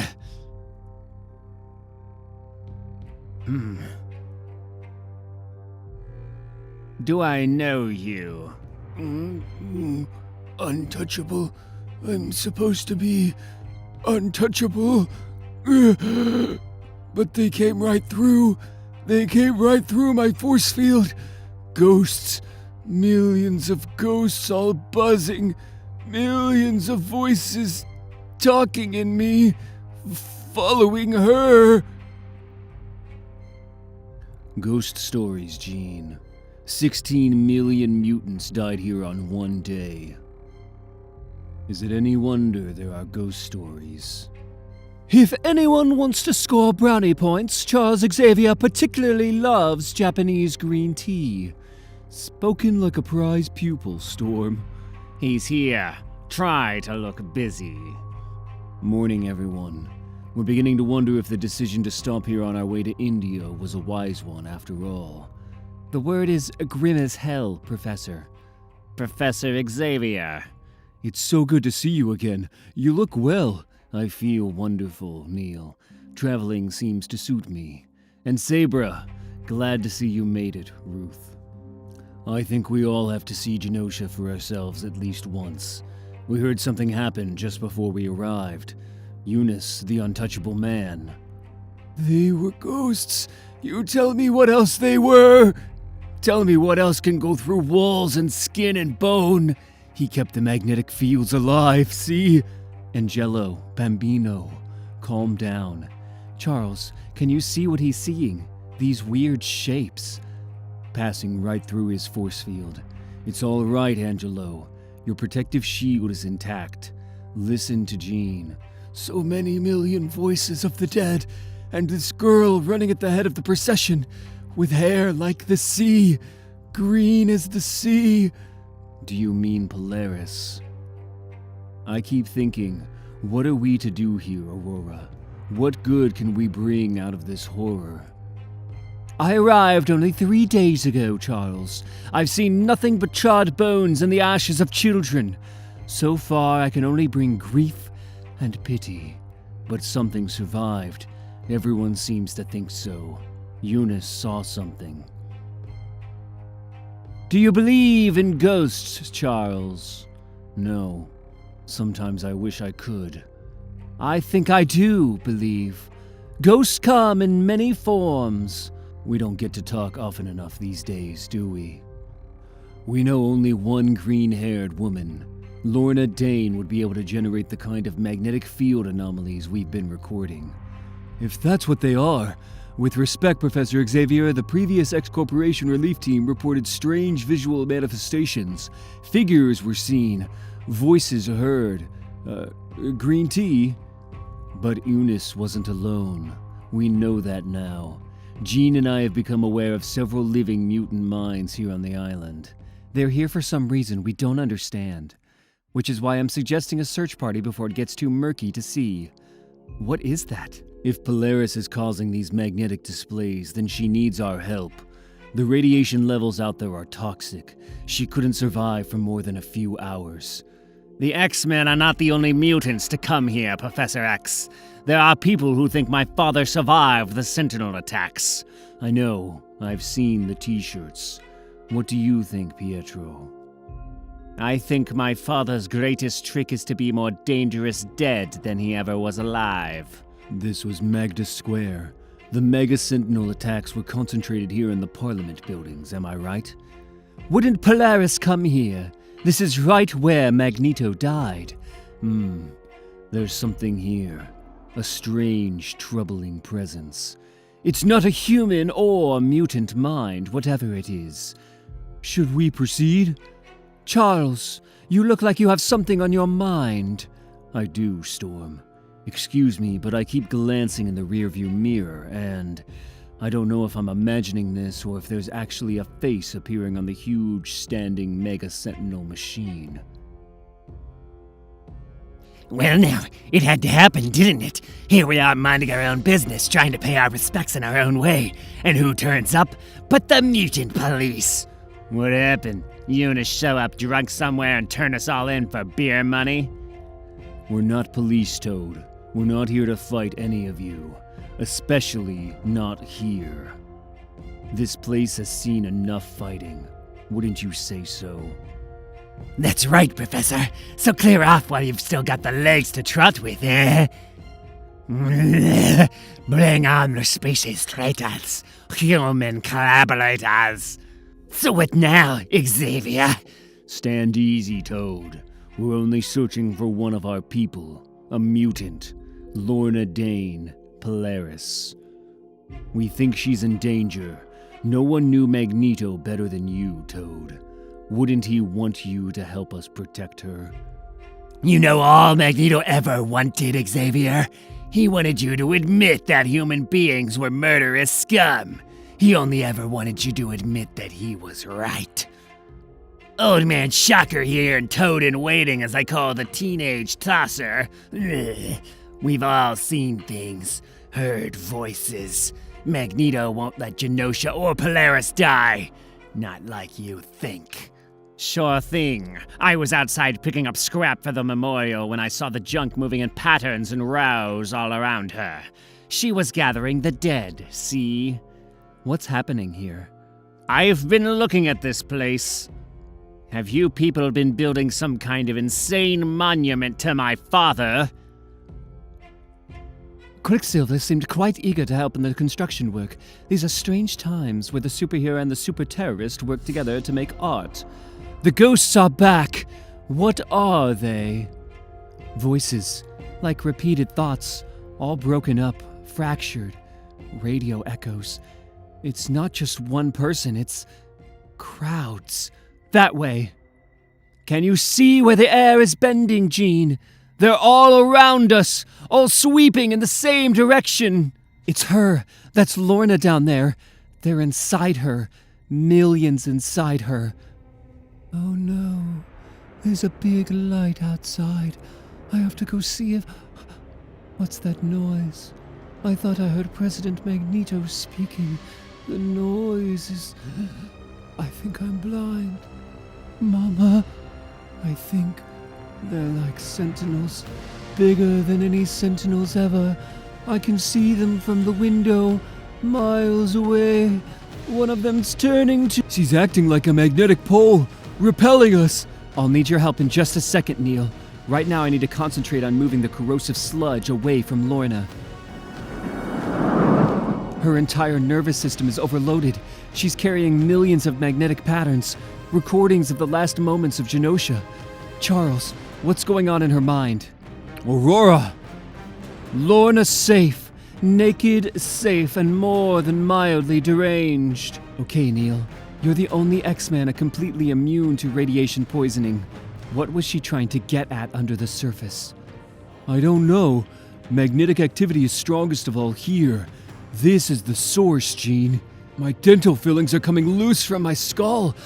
But I don't... There's something here. I'm not sure what I'm holding. No, wait.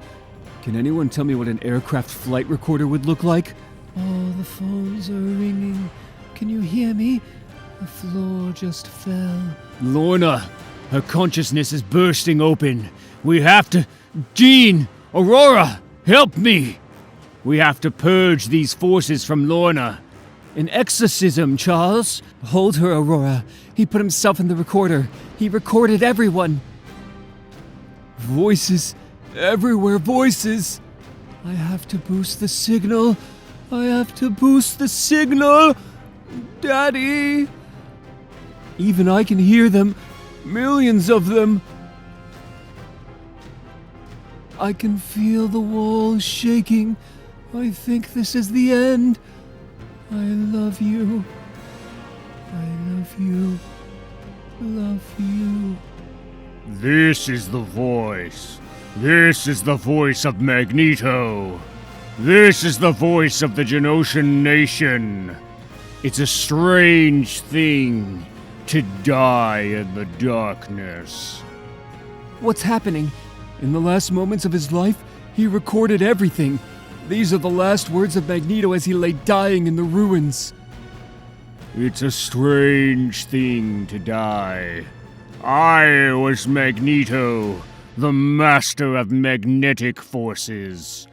Now I will be a voice in the darkness, echoing forever. Once I was a mortal man. Now I am becoming memory, immortal. They must have thought they could silence us forever. Instead, we have become magnetic, unstoppable. My dad. Oh, my dad. He saved them all on tape. Do you understand?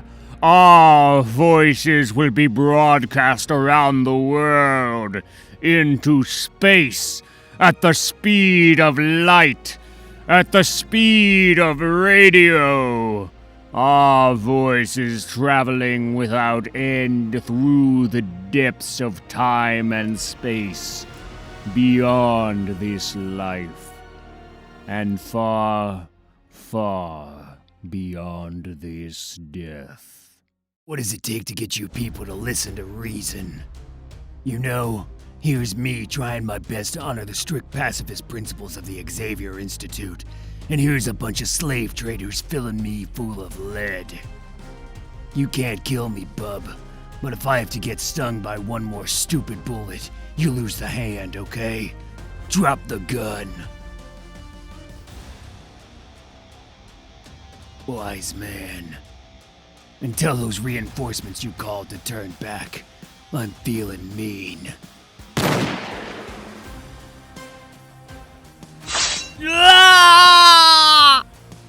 What were you thinking, bub? That guy doesn't look like a deranged human killing machine on a hair trigger fuse. Quit while you can still hold hands with your forces, sweetheart.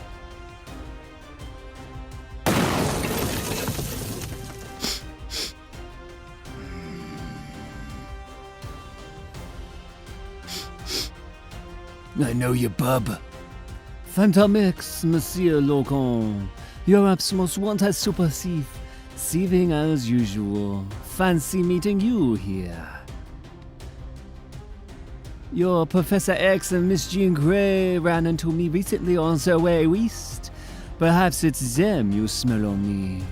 These are the names and addresses of some of the richest people on the planet.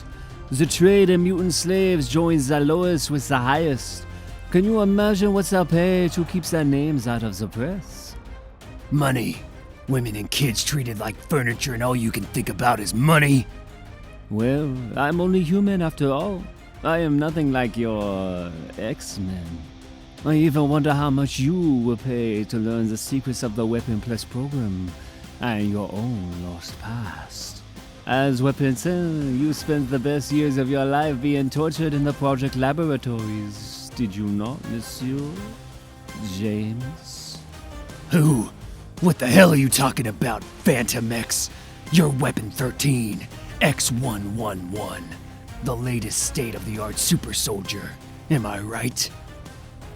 You'll be hearing a lot more about that soon enough, Wolverine.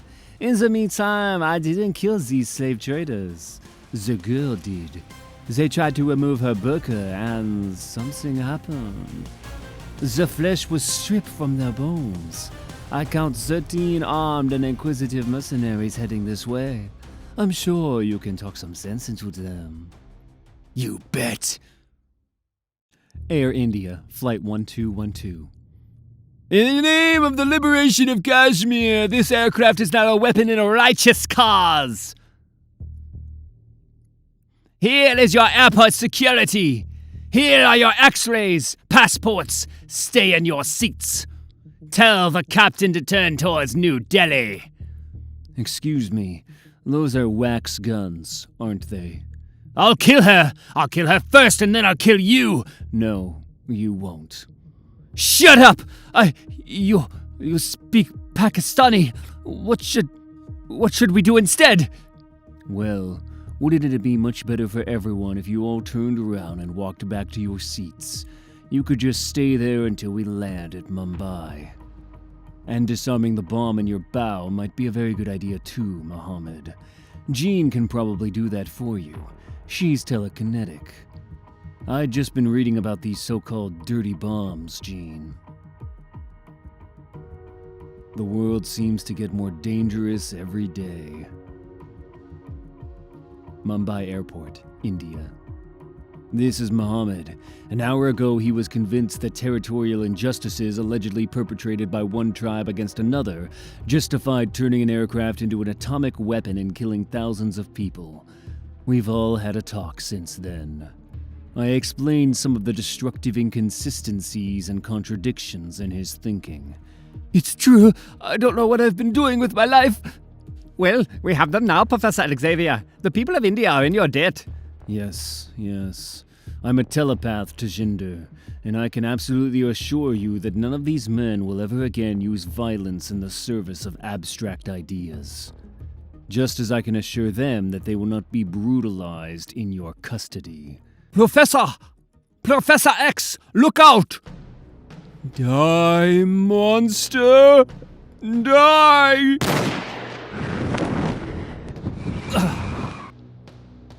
Jean. Down, Professor! James Proudstar. I thought you were dead. Must have been someone else, sir. There, can you hear the breathing? This is not an ordinary bullet, Charles. Look, I don't even think it's from this planet. It's got a really weird molecular ringtone.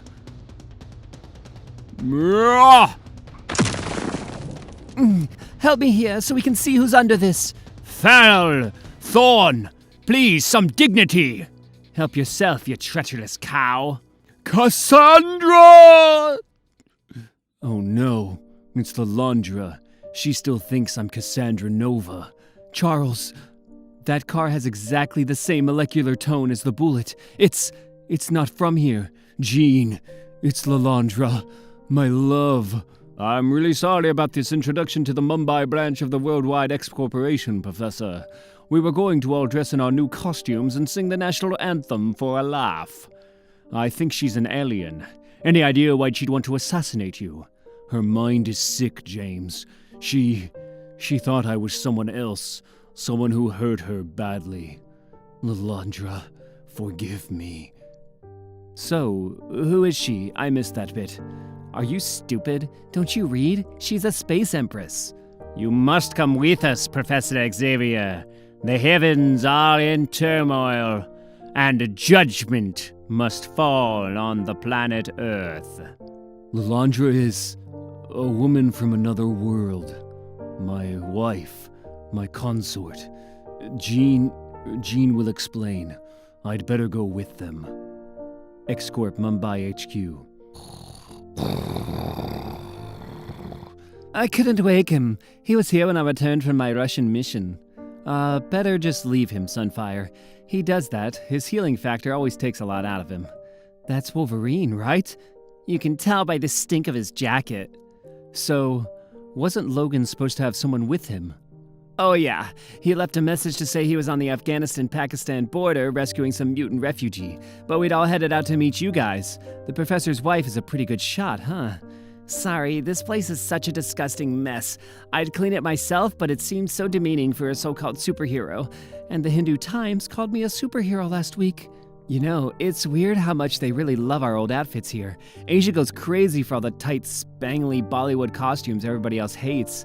I noticed. So what exactly did you say was wrong with your Cerebra link? Well, the main problem is we have no telepaths worth half a damn in X Corporation Mumbai. That's the bottom line. Look at us, Jean. We can't even figure out the controls for the DVD. What chance do we have of starting up a sci-fi mind machine? Point taken. It's actually not all that difficult. You just think into it and it finds mutants for you. Maybe I can kickstart your Cerebra and track down the missing mutant. Come on, Sunfire. Don't just stand there and tell everyone you're using your special nuclear powers to do all the work. But I'm using my special nuclear powers. This place is scanning free of all intruders. So the mystery mutant could be anywhere by now, if she even exists. Maybe Wolverine ate her for lunch. Wait, it's him! All this dust is coming off Wolverine. Don't touch him, Feral. He'll wake up and kill you. That's Wolverine? Are you insane? He's a samurai. Samurai? But he was on a search and rescue. Who did he rescue? Gotcha. The missing mutant is right here in the room with us after all. Are you sure, Jean? My extra senses are working overtime and there's still only 6 of us here. She's not strictly biological right now, are you? Hello, Sorora. It's okay, I'm Jean. Jean Grey Summers. You're safe here. We're the X-Men. We got you out of the camp. You're safe. And I know you're hungry. You can turn back to human form now. Tulab. Tulab. It means dust. It's all she says. Now will everybody shut up? I'm trying to sleep. Hi. It's okay, Sorora. We're friends. Everything's going to be okay. Meanwhile, We are here, Professor Xavier. Time to say goodbye. The Empress Lalandra must be returned to her people. What's going to happen here, Rocky? I am Araki 6. I am only a messenger of the Empire. We are returning your people, Xavier. For our own protection during this time, the Empire can afford no further contact with the mutant race. But, Lalandra, what's happening? You think you know everything, Charles? You think it can all be set right with words and hopes? But Cassandra Nova can do no more harm. I know what she did disguised at me, but your mind will heal. Lalandra, the Empire will prevail. Ruin came to us through you, Charles. Always you bring ruin. The Empire is broken. I am all broken. How can I allow them to see me like this? Not broken, my love. Dissolved. Changed to a new form. Think. The new emergency Senate has decreed the withdrawal of all Shi'ar citizens from planet Earth during the disinfection period. You don't know anything, Charles. It's over! The mutant species has registered toxic levels of aggression. Nature itself has chosen to deal with your kind. Your marriage to Empress Lalandra is hereby annulled. Disinfection? Oh, yes. The Phoenix has hatched, Professor, and she is merciless. Mutant Town, NYC, last night. Hey, Jumbo Carnation, going home alone tonight? Are you kidding? I prefer crochet. Cab! Well, hello, boys. I don't suppose any of you big primitive humans could help me find a taxi. See what I told you? This is the guy. He was on TV, all over the news. He's famous. How about signing your autograph here, brother? Sure. Shall I put kisses? Please. Yeah, we love mutants. Hey, gross! He's turning to plastic! Ugh! That's just the skin on the outside! Run! Why? The Xavier Institute for Higher Learning. Today. Everybody, listen up. Jumbo Carnation is dead. What? Hey, do you mind getting out of my head, Slick? Word. I'm trying to concentrate on making anti-gravity floats for Martha, okay? All she's got is the memory of a body. Yeah, well, at least she's still alive and thinking about it. Jumbo Carnation is dead, loser.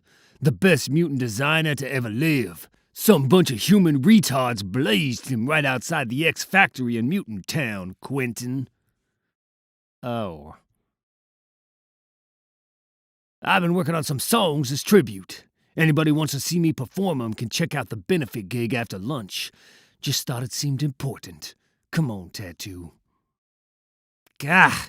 Tattoo only likes Slick because he looks cool, not because of what he is. But what he is, Quentin, is a super cool guy with a guitar and leather pants. I wish I could be like Slick. Now there's cool, Herman. Sophie, Sophie? Which one is Sophie? They're all four the same. There's 5 of the Stepford Cuckoos, you totally see-through moron. Hey, Quentin, how much you bet that Slick could get Sophie to drop her pants with the power of his mutant charisma? All 4 of them, and Miss Frost, behind the gazebo after open day. 5! 5 of them! Keep shoveling in those chocolate bars and there'll be 5 of you to match them. Shut up, Herman! Slick's so charismatic he has to copy whatever it says in the latest glossy magazine. He knows nothing about real style. I have here the coolest artifact of all time. Check it out. This is the front page from the Daily Bugle on the day I was born. It's from right around the time the first mutant started showing in public. Agree with me. This is awe-inspiring. Pretty whack, QQ. The dude at the whip's like Satan or Prince Namor. Right on. That's what humans thought we were going to do to them, Spike. Oh, and by the way, Herman, chocolate makes you smarter. I wish I'd be 2 Einsteins. You got a call from home, Choir. Get a mobile, you weirdo. Get telepathy, retarda.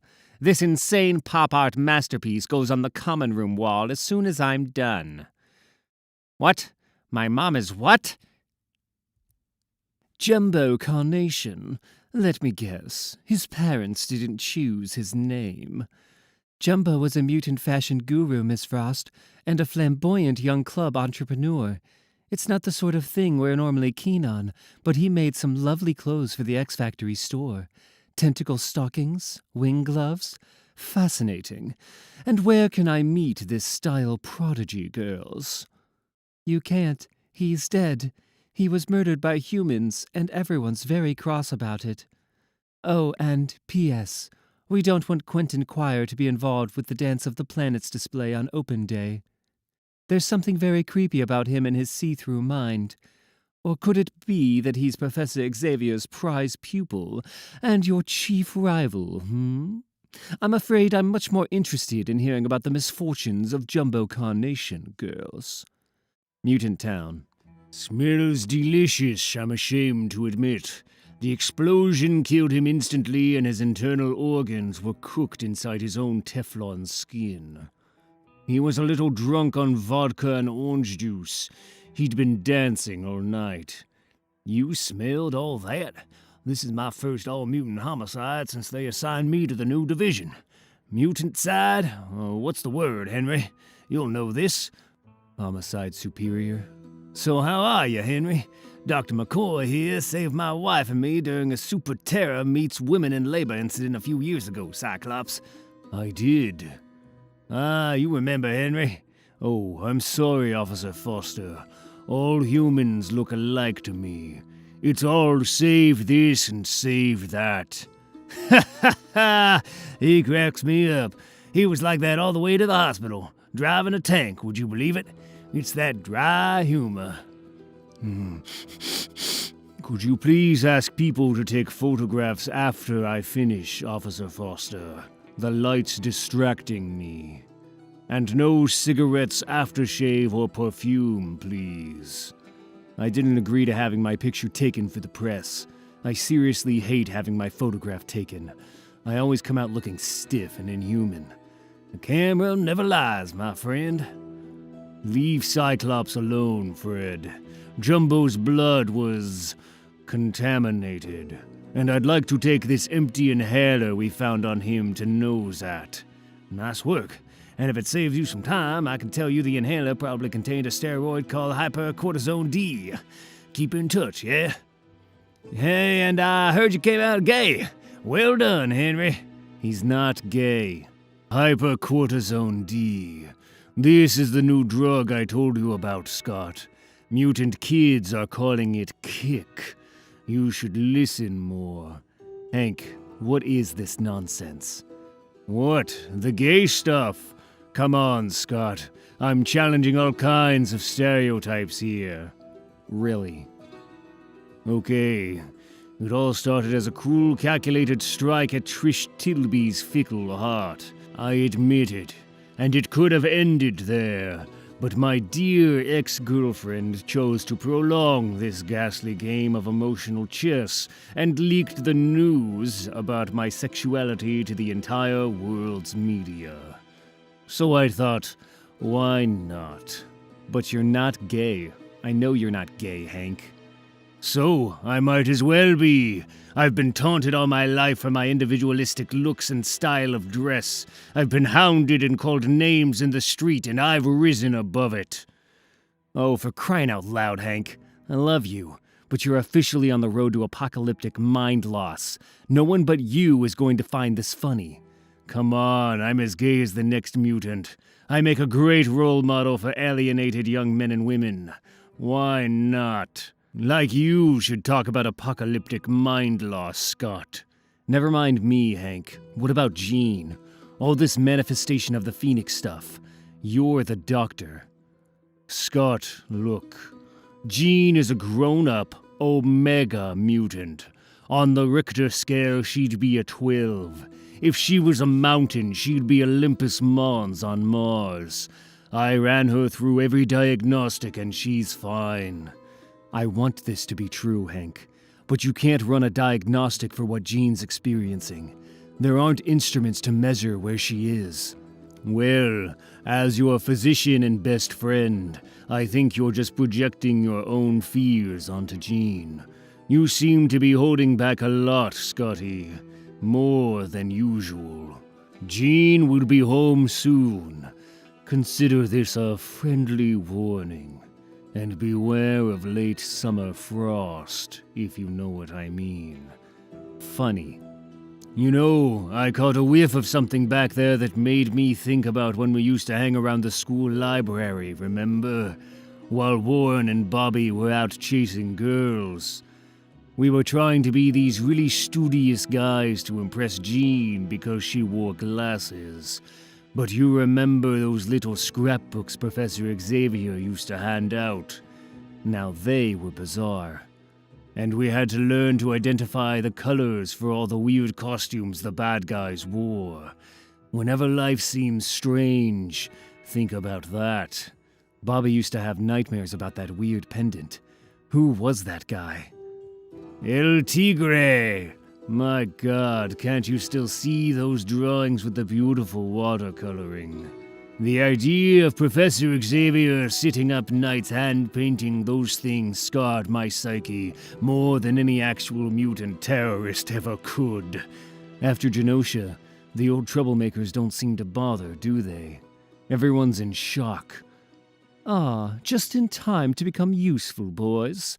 Some zealots levitated a rather embarrassing tribute to Man-Mutant Brotherhood, and it's wedged there in front of my classroom window.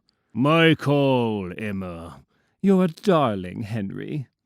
Isn't he a darling? And 10 points ahead of you in the popularity polls since he came out all over the papers, Scott. When will Mrs. Summers be back? You must be missing her awfully. Some darkward has left a cigarette burn where the island of Genosha should be. I don't know if this Dance of the Planets display can survive until open day. Jean sends her regards from Hong Kong, by the way. How very generous of her. I was rather hoping for some expensive jewelry, but I suppose regards will just have to do. Come now, tell me all about your adventures, Scott, dear. Now, do you five want me to talk through your plans for open day? We won't have to talk, Dr. McCoy. We'll just let you see them in your head. It'll be more perfect that way. Lights went out and the heavens cried on the street where Jumbo died. What kind of message can we send? When will the suffering reach its end? Can man and mutant meet as friends? Or do all hopes and legends lie on the street where Jumbo died? Man, those lyrics are pretty embarrassing, huh, Quentin? Hey, Tattoo! Slick, I have a question. In what way exactly does this stupid performance benefit Jumbo Carnation, or help to avenge his murder? Do you have a point to make, Choir? I dunno. Have you any idea what happens inside when you find out you're not the person you thought you were? I do. How about you, Slick? Who wants to see Slick naked? Ha ha ha ha! Baby, what's up? It's still me, Tattoo. I still love you, babe. What are you all looking at? I'm still the same guy. It's all fake and illusion. That's what cool is. That's what charisma is. That's what everything is. Xavier's office. You test highly for superintelligence, and those anti-gravity floats you invented have given Martha Johansson's brain a mobility we never thought she'd have. You're one of the Xavier Institute's most promising students, Quentin. So you understand why it seems so out of character for you to humiliate another student in this way. You know you're welcome to spend some time at the school's Pacific retreat. I think Slick deserved it, Professor. I had a kind of realization, and I felt Slick was just betraying the ethos of the Institute by using deception. Okay, so Slick was a bit of a pain, but no one got hurt. I think it was wrong to take away his tangible ego, Quentin. It took him a long time to overcome his shyness by building up an illusory self-image. He was a liar, and I don't need a retreat. I just need a haircut. I just found out I was adopted today, Professor. It's made me think about things differently. And sometimes, I think all that seems to matter to you now is being on television and telling everyone how wonderful your brave new world is. Well, I live in the brave new world, and it's not as shiny and perfect as you'd like to think. You're always selling this future that never arrives. You preach utopia, but you never deliver on this dream we keep hearing about. Quentin, I know that nothing seems to make sense right now, but we didn't bring you here to lecture or punish you. There is another reason. Dr. McCoy. I just wanted to bring up the fact that I noticed some anomalies in your blood test results, Quentin. Right now, your brain is burning sugar 15 times faster than normal. It's literally on fire. Hence all these big thoughts and ideas. We'd like to put you on a mega glucose diet and keep you under observation. You may be experiencing secondary mutation. Observation? Mutant Town. Everybody deserves it, you fat loser. The professor's a fake. Mom and Dad are strangers. Everything's a lie. And the drugs can't hurt me, can they?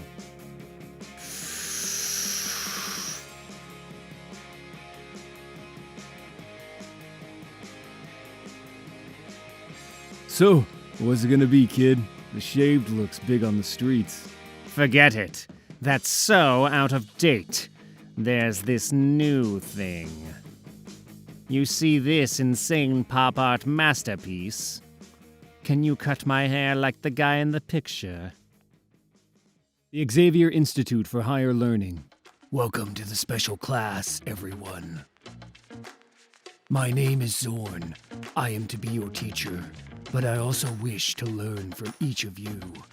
I can learn you to count, sir. You forgot no girl in your roll call. Just 'cause she's totally conceptual doesn't mean it's right to ignore her. Then let me see once more. Angel, Basilisk, Beak, Martha, Ernst, Dummy. Still no girl. Perhaps she has gone ahead and waits for us outside.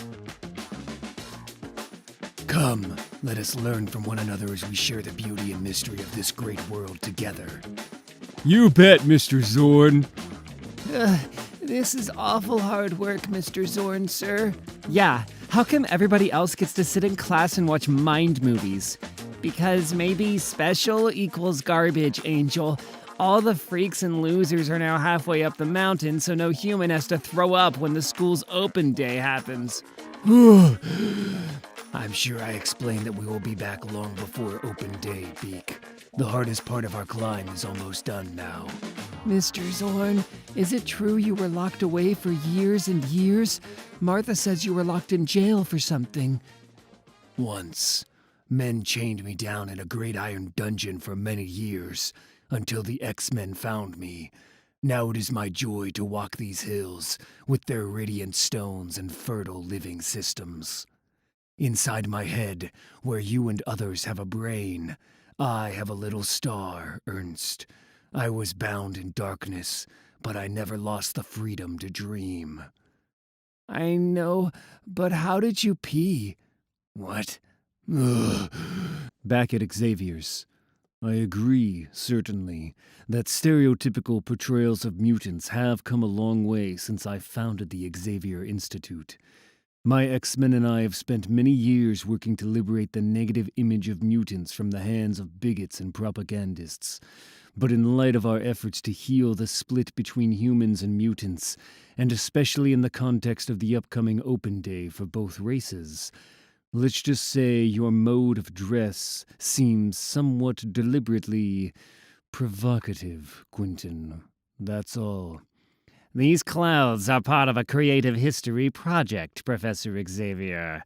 I think it's time young mutants reclaimed some of the offensive imagery produced by bigots and propagandists in the mass media. I wanted to use the Open Day to make a strong confrontational statement about how far we've all come from those dark days of persecution. That's all, Professor. Yes, your look certainly has the desired effect, Quentin. Where possible, however, we prefer to examine non-confrontational pathways. Our young Mr. Choir thinks 10 million brilliant thoughts per second, Charles. The rest of us can't seem to keep him distracted with our shallow and grubby paddlings through the minds of the rich and undignified. Miss Frost is correct. You've changed considerably in recent weeks, Quentin. But isn't change the point of our education here? Butterflies from caterpillars and all that old stuff from your very first lecture. All I've done is see things from a higher perspective, sir. All I've done is grow up a little. And we're all very proud of you. However, in 3 days' time, the Institute is opening its doors to humans and mutants alike, and I'd prefer to avoid confrontational statements. But that's actually not why I stopped by. This is. Own up. The professor wants to know if any of you naughty bohemian boys and girls have been on the puff, as they say in the local discos. This is ridiculous. I actually have an important question, Professor. If my clothes are provocative, doesn't it follow that it's more provocative to invite humans into a school filled with vulnerable mutant children? Didn't humans provide the weapons which just killed 16 million of our people in Genosha? Didn't they just murder one of our greatest artists, Jumbo Carnation? We live under constant threat. Miss Frost, please. This is an immediate threat to all of us, Quentin. I'm not here to tell you or anyone else what to do, but we have reason to believe the stimulant known as Kick is neurotoxic. Using these inhalers may irreparably damage the mutant X gene. Arm yourselves with information. Please think before you act. One more thing, Professor. I don't know if you realize this or not, but my clothes are based on designs by the late aforementioned Jumbo Carnation. Sit down and shut up, Choir. I was having the best day of my life in Hugh Hefner's head till you started up. Maybe you've heard about him. He was murdered in the streets the other night. Jumbo dreamed of seeing mutant models on the Paris fashion catwalks. He dreamed of having his talent accepted. Just like I dream of a world where I don't have to live side by side with his human murderers. Just because some birds are irrefutably black, it does not follow that all birds are blackbirds. You are falling into logical error, Mr. Choir. I was just testing. I'm only playing devil's advocate, Professor. You've always encouraged us to dream. I just wondered what would happen if one of us had a dream you didn't like. The dorms. How about the basketballs on this midget, guys? What's up? Glob's just been telling me about you and the professor in telepathy class. Xavier's just a bald guy, Radian. Some birds are blackbirds. You're trying to humiliate me with this get-up, right, Quentin? Shut up, redneck. We're a gang. We all wear the same clothes. We want people to copy us. Ask Tattoo. She's cool. Cool. Super zeitgeist. I am that blackbird.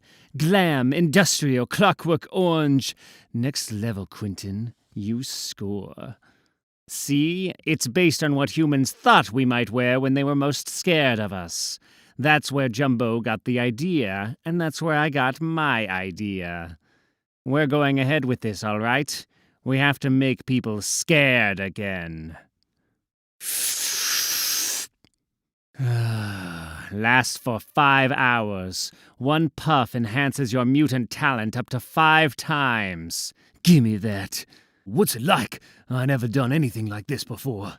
It rots your X gene and kills you dead, Brother Radian. Yeah, right. Let me at it. What's it like? It's like breathing the electric air of the future. Mutant Town, NYC. Juggernaut is a mutant band. You hate mutants. Yeah, but they have some cool bands. Mutants have some great bands. They got Sentinel Bait and Cerebrastorm. I hate mutants, okay? Mutants can... suck? Now then, what's that we hear? What we looking at? Hey! Mutant scumboy! Check him out. All this low opinionating and disrespect from an ape who can barely think in his own language. You know when you had that big idea in your head to walk past this alley? I put it there, monkey boy. Come on then. When you're all buried, we'll bulldoze your houses and call it Mutantville. You're dead! Ah! Feel that, eh? That's a full-on 6-bar electrocutor. You feel that? Shh. It's a heart attack, baby. Shh. For Jumbo! What did you do to this guy, Quentin? What did we just do? Everything's in blue and white. I carved my name right across his memory. Quentin, me and you. Wanna go somewhere warm, brother? You mean like hell? We've only just got started, Tattoo. We avenged one mutant with 16 million to go. That's more than just a 5-hour trip. Xavier's, the next day. The surviving youths say a gang of young mutants were responsible for this appalling attack. The survivors reported odd clothing. Striped shirts. I know how some of you feel about this Jumbo Carnation case, but the Xavier Institute does not tolerate vigilante assaults. The aura of unrest in the school is becoming unacceptable. Certain fashion items will no longer be welcome here. Sir, you taught us to think outside the box. We all receive 2 hours of martial arts instruction every day. Surely we can be trusted to express ourselves without hurting anyone. The headmaster's office. Quentin Choir discovered he was adopted, and the news appears to have shaken his sense of identity somewhat. From prize student to agitator. And his telepathic talents are deep and subtle. He's able to influence minds around him. These clothes, the angry slogans, are just the outward signs. He's developing a small cult following, with a dangerous anti-human undercurrent. If any of our students were found to be involved in these latest killings, I've always feared something like this, trouble from within. Yes, Scott? I just can't believe we were seriously talking about rewriting the new mutant charter to give kids the vote, Professor. I'd give them a slap. Discipline is disintegrating, Charles. The kids are just testing their limits. You want my advice? You contain the damage. You wait until they grow out of it, and you don't act like a jerk. Maybe, Logan, but I'm concerned we could be watching the birth of a super criminal right before our eyes. Children need rules. They need role models and limits before they can rebel. They'll have no respect for us if we just let them do whatever they want. Or we could just let Logan counsel them. I'm only talking about life. Trust me, people don't change much from one generation to the next. I don't need telepathy or a psychology degree. I watch people. I stalk them. They got habits, same as every other beast ever lived. The kid's feeling raw and vulnerable. He doesn't know who he is anymore, so he's recreating himself, complete with some half-baked manifesto. I think Logan's right. I'll be back from Hong Kong as soon as I can. Until then, just look after him. Compassion is all very well, but shouldn't we just attribute young Mr. Choir's recreation to the most obvious source? Hypercortisone D. They call it kick. God bless the little dears. It makes them feel like movie stars being directed by God on location in heaven. And so far, it's been linked to 6 deaths in the mutant community. Exactly, Henry. We found this dispenser outside the common room window. I've tried it, of course, in the interest of science. I felt angelic and violently insane for 5 hours. I foresee trouble if this becomes widespread. The special class. Mr. Zorn, can't we go home to the mansion now? Mr. Zorn? We have only just gathered our dead wood, Ernst.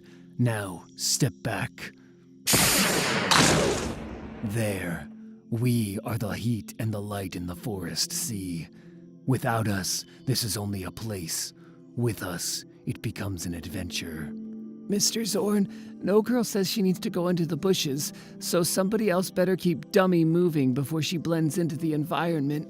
You look like a total serial killer, Mr. Zorn. What crime did you commit to get slung into jail anyhow? Crime? There was no crime. I became strange and different. Like you, my difference made me a target of ignorance and fear. Different? You mean like gay, right? Well, well, look what we got here. Let me guess. You're some sissy emo band. Mutant Town. You're suburban neo-Nazis. Frat boys on dope. I told you this is what we'd look like. What did I say? We're gonna look like a bunch of frat boys. I'll tell him what we are. Everybody's heard of the X-Men, right? Well, we're the next generation, like on TV. The improved version. We're the new X-Men. Human Central.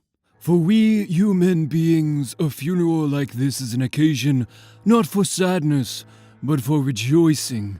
A time even of greedy anticipation. Human Smiths died of blood poisoning when his mutant lung grafts went rotten after a week of agonized waiting. Bob wasn't pure enough to bear his transplants, but we are. For today is the day of the recycled man, the third species eternal, Homo perfectus. Let the harvest begin. He promised me his X-ray corneas. The jaws are mine.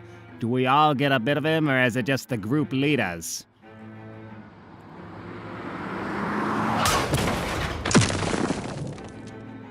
This is nice. We're your worst nightmare, you know. Vengeful mutants on drugs. Why would you want to be like us? I mean, really. It's not easy being a mutant, brother. People like you exterminate us, murder our artists, cut out our organs and stick them into your own diseased bodies. Our leaders and teachers expect us to be reasonable, stare at our shoes and do nothing.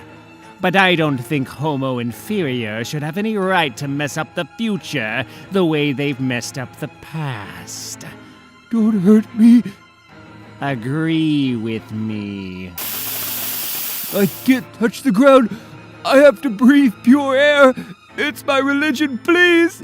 I can't touch the fallen world until it's made perfect. Get some kick into your lungs, redneck, my man. Give me 5-bar electric death. I spent the last of my savings on this suit. Please don't ruin it. You're not a religion. You're a cannibal freak who met some like-minded losers in a seedy chat room and decided to create a do-it-yourself species using pieces of our people. Citizen Redneck, Citizen Herman, New Ex-Justice. Hey, Quentin, you want we should tell this guy what Herman's made from before it's too late for him to hear? You mean bioparaffin, living wax. The world hasn't fallen, you ignorant ape. It's a Garden of Eden made for mutants. Hey, anybody there? U-Man Patrol to U-Man Central. Dix, are you there? We just called to confirm that mutant colony sighting. We think it's some sort of camping trip from the nearby Xavier Institute. Nah, no response. Bob Schmidt's funeral, remember? Hey, put the laptop away and check out this freak show. They're doing it right out in the open, like bugs, like on the Discovery Channel. The chick's wobbling like a rubber glove filled with milk, and the other thing's like stuff I used to see hanging on hooks in my Uncle Buck's butcher shop. What's he doing now? Why can't I have telescopic vision like U-Man Par? Her graphs just took. No antibiotics, no infection. These binoculars are useless. Shh, I just checked with the Sublime website. In answer to my brief question, Master John says it's our right and duty to harvest the organs of these mutants. The younger, the better. I can't do it anymore, Angel. This is supposed to be easy, Beak. Even the birds and bees managed to figure this out, you moron. It's genetic evolution. It's the whole point of the X-Men school. Enough. You're just coming on to me way too strong, Angel Salvador. I wish I had never been a part of this stupid tent expedition. I'm coming on to you? You were squawking out a whole different song 5 minutes ago. Drink, Beaky. Where is the romance here among the bugs and the toadstools? What if somebody trips over us and tells everyone? Ha! Tells them what? That you said no to the first, last, and best chance you ever had? There's not a hope in 10 billion anybody's gonna find us here. So get... Oh, thank God. Nearby. So, Mr. Zorn, I definitely saw you sneaking a peek at No Girl's sexy fat butt just a moment previous. No, I still cannot see No Girl anywhere, Basilisk. Oh, she's around. Martha says she's bored in her bubble. What are we going to do now, Mr. Zorn? Do. This is us doing. I thought we would meditate. Hoped we would become friends and learn something about ourselves and our limits. But I cannot tell when you are trying to be funny or when you are trying to be cruel. Meditate? Look, don't that make you go blind? You-men! You-men! There are you-men! Run for your lives! Ugh, Martha's screaming. You-men cut her body away. She's frightened of the you-men. Harvest. Ugh! Oh, I don't like this one bit. There's about a bunch of them with razor guns. I know these guys from before. They'll kill you like stomping on a roach. Leave the camping equipment, children. Go. This way. Stay with me. Now, this is quite unacceptable. We can't go any further, sir. Look. There will be no need to go further. Stay here. Wait for me. He can't just leave us here. The guy is 8 feet tall with the power of a tiny blue star in his head, while we're the Xavier School remedial class.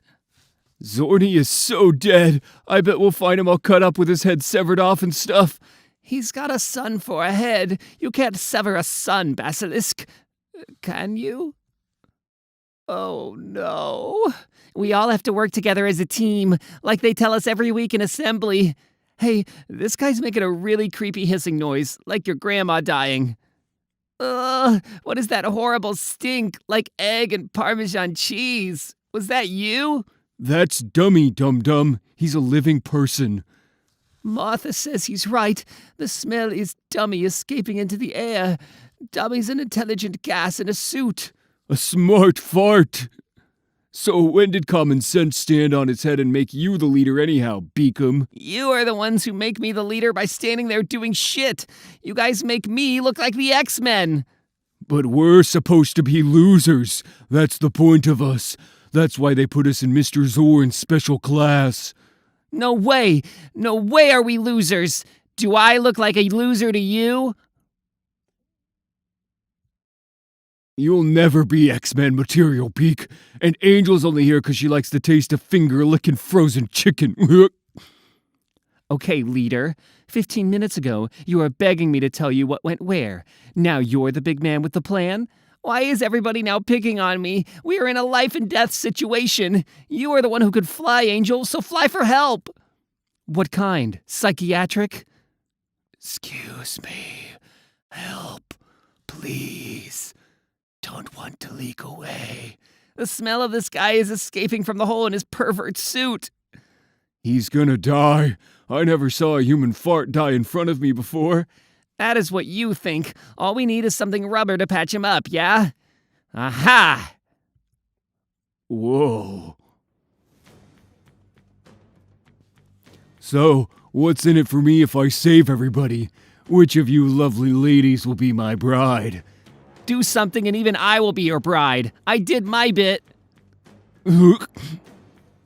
Martha says, she says no girl has agreed to go out with you on Friday if you help us, Basilisk. Pleasure. Sometimes the teacher must leave to make room for learning. Beak dreamed of respect.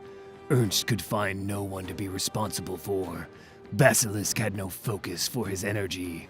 For Dummy, there was no community. And you, Angel. This will be our secret. All will be well. Yes, sir. She really said that, Ernst? No girl said she'd go out with you any time, Basilisk. You have a really nice smile, she says. Your I-beam. It is just some cheap copy of Cyclops. Mr. Summers will sue you for stealing the copyright trademark to his talent. I got no money. All I got's a seizure in my brain. Sets off a flash that freezes him like roadkill in the lights. You'll strain your back with that heavy rock, Barnell. You will. There is no way I will trust this stupid eye flash to do the whole job. Somebody has to break the helmet like an egg and stun this guy. Don't look at the U-Man if he scares you, Martha. A nice smile. We caught a big one, Mr. Zord, and Martha says she sent a mind alarm to Miss Frost at the school. Well done, Ernst. I'm proud of you all. The U-Men will leave us alone now. Well, Mr. Zord, guess who was the unlikely hero of the hour? And I'd like you to meet No Girl, my fiancée. Yeah, only a girl who is non-existent would go out with this guy. She's saying hi, Mr. Zorn. Yes, Basilisk. No Girl, forgive me. I was searching in all the wrong frequencies for you. There you are. Welcome to the special class. Xavier's school. This promises to be an evening of high-octane wit and cruelly sophisticated chat, girls. Henry has that thrilling, I'm going to eat you all alive twinkle in his eye. I'm flattered. You know, I keep seeing this hairstyle turning up everywhere. Quentin Choir's set have been trying to make it fashionable. Let's not talk about him. He's a particularly unpleasant boy with B.O. We're still sure he plans to disrupt the open day tomorrow somehow. We've been wise to trust those intuitions of yours before, girls. Where is Mr. Choir anyway? I'd like to speak to him before tomorrow. Did he take your precognition class today, Emma? Miss Frost. Oh, please, forgive me, girls. Charles, miles away. Emma, We shouldn't. We're only having a thought together, Scott. A delicious thought we can both share. Scott, are you well, my friend? You seem distant and preoccupied. Oh, no. No, I was listening. Sorry, Zorn. Lot on my mind. I was miles away. The idea of an anti-human protest tomorrow is unthinkable. We're trying to attract human students.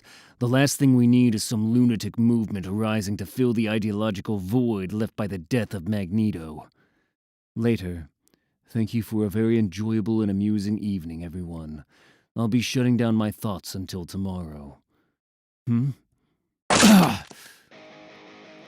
Wow. So now what happens when the X-Men turn up to kick our asses, Quentin? Bring them on, I say. We have all night to prepare. Wolverine's all yours, bro. Save some cookies for me, chunky boy. You wanted to see me, Professor. Professor Xavier, you taught us to think outside the box.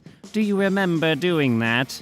You encouraged us to think new thoughts, develop new ideas, and find new solutions to old problems. So we did. The helmet's based on Magneto's telepathy-proof technology. You couldn't think into his helmet, and you can't think out of this one. All your rhetoric about man-mutant brotherhood sounded really inspiring when I was 13, Professor. But I grew up. And the world looks different when you're a little taller. Your dream has failed the mutant race at every turn, Professor.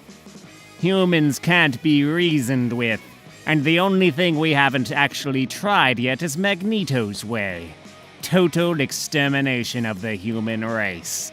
The school gates open to the public in 2 hours, Professor. Look. Secret X Labs. I smell kick. Open day. The professor was supposed to join us for the opening, Miss Frost. That's what he said last night. He likes to make an entrance, dear. I'm sure he's racing against the clock to powder his head just so for the— Professor X is our hostage. We're hijacking the corrupt and reactionary Xavier Institute. We demand nothing less than year 0 for mutantkind. Try the humans for their crimes. School's out. Riot! Xavier Institute for Higher Learning. Now we've got their attention. We're not international criminals. We're not famous super terrorists. It's true we want to tear down everything you've created and replace it. But it's not because we're monsters. It's because we're young, and it's our right. I'm saying all this out loud because I had the brilliant idea of thought-proofing you, Professor Xavier. It's adapted from a blueprint of Magneto's helmet we found on the net. He had a lot of good ideas, you know. Yes, he was kind to animals and he could dance the tango to championship standard. He was also a psychopathic murderer and a poor role model in most other respects, Quentin. Sneer. Humans killed Jumbo Carnation, Xavier. And where were you? Watching the opera? Humans bomb our cities. Humans trash our whole culture, and what do? Invite them over for dinner. Things seem to be getting restless up there, Mr. Zorn. Something's about to happen, Angel. Can you feel it? Human gravity shifting. Energy fields in motion. This protest is turning violently ugly, Henry. They said something about the professor being involved. Get your girls out of here, Emma. Wolverine's checking on Charles. They'll send the X-Men in to get us. And he's second now and we're squished, Quentin. Then we're going out in glory, Tattoo. Herman, you're on stage, petroleum butt. Light me, redneck. I'll try and be careful not to hit any of your girlfriends, Quentin. Those beautiful blonde Stepford cuckoos. Shut up! Make terror, you moron! Hey, I am Herman, the living weapon. How did you guess I could do this, Quentin? Well, another gold star, girls. It looks like you were right about Master Choir and his gang of bad haircuts. This is quite appalling. We told you, Miss Frost. We knew he'd ruin our open day. He wants to make a mess of everything. I'm sure it's just another petulant cry for help, girls. I don't know what it is about young people these days, but I do miss the imagination and verve of the little zealots I used to teach. There was a wild, romantic light in their eyes, and they threw themselves into the fray at every turn. Now it's all bored stares, vague demands, and a few broken windows.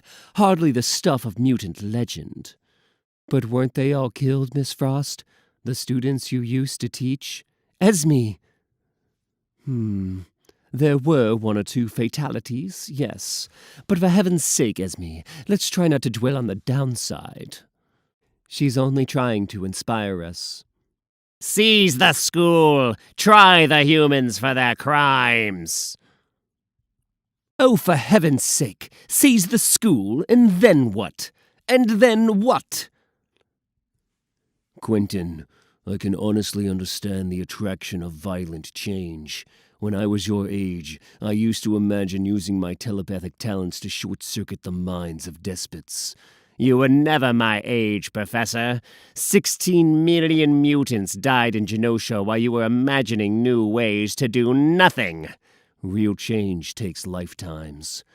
Quentin, So, how far are we taking this, baby? Quentin? I don't know. I've never done this before. How far do you get? About as far as this, bub. I know it'll hurt, but I gotta say it. Your speeches are even more pompous than Charlie's. Acting superior when you're just confused, never won anybody any prizes. Oh, is that so, Wolverine? You're shaken, kid. Do yourself some hard thinking before blood starts pouring out of this drug-induced prank you started. It's not a prank. It's a mutiny against Charles Xavier's destructive lies. Hard thinking. You know that nagging thought in the back of your head, Mr. Logan? Ugh, you sure got some stones, kid. Yeah, I definitely got yours, sir. That thought's got so loud you can't think past it, right? James! No, James, I'm here! Here! James! Wolverine? That's Wolverine you just messed with, you pseudocidal genius. He'll hunt you down. No, he won't, redneck. That's just his image. It doesn't matter anyway. What we do here will never be forgotten.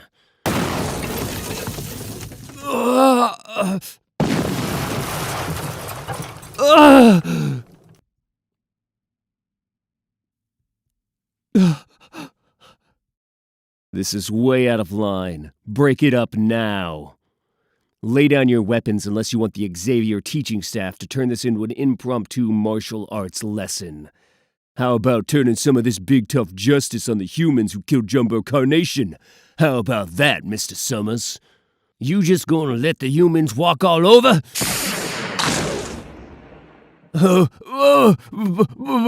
You broke his fucking nose. That's total assault. The next Joker gets a broken leg tattoo. We don't tolerate killers. What about Jumbo Carnation? Humans murdered him like a dog in the street. On the contrary, the truth is we've established what happened the night of Jumbo's death in some detail with help from the human police. Some humans roughed him up a little, it's true, but that's not what killed him. Jumbo Carnation died from a self-administered overdose of the drug Kick. Humans aren't responsible for everything. Maybe we should all take a deep breath and calm down. More of Xavier's lies, Dr. McCoy. Student performance evaluation. Grade poor. Oh, big man. Evaluate this, Mr. One-Eye. I solidify. You die. Two can play this dreary game, dear. You solidify, you die too. Now, remove your hand very gently from Mr. Summers' head. I'm the Inhuman Torch. Herman's sure gonna feel that in the morning. One of the students is aflame, Zorn, and chasing a bus full of humans towards Salem Center. There are cameras everywhere. The open day is now an unqualified disaster, Scott. Unless we salvage this situation and redeem the image of the staff by effortlessly tackling the problem as though it were a demonstration of mutant teaching skill. I'm a suicide bomb! Kill the humans! Kill the humans! You make it all sound so easy, Hank. Cerebra, the professor's machine can magnify our brain power 10 times, or so I've heard. That should be about as much as we need. Sophie! Quentin Choir is an Omega-strength mutant. He can make people do all kinds of things, and the first thing he'll do is make us take all our clothes off. But we are the 5-in-1, Esme. Well, just because Miss Frost's old students wore spandex and flew around like idiots doesn't mean we have to be stupid too. Stop fussing, Esme, and hand me the kick. Haven't you ever wanted to be a superhero? So much for the dream. All my life I've waited for this dream to come true. We were promised peace and security. All my life. Where is it? This place taught me nothing but what it was like to run and fight and hide and... You could have submitted your critique in the form of an essay, Quentin. That helmet proved as flimsy as your plan. Big joke. I can see all around your thoughts from every angle, Professor. I know I've made you question all those big assumptions you just take for granted. You've caused some property damage and hurt some people, but it's over now. The revolution lasted minutes, Quentin. These drugs you're taking are driving your thoughts too hard and too fast. Hand over the school to the students. We don't need the kind of education that turns us into victims. Perhaps it's only you who feels like a victim, Quentin. Girls! No! Shit. I suppose you think this is some big fight between youth and experience, anarchy and authority. People like you always miss the point, Quentin Choir. It's all about in versus out. I started up my own movement and everything, so you'd look up to me. Ew.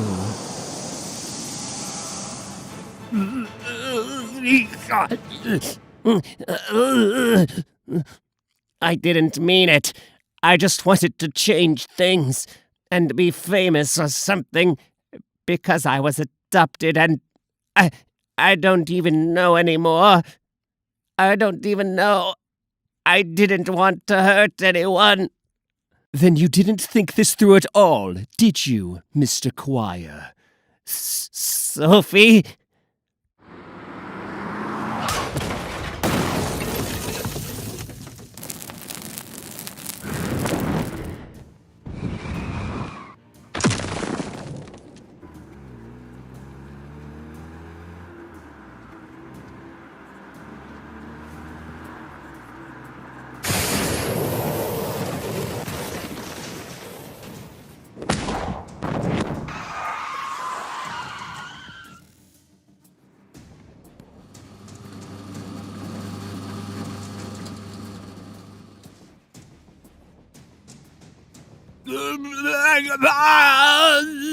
Spare us the histrionics, Herman. You'll live.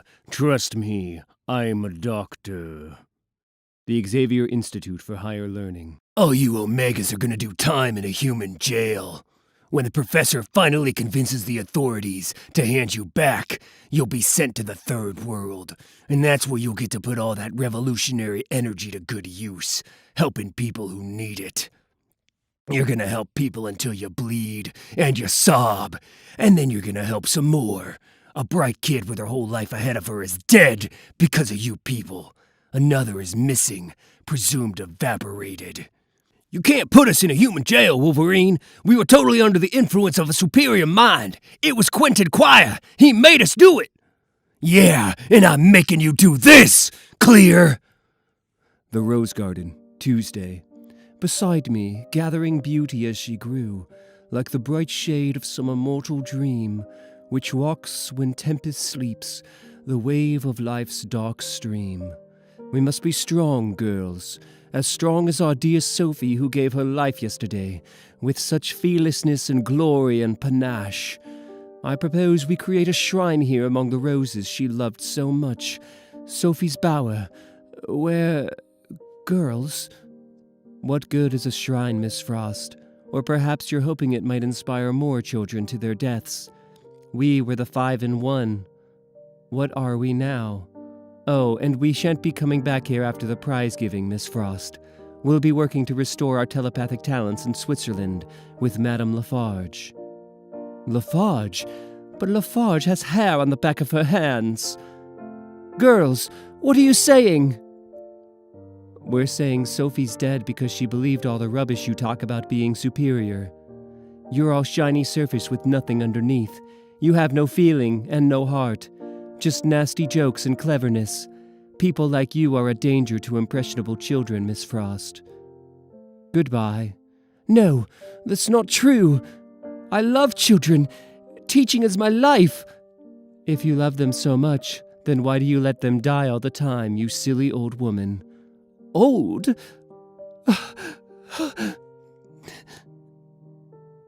I'm only 27, you ungrateful wretches. The infirmary, Thursday. Henry. Diagnosis. Quentin's temperature is all over the place, Professor Xavier. Brain scans look like seismic activity graphs during a particularly large quake. Brain cells are converting to, and I'm serious, faster than light energy and disappearing, one by one. I know as much about mutant biology as anyone else alive, so my best guess qualifies as current theory. What's happening to me? What are they all saying about me? Professor? I think some kind of unforeseen secondary mutation is beginning to occur, triggered by Quentin's abuse of hypercortisone D. Kick. I'm here, Quentin, but I can't see into your mind. I hear thoughts in Chinese and French and Arabic, but it's everyone thinking the same stupid thought. Just one thought divided into ignorant boxes, jabbering so hard it can't hear itself thinking. I've heard it too, Quentin. Everyone's scared of their replacements, scared of their children, scared of themselves. Like a hand scared of its fingers. The loneliness and loss felt in a world without telepathy. I know. I'm streaming, going away, into the bigger rooms. Outside rooms bigger than the whole world, Professor. I understand things. I don't know who my parents are because I haven't been born yet. I'll be born soon and meet them there, in these rooms. Henry, fetch Zorn. His healing gifts might be our last chance. Professor, it's the future already. I thought I was going to miss it. Look at the curve of time. Manhattan is gone. The school is gigantic. So I'm thinking, what if you're wrong, Professor X? I couldn't help thinking that thought and letting it loose. Not trying to be rude, but what if you'd really missed the point? That's a question we all must ask ourselves every day, Quentin. I've done many good things and I've made many terrible mistakes. Zorn, quickly! The boy is dying! No, he is only changing, Professor Xavier. I feel we would be wrong to interfere. Quentin, I am Zorn. Do not be afraid. What if we were both wrong, Professor X, and it wasn't humans to blame at all? When I was a boy, not much younger than you are, Quentin, a little star opened like a flower inside my head. What if the real enemy was inside all along? A flower made of lights is opening in you. I can help you to let go of your last, painful attachments to this flesh where you were grown. there is something in you that is like me. Do you see?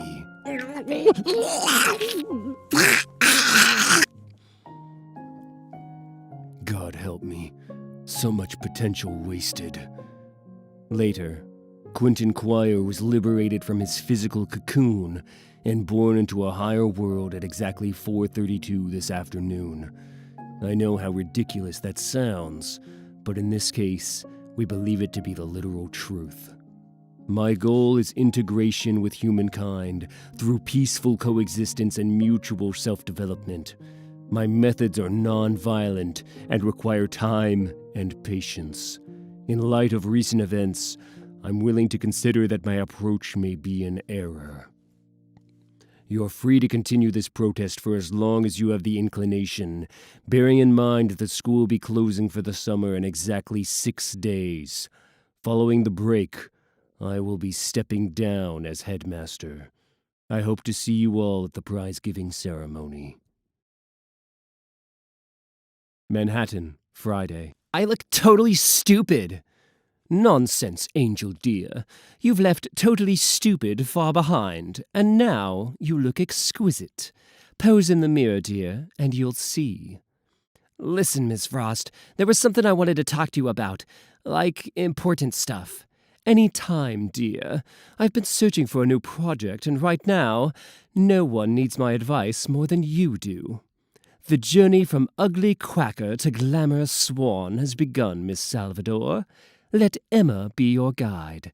Yeah, sure. Mr. Zorn keeps saying I'd make a pretty good superhero, too. Taxi! Prize giving, Saturday. For outstanding achievement in the field of telepathic communications, and for exceptional bravery in defense of the ideals of the Xavier Institute. Them girls is weird. Mr. Zorn, I think I smell a dummy, sir. I think he's still floating around alive in the shape of a gas, kinda around near where your butt is. Basilisk! Shush! And now, this special award is for outstanding achievement in heroism and honors our potential X-Men of the future. Barnell Bohusk, a.k.a. The Beak, and Angel Salvador. Losers! Angel, we're going to miss the prizes. This is the one time in my life I have the chance to be taken seriously as more than just a potential source of food for dogs. Shut up, like we're ever gonna win anything in this rotten existence. Trust me, Beak, if the can you were born in says loser on the label, then that's what's in— I am not a loser. I am so sick of that word. Okay, you be Mr. Sunshine and show me how it's done. 2 words, Beaky. I'm pregnant. They'll throw us out of school unless we do something fast, Barnell. Us? What does this have to do with... Oh, boy. And no Miss Frost either. Now there's a surprise. So we're all agreed. Who can we call on the psychic telephone to see if our heads still work? Someone who's really good at telepathy. Someone who can see into the hardest skull. I know. How about one of the teachers? Fasten your seatbelts and return all trays to an upright position for landing at JFK International Airport. This is New York City, Soraya. Don't be scared by anything you see. We're not far from the school I told you about. Mrs. Gray Summers, hello. We're ever so sorry to interrupt. Hello. Is that Emma's Cuckoos? We know you'll see this in our minds now anyway, so we suppose we'd better just tell you. It's about your husband and Miss Frost. I figured I'd find you here. We need to talk, Emma. I was just checking my nose for cracks. It's never been right since it was broken by that awful man. I have to make a decision. Oh, Scott, this last week has been hideous. I'm so glad you're here. I just want to get away from all this crushing misery and have some fun. Somewhere safe inside our heads, Scott, where no one can find us. Emma. Deep in a private thought, where we're safe to explore all those difficult feelings without guilt. Bereavement always fills me with an unforgivable lust, darling. Emma, I'm betraying my wife. I can't go on like this. It's not real. They're just thoughts. Please don't touch my visor. I mean it. It's really dangerous. I could kill you just by looking at you. I only wanted to see if your eyes were as red as your face. I want to, but I can't. The betrayal's all in your head, Scott. I'm not like this. Saba Nur made me think like this. When I was possessed, he made everything seem boring afterwards. He made my life seem so small, my experiences so limited. So you say, but those dark feelings he left in your head are just ordinary human emotions, Scott. Oh, for heaven's sake, do you like me with red hair? Stop trying to live up to such ridiculous, restrictive ideals. Let yourself fall. Stop being such an old superhero, Scott. But I've never been anything else. I've never been allowed to be anything else. Well, you can be anything you like now. You're safe in Auntie Emma's wicked thoughts. Is this really how you wish it was with Jean? Oh, Scott, you're making me lose control. I'm going to explode with passion and fry the stars, darling. Unless you... Oh, dear. Don't tell me. You can explain. I knew I'd find my husband here in your head, Emma! Jean, it's not real. It's just thoughts. Scott, shut up! You think this is funny? Well, you have to agree I look rather good in these old rags of yours, dear. But I can think myself into something a little more up-to-date if you'd like. Jean, it's not what you think. It's exactly what I think. Out! Ah! You look dazed, Mr. Summers. Did Miss Frost throw you out of her thoughts? She's like that. Jean! We think you're wasting your time, you know. She won't speak to us either. Mrs. Grey Summers doesn't like Miss Frost one bit. It looks like there's going to be trouble. Adult stuff. We're glad that school is over for the summer. Sometimes you can learn just too much. Jean, what are you up to now? What? Open this door, Jean! Scott shook off possession by an evil spirit called Saba Nur. Nothing like that ever happened to him before, Emma. You have no right to exploit his confusion. I don't know what you're talking about, Jean. He came to me in a state of utter desolation, possessed by nothing more than the drab horror of his empty marriage. Among my other achievements, I'm a qualified sex therapist. Really? You just can't help ruining everything, can you? Your road to Damascus moment, the big change of heart when you decided to join the X-Men, had absolutely nothing to do with altruism, did it? It was all about causing trouble, as usual. Just you and me, Emma. Turn around and look at me. You and me and the Phoenix. What's happening here, Scott? I've done something stupid, Professor Xavier.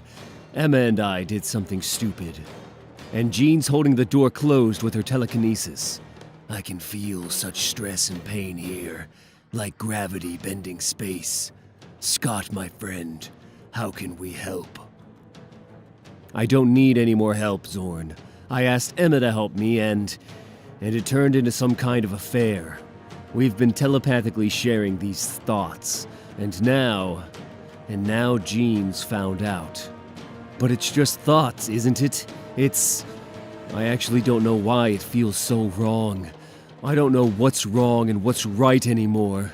Scott, Jean is undergoing a radical psychic transformation. This Phoenix potential she's accessing has reserves of power on a cosmic scale. We cannot risk angering that power. I don't care about the Phoenix. I've had enough of this! Jean, be reasonable, dear. You really don't know your own strength, and you could be inclined to shocking violence. I know exactly what I'm doing, Emma. Boston, you have no right to come in here uninvited. Get out of my thoughts! I'm not in your thoughts anymore, Emma. You're enfolded in mine. This is your memory of where you grew up, isn't it? What's it to you? Who do you think you are to do this to me? I'm the wife of the man you've been seducing, Emma. And to tell the truth, this memory means nothing to me, but it seems pretty important to you. I wonder why. You left me in a mental hospital the last time you smashed your way into my thoughts. Your pacifist posturing hides a playground bully, Jean Grey.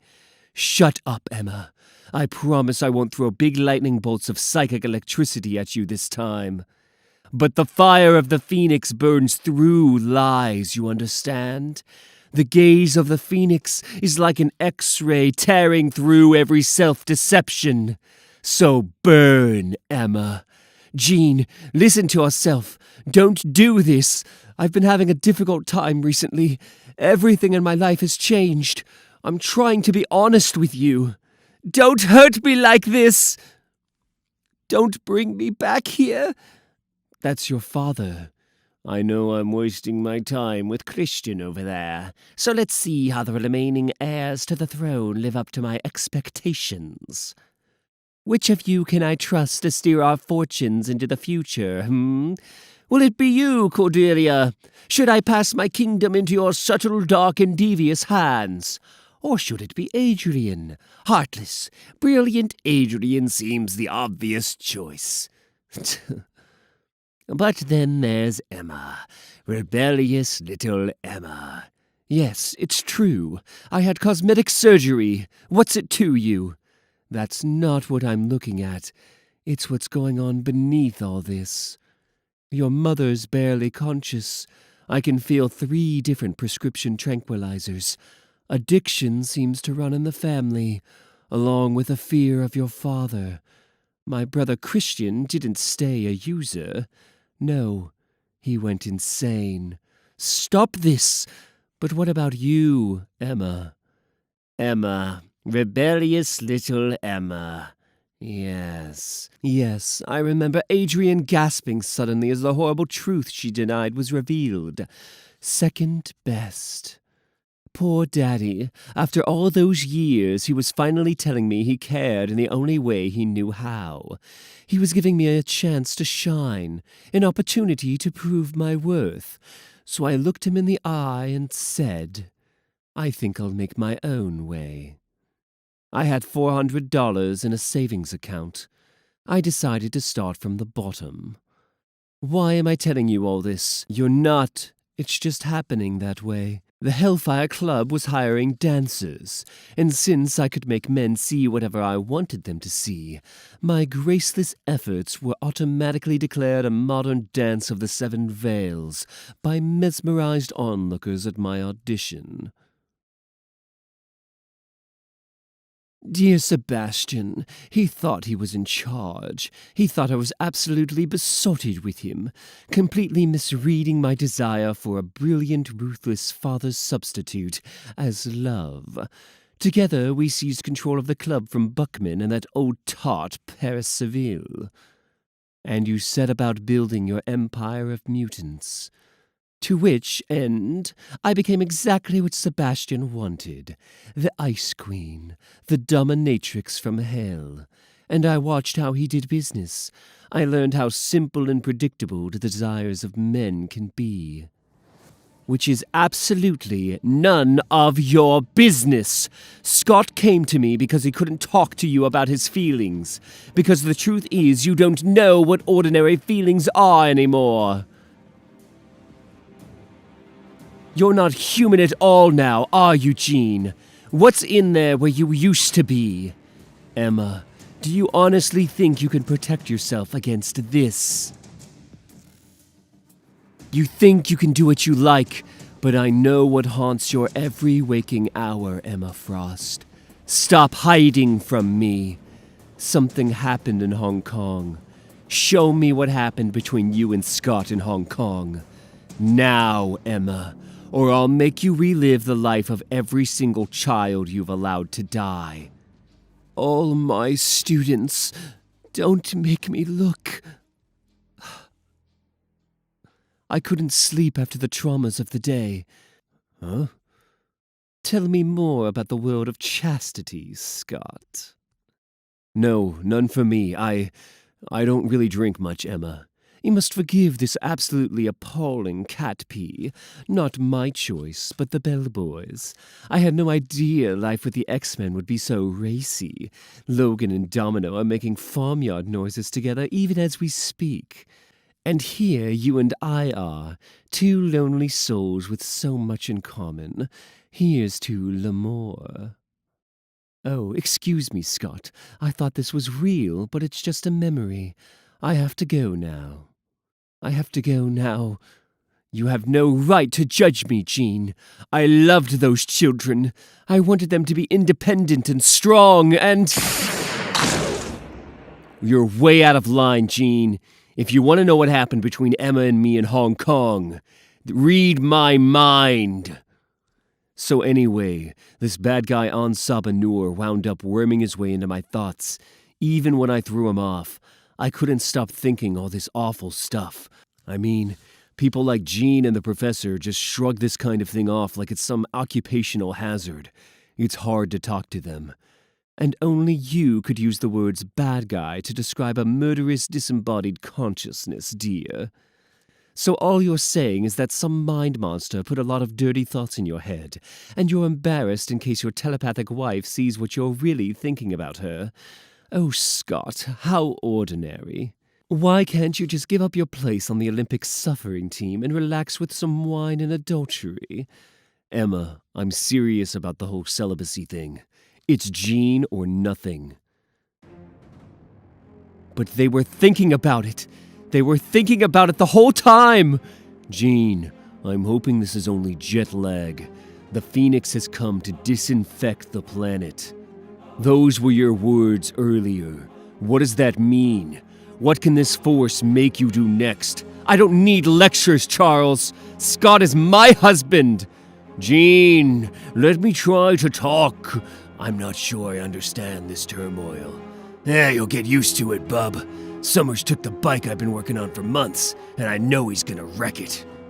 Oh, dear Lord. Not the search for Cyclops again. Emma, hey, it's me. You okay? Yes, I'm fine, Logan. Thank you. Jean had a little rummage around in my mind and knocked a few things over. She can do that. She's more than just a telepath. She sees right through us and gets to decide whether we're innocent or guilty. Like a judge and jury. I hate this awful place and these ugly, repressed people. Come on, darling. It's not so bad, but you should have known better than to get between Jeannie and Slim. Trust me. Still, nice try. I know he lies beside her at night without touching her. I know she sees what he's thinking and despises him for his weakness. I know she's so pure and their love is so special, Logan. And I'm so shallow and spiteful and manipulative. I know because she saw right through me. She saw the truth and I had no defense.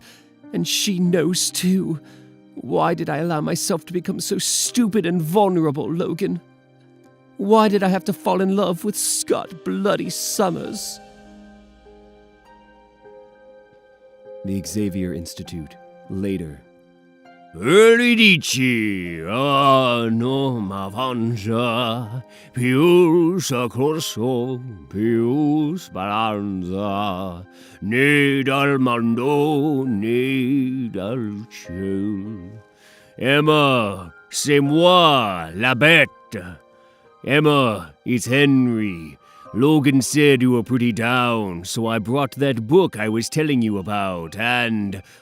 oh my. Salem Center, New York. From the case files of Lucas Bishop, Sage Recording. Lockdown began at 4:55 Eastern. No one in, no one out.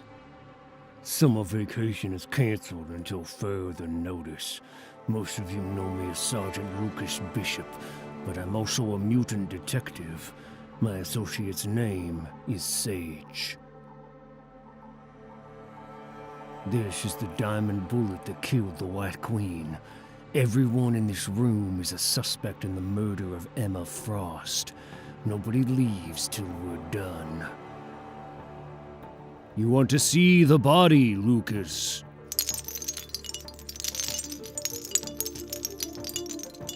She's not really dead. I know she's not. A mind like Emma's, Henry. There's no chance. She looks pretty dead to me, and quite frankly, good riddance. It's going to be hard narrowing this down. Nobody liked her. Well, I did. Part 10035, a section of aortal valve. She was a good listener. She laughed at my jokes. She knew every line of Byron by heart. She managed to turn to diamond form, but the bullet hit her flaw. I tried to find all the pieces. It's just an incredibly intricate biological jigsaw. I used to love jigsaw puzzles when I was younger. So, I'm the least likely and therefore most likely suspect. Well, I was at the Opera Orfeo with Emma's girls. I do intend to put her back together, you know. Sure, Henry. Keep us posted. Looks like things haven't been going too well, Professor Xavier. I admit, it was hard to come back to the school after the way Sage and I were treated last time. Emma Frost was one of our least favorite people. And there's something else I have to bring into the equation, Professor. You've been possessed before. In a world of mind readers, shape changers, and disembodied consciousnesses, crime takes on a whole new meaning.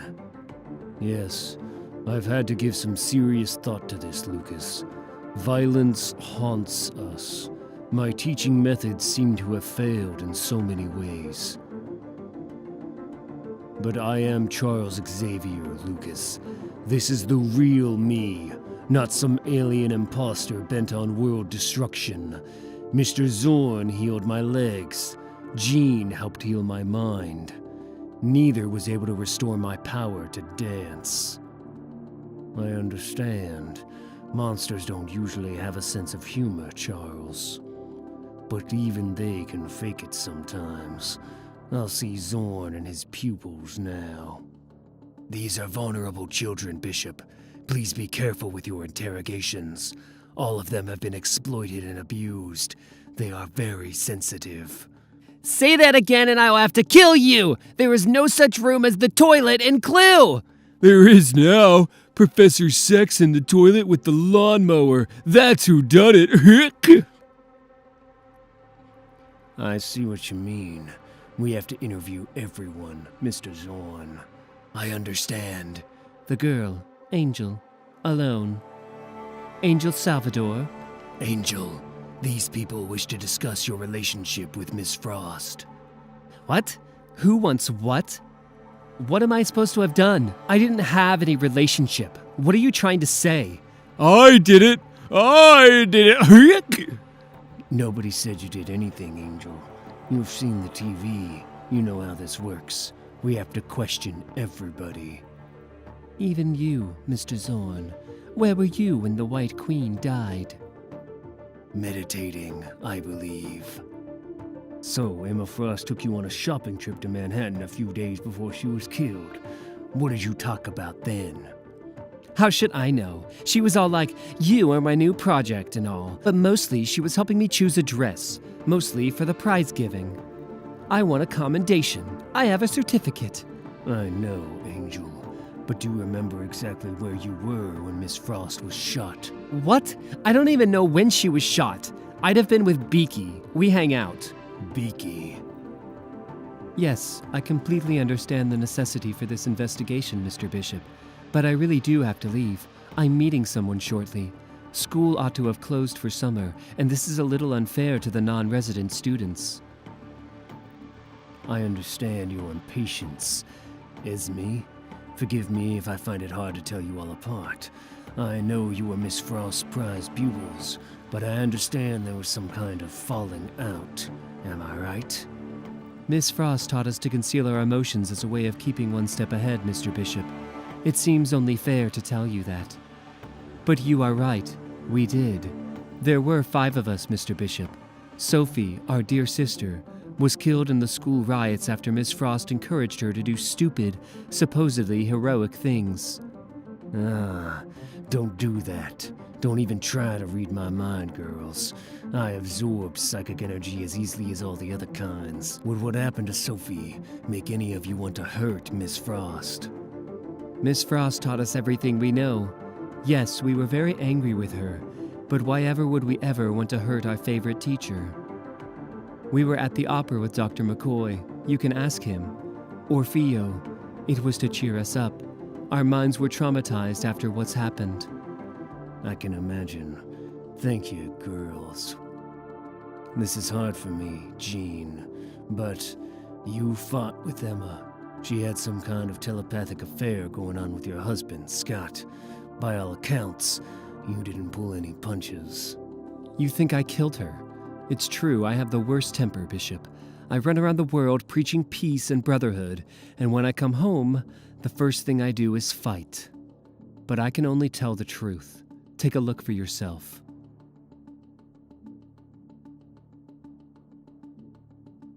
My God. Hi, Sage. Lucas, what did you see? I'm not sure I can explain, but I know she didn't do it. 11:36 a.m. Sage analysis. No closer to a clear solution. We assemble the evidence, question the suspects, and run possible scenarios. Certain key questions are emerging from the mass of speculative data. Foremost, where is the murder weapon? Who supplied the drug called Kick we keep hearing so much about? And why Emma Frost? 6:45 p.m. Do that thing you do and send an email with your mind, Sage. Arrange for me to see the boys from the Omega Skulls gang in prison. I want to find that Kick dealer. New York State Maximum Security Penitentiary. Cop scum! Mutant trash. They should have nuked. Get in line. Gonna die, pig. Exterminate your master race. Cut you into bits. Hi, am I getting out of here? Sergeant Bishop, they call you Redneck, right? You ran with Quentin Choir's gang and helped provoke the riot at the Xavier school. Am I getting out of here? There are people who really hate mutants in here. You and the others were high on the drug hypercortisone D during most of your vandalizing spree. I want the name of your dealer, Redneck. Who's been dripping the poison into the school corridors? You help me with that question. I'll see what I can do. Questions? What if I don't know the answers? It's like surviving the jungle in here. I have to get out of here before I get hurt. I said, who was your supplier? I don't know. I was buying my inhalers direct from Quentin, same as the others. You have to get me out of here. I could just about generate the temperature of a 2-bar electric heater in the bones of my hands, but how am I supposed to protect myself against the daily persecution I'm getting? All I know is this. Quentin would go into the woods at the back of the school, and later he'd come back with this little baggie filled with inhalers for each of us. I never used drugs in my life before. They only cost $5 each. They made you feel like the Incredible Hulk. Sage, got all that? Way ahead of you, Lucas. I went for a walk to clear my head, and on the way I upgraded my sensory function. I set it to detect traces of hypercortisone D. Mushrooms? No. Delete that. Kick inhalers. Part 170065. Section of right index and ring fingers. This is insane, Hank. Barnell, are you all right? Oh, Dr. McCoy, I was the one selling the Kick drug. I killed Miss Frost. There are definite signs of recent activity here. Disturbed glass, broken branches. She was going to tell, and I did it for her. I did it for the babies, because no one must know. There's something here, Lucas. Living things. And I'm not alone. No, I think this is what you were looking for. The Xavier Institute for Higher Learning. Sage! The sun in a box. The sun in a box. Sage! Me a pony. Stop that shouting. Shouting. Horse and trap. Sage, what happened? It's me, Lucas Bishop. Send me a postcard, boyo. Talk sense to me, Sage. Make it oily. Where's that acupressure point you have? There. Reboot. Bishop? You okay? What the hell happened? I'm fine. Fine. I seem to have lost some files. Somebody did something to me and wiped gigabytes of data from my brain. Where? What did you find? There was a shack. There. Bishop, I can't remember anything from the last hour. Great. How long before you can perform a full data retrieval? Alive, you said. It smells like biology. Like the smell you get in tidal pools by the sea. We shouldn't have come here, Bishop. There's something rotten at the Xavier School. Riots, drugs, telepathic adultery, murder. What are these things? My guess? Eggs of some kind. I wouldn't get too close, Bishop. No, maybe you're right. Let's get back to the Institute. I want Professor X and the X-Men to know about this. Why is it any time Emma Frost gets mixed up in our lives, there's always trouble and confusion? She can't even keep her death simple. Everyone has to get involved in Emma's latest drama, whether they like it or not. You hated her, I get the picture. But we're here to investigate her murder, and that's what we'll do until we crack it. No, I didn't like her one bit, and I don't like this. We can't risk any kind of contamination by staying with these things. Have you found something? Yes, we definitely have to involve Professor Xavier. Inside the mansion. Go on, Barnell. You were telling me how you shot Miss Frost. Are you sure about this, Barnell? Your story doesn't sound convincing in the slightest. I don't know what to say, Dr. McCoy. My head is crazy with this. Barnell, I don't have to be a telepath to know you're lying. Why don't you tell us who you're protecting? Angel shot Miss Frost, didn't she? No, it was me, Professor. I was mad and I did it. I didn't want anyone to know I have made Angel pregnant with monster babies. Wait a minute. Angel is pregnant. She is half girl, half fly. How was I to know there was a life cycle of only 5 days between the sex and the birth? She said you would throw us out if we didn't hide the babies. She said Miss Frost would tell, so I shot the teacher dead so no one could know. They are like monsters in bags of hanging skin, and it's all my fault. Barnell, why would we think of throwing you out? Whatever you've done, you're one of our most valued students. Who told Angel these terrible things? I don't know. Maybe it was Miss Frost, maybe someone else. She said we would be expelled if you found out. I am valued? Angel told Emma she was pregnant. So where's Angel now? I don't know. There has been nothing of her since the mutant policeman Bishop guy was asking all the questions yesterday. And now for me it is all just too much. All too much life. Too much reality. Sage and Bishop are on their way up, Professor.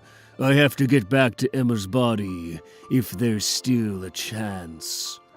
So, the murder weapon, beast. Custom engineered by experts to fire a diamond bullet capable of shattering Emma Frost in her mineral form. You checked for fingerprints. Oh, this is so bad. It's okay, Barnell. We found a shack in the woods behind the Institute. There's some kind of life forms in there, and Sage was attacked. You mustn't go there. This is what I'm saying. This shack, Wolverine built one a few years ago, recovering up there after one of his lost winters. Maybe Angel was the one who attacked me, protecting her larvae? What is this word larvae? Who is to say these babies are insects or medical curiosities? We have no idea what kind of offspring could emerge from two X-gene positive parents with radically altered reproductive physiology. Mutations can be benign or malignant, but it's hard to tell without actually seeing what's happening. Enough talk. Follow me. We're taking a walk in the woods. Later. Part 11100276. Right occipital ridge. Part 11100277. Left occipital ridge and orbit. Hank, what you're trying to do is impossible. Never stopped me before, Jeannie. She was really upset after what you did to her, you know. You and Scott should have dealt with your marriage problems a long time ago, Jean. I know. I got distracted trying to save the world. Here, I found this. I've been hunting all over for these. I bet everyone thinks it's me, don't they? The way Sage just stares, with her computer brain clicking away behind those cyber sunglasses. Well, I was watching Orfeo. Emma's girls can vouch for my dubious attempts to recreate the lead tenor in the restaurant afterwards. Those girls are highly skilled telepaths, Hank, trained by one of the most devious Machiavellian women I've ever met. I know what I saw. So now you think I killed Emma too? Don't be ridiculous, Hank. Nobody suspects you. I'm just saying the Cuckoos could make you see anything they wanted. You could have been sitting in a back alley listening to cats mating. Wait a second. Emma's consciousness is still clinging here. Hank, I read the theater manager's memory. The scheduled performance of Orfeo was canceled that night because of a bomb scare. Outside. Angel and Beak are not killers, Charles. I know these children and trust in their goodness. Sometimes even the best people will do terrible things to protect their secrets, Mr. Zorn. But I'm in full agreement with you. Agree all you like. Angel had the murder weapon here and was probably using it to defend her brood. Hatched now by the look of this. Brood's a loaded word, Sage, but get behind me. Just in case? Don't shoot! Don't. The bag's burst, but it's okay now. Check 'em out! In my dreams, I would see an army of monsters all shouting, "Father!"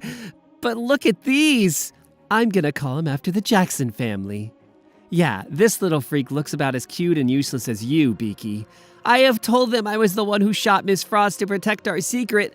I was ready to take the blame, but they are all too smart and nobody will believe me. Oh, but look at the wingspan of this guy. The gun, Angel. We know Barnell had nothing to do with this. No, you're right. It was me. I took that gun and I shot Miss Frost in the face. I had to because she found out about something, but I don't know what. Fingerprint analysis of the weapon confirms that. Angel did it. No, wait. You held the gun, but you didn't pull the trigger, did you, Angel? Not really. The mansion. Esme, you can't just walk away like this. I can do what I like. I've called a taxi telepathically. I'm going to dye my hair and scrawl my name across the world. So you can all shut up. All of you. Meanwhile, Jean! I know everybody's worried about me, Hank. Yes. Everybody thinks the Phoenix Force is turning me into some kind of cosmic destroyer, but it's not like that. I have trouble with the rushes, but I'm okay, really. I think I can make things right here. This isn't the first time Emma's been disembodied, so I'm thinking I could maybe fuse the diamond molecules together telekinetically. Maybe I'm overreaching. Can you think of a pink door opening, Hank? Thanks, okay. I'm reading all those medical textbooks from your memory. I wouldn't want to put her heart in the wrong place. She loves him, Hank. Emma has actually fallen in love with my husband. It's almost funny. Ah! Wake up, Emma. Scott needs you. Wake up. Esme! Outside. In a hurry, Esme? I'm surprised a smart girl like you forgot about the curfew. No one in, no one out till we're done.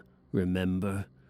I've waited here long enough. Summer will be over by the time you track down Miss Frost's murderer.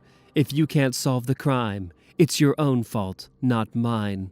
We did solve the crime. It wasn't all that difficult. We know who shot Emma Frost. We're not entirely sure why, but we know who. Angel was remote controlled, wasn't she? You used the drugged kick to boost your telepathic powers. Then you overwhelmed the group mind of the Cuckoos, and when Sophie resisted the takeover bid, you steered her towards death. Why? Miss Frost spoke very highly of you. No, she didn't. She only loved herself. Why does everybody always take her side? Miss Frost wanted us all to be like her, and I'm nothing like her. Nothing at all. That doesn't seem to me like a good enough reason to want to kill her. There's someone else behind all this, isn't there? Someone bigger. Who are you meeting, Esme? Oh, if only you knew, Mr. Bishop. But don't worry. You'll all find out soon enough. In my head. Sage, get her! You, computer brain. Emergency shutdown. Keep doing that until I'm gone. Perhaps we'll meet again in the new world that's coming, but I doubt it.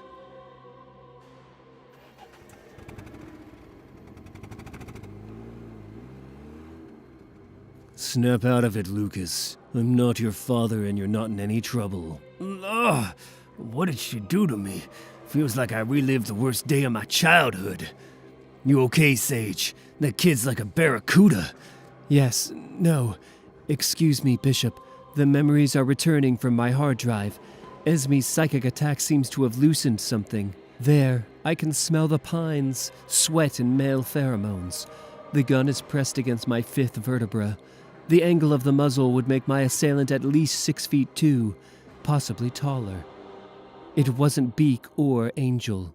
There's someone else. Figures. Now where the hell is Scott Summers?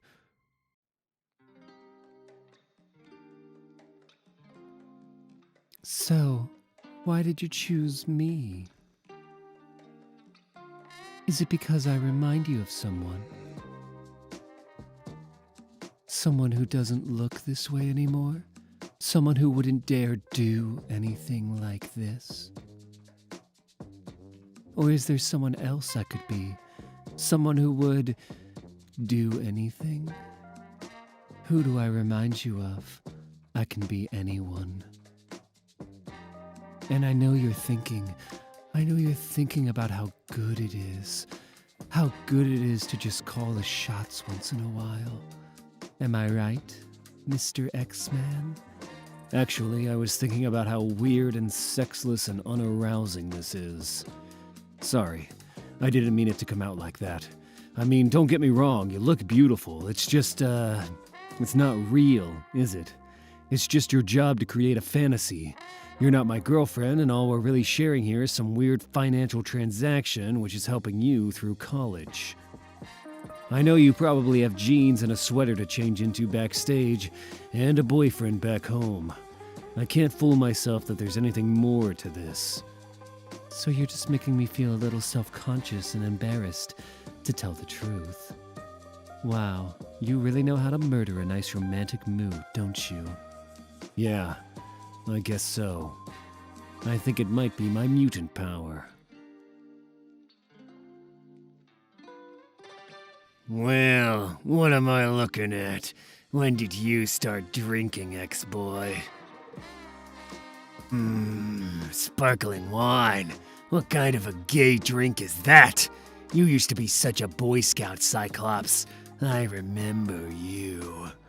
Out of my face, Sabretooth. Seriously, you know what I think? You look like you have serious issues. I've been through prison therapy about a dozen times. I know issues when I see them.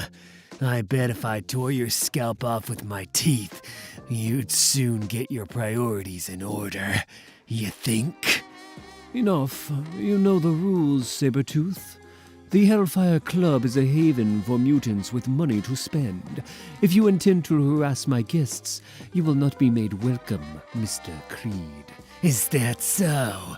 And who's gonna throw me out, Mr. Sebastian Shaw? You?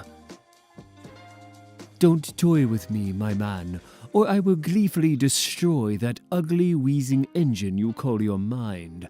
You will then be flayed and dissected by expert sadists over a long period of months. Stick to what you're best at, or risk ending your days as an amusing carpet in the club vestibule.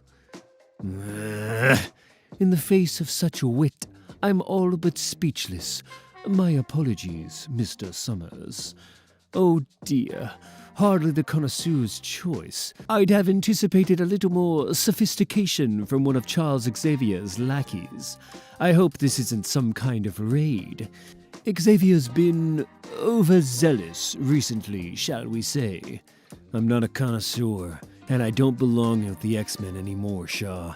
I'm just trying to get drunk. Why does everyone seem to have an opinion about me tonight? Drunk? Bravo, Mr. Summers. So, who's sitting there? Reserved, a little like yourself, eh? Emma Frost hurt me too, you know, and I hurt her in return. Forgive my little telepathic rummage, but I smelled her on you. The heart craves the securities of the battlefield, eh? All our dancers are telepathic tonight. That one there is 200 pounds overweight and looks like a peeled prawn, but she can make a man see whatever he wants to see. We're all victims in the same brave new world, Mr. Summers. Welcome to the slippery slope. That's it. My pride can't take any more. You're making the X-Men look like losers, Summers. What? All right, how the hell did you track me down, Logan?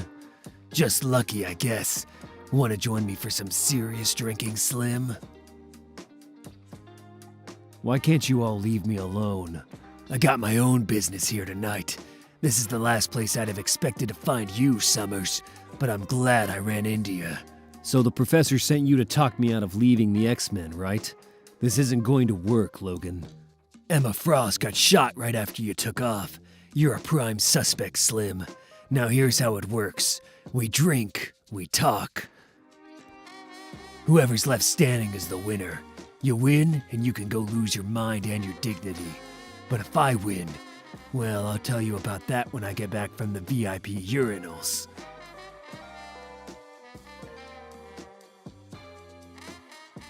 Who you looking at?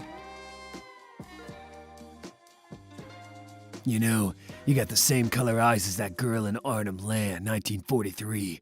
I swear she must have been your great-grandmother, darling. Toilets must be overflowing. The crap's going everywhere. Funny, here I was thinking much the same thing. Who'd have figured we'd have so many things in common, Creed? We should start a club. Look at you, swaggering around and standing there like you're so great or something. I got every skill you ever had and then some. And then some! What's it all about? What you got that I don't? You tell me, bub. You know, you're lucky we ran into each other here. This had been anywhere else, I'd have you gutted and your skin hung up to cure by now. Next time, Creed. When I was with Emma, it was like flying. I could say any outrageous thing. There was no pressure. She had no expectations. She just accepted everything about me. I could just let go. And Jeannie's different, right? Jean and I have known each other for so long, Logan. Every time I look at her, I see this teenage girl I met, and I feel like a teenage boy. But I'm not anymore. How could anyone think I could shoot Emma? After all this time, how can they still think so badly of me? What do I have to do? Well, it might have been one of your inner demons, Slim. Who knows? This whiskey's doing absolutely nothing to me, Logan. I'm totally lucid and I'm not going back to the mansion. You know something? You always get the best girls, Slim. I watch these smart, interesting, beautiful women going nuts trying to crack through the shell of the summer's cool, and all you do is whine. I hate you. Nah, you don't. See, all I ever wanted was what you've got. The nice girl, the steady life. What you want is to throw all that away and run a little wild with the sexy white queen. And the worst thing is, you think Jean wouldn't understand. Bub, she's been praying for you to come out of your shell for a zillion years. You don't catch too many glimpses of the obvious through that visor, do ya? Who's the weird guy with the phone? Is he a friend of yours? Because he keeps winking at me. I'd like to order some medicine for headaches, Tylenol, whatever. Calls himself Fantomex, my contact. I'm going with him to find out who I am, where I came from. You think you got troubles? I got a lifetime piled up. I've been haunted by this woman. Flashes of my past before they turned me into a living weapon. I wake up at night, forgetting her name before I get a chance to say it. But this Weapon Plus setup kept copies of all the old Weapon X files after the programs diverged. And Phantom X is looking for a backup team to help him smash the Weapon Plus operation wide open. Forget it, Logan. I'm just so sick of having missions and trying to be some kind of perfect mutant soldier teacher or whatever it is we are today. I'm trying really hard, Summers, but God help me, I can't forget it. This is important to me, Scott. Understand? How many times I've been there for you. Don't try to threaten me, Logan. And as for your stupid drinking competition, I win. Drink for drink. So much for your healing factor giving you an advantage. You think so? You'll soon be wishing you had one.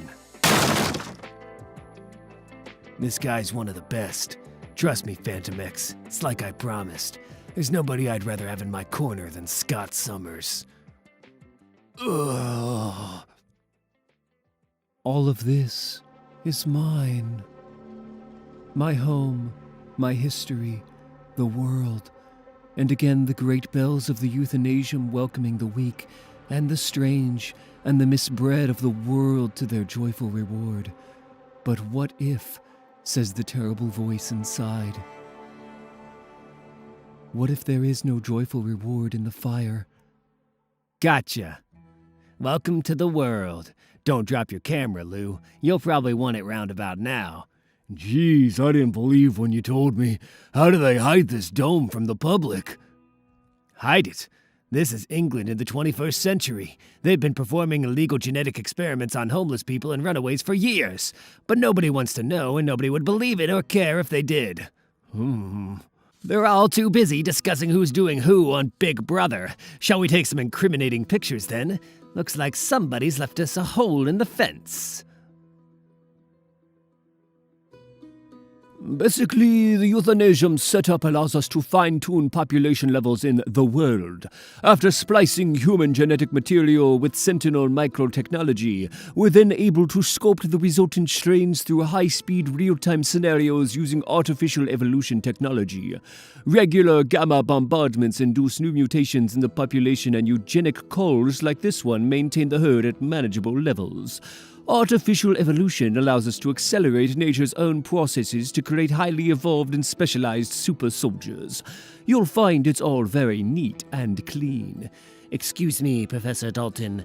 I don't want to interrupt, but there are two peculiar-looking men at the perimeter fence. Oh, I wouldn't be too concerned about a couple of unarmed media snoops. Security at the World Dome is very discreet and efficient. Now, how about lunch, and I'll take you through the finer points of man-machine fusion techniques.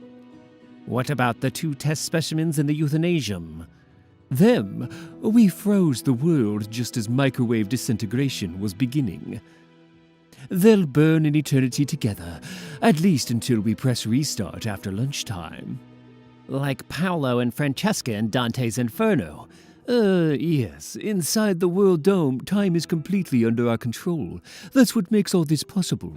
We can speed it up, slow it down, or freeze it completely like jelly. So, is it true then that the world's engine was developed from the alteration chamber research you took part in as a member of the Advanced Idea Mechanics organization? What? I was a student then, a misguided summer. How? You made a pact with AIM. We're here to collect, Professor. Security's not that good, I'm afraid. What the... Catch me! Thanks for the save. Oh my god, this is dynamite. All these weird guys in bucket helmets are turning up with guns. My bloody neck's breaking, mate. Are you getting this? Team 3 on site. The world is ours. Get time back on in there. System specs. Can we find a live test subject? Boy, am I... Isn't that a specimen right there in the light? It's not light. It's a microwave incinerator beam. Dalton just explained it. So that thing there shouldn't be climbing through it, should it? Something's gone wrong! Something's gone! A square mile of experimental micro-reality with its own culture, its own religion, its own history. A giant petri dish where the lives of unsuspecting human beings are used up in days, even moments. A torture chamber, they call it the world. Here my mother was mated with machines and I was bred, gentlemen. Stay here until I need you, Eva. I might. Be careful, Fantomex. Hangover, Mr. Summers? No, I just feel stupid, Eva. I've been pressured into this. Shut up, Slim. You're sticking to the deal. Yes, the deal still stands. Now, who do you think cut this neat laser hole in the fence, What do we got here? Fantomex? Jeez, you do this, bub? No. AIM goons, scattered dead all over the place. Tell me more about this AIM. Advanced Idea Mechanics, an organized group of international science terrorists. You know, like one of those Japanese techno-apocalypse cults. They recruit the kind of brilliant geeks and brainy outsiders who want revenge for not getting any booty. So, the idea of stealing a few designer super soldiers might fit the profile, Goes without saying, but what messed him up like this? Rib cages exploded from inside, see? What do you reckon? What made these educated boys suddenly run out of big ideas? Fantomex? Weapon 15 did. You there! Stop! There he goes again. You should stop him from killing that guy, Logan. I should stop him. No, stay away! Monsieur! Aim, you say? Leave him, Fantomex. Can't you see the guy's a civilian? Hey, it's okay. I'm Cyclops. I've been on TV. I love mutants. Mutants are cool. The guy I came here with was a mutant rights activist, but he's dead now. It looked at him and he just died. I'm a journalist. I have a family in Baltimore. If you call my girlfriend, she'll tell you. I shouldn't have come here. My horoscope said I was to stay home. We'd have stayed outside if they hadn't cut the fence. Calm down. Did you see any of what happened? There. He saw the world. And so did AIM. Here's some footage. It's struggling. It can't handle the shock. We hit the thing with 5 railgun charges. That's 30 mega tranquilizer doses. It shouldn't be struggling so. We don't know what it can do. Watch the hook. It's opening its eyes. Don't let it look this way. Open fire. Open! What the? Down! Logan, it's an ambush. Tell it to that dead guy and his girlfriend in Baltimore, Slim. Come on, use your eye beams. I can't. I'm trying, but nothing's coming out. I can't make it happen, Logan. No satisfactory. I didn't bring you here to impress us with your chiseled features and perfect physique, Mr. Summers. Please, I quit the X-Men, Fantomex. How many times do I have to say this before anyone listens? I'm sick of the stress. I'm sick of the constant drama. I'm sick of living up to people's expectations. And I've just thrown away my wife and my career and just about everything that's important to me. And how many times do I have to say this isn't an X-Man mission, Slim? We're mercenaries on a stress-relieving exercise, remember? So let's just terrify these losers into submission and move on. Terrify is good, but I should point out that they appear to be using railguns, Monsieur Logan. So what's a railgun, and what do I care? Wolverine! Oh God, guide my aim. I was just about to say it's a high-voltage electromagnetic weapon that fires hypersonic projectiles. There are X-Men here! Hurry! X-Men, you shall be so lucky. I come in peace. I did say peace, didn't I? I may have used the wrong word. It didn't notice me. It didn't notice. It can stare so hard at things they explode, but it didn't see me. The head was all smoke and lights, and people just boiled inside. Stop babbling. Aim helmet. Design classic. I could clean up on eBay. But now I'm sinking. Please, I just survived Hellfire and Judgment. I graduated Magna cum laude. Railgun, huh? My heart must have stopped for about 30 seconds that time. Will bullet holes make it more collectible or less? Stop this! It was the process. That's all. They had no right to keep it to themselves. AIM says that's wrong, but we had nothing to do with this. The specimens saw the outside. When I came in, they'd all just stopped yelling. It went back there. Super Soldier XV, Weapon 15. How far have they taken it now? Time is synthetic inside the world. In theory, that means we can freeze it and seal Weapon 15 into a moment, like a mosquito in resin. This better be going somewhere, Fantomex. You were Weapon 10 once, Wolverine. I was 13. Now imagine the next generation and the next, the product of rapid evolutionary engineering.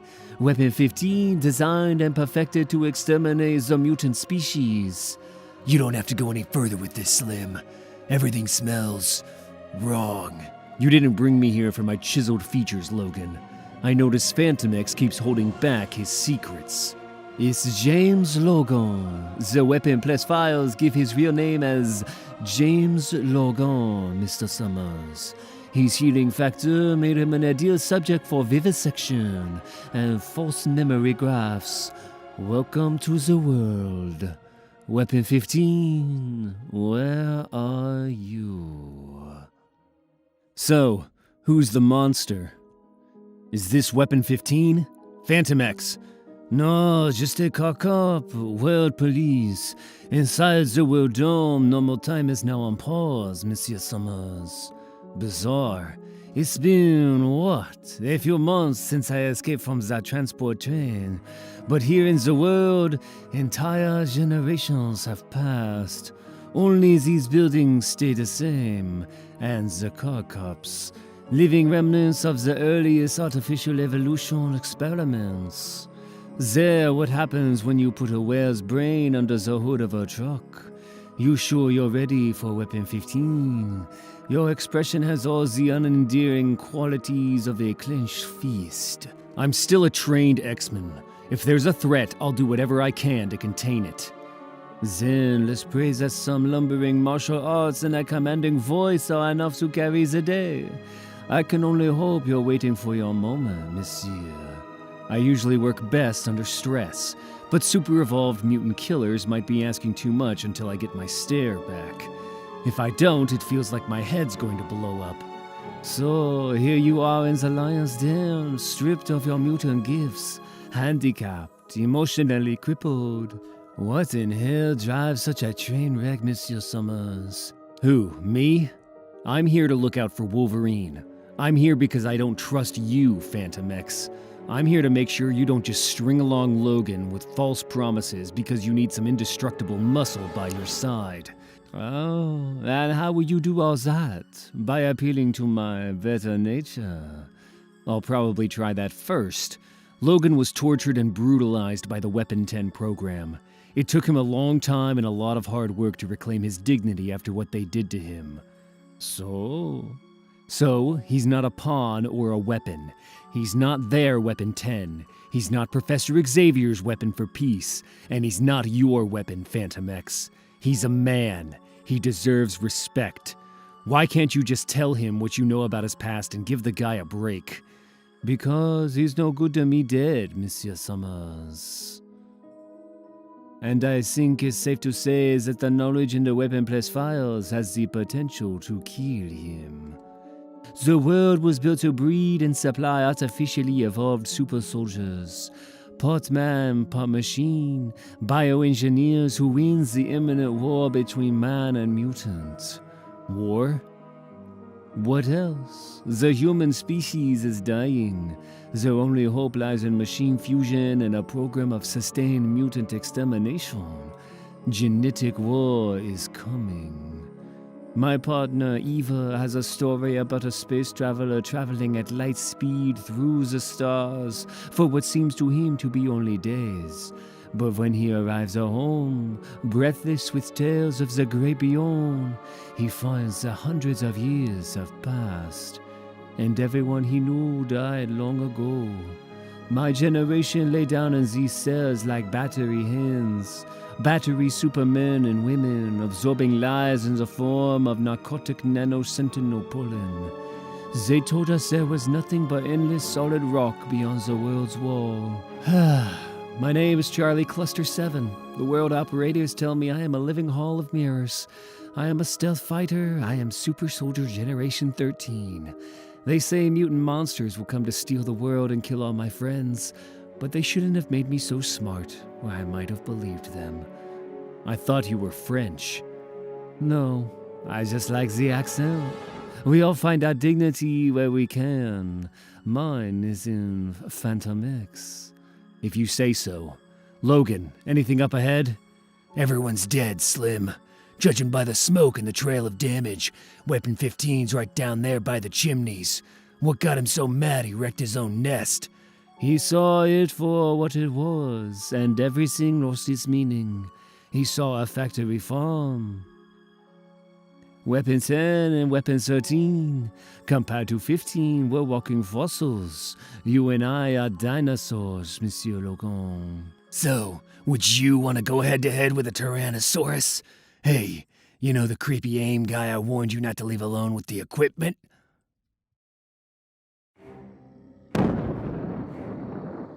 I can't breathe. The air just got thinner.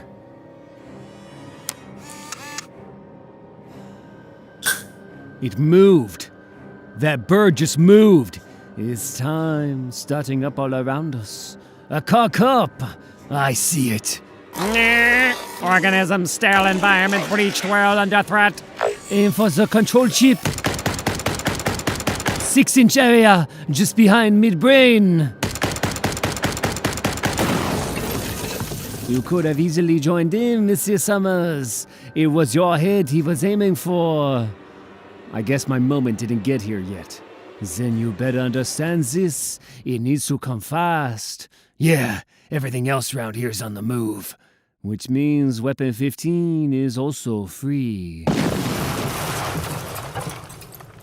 I didn't mean to get you into this, Slim. No, you only got me blind drunk and carried me here on your shoulder, Logan. You had nothing to do with this. Look, I have broken the world.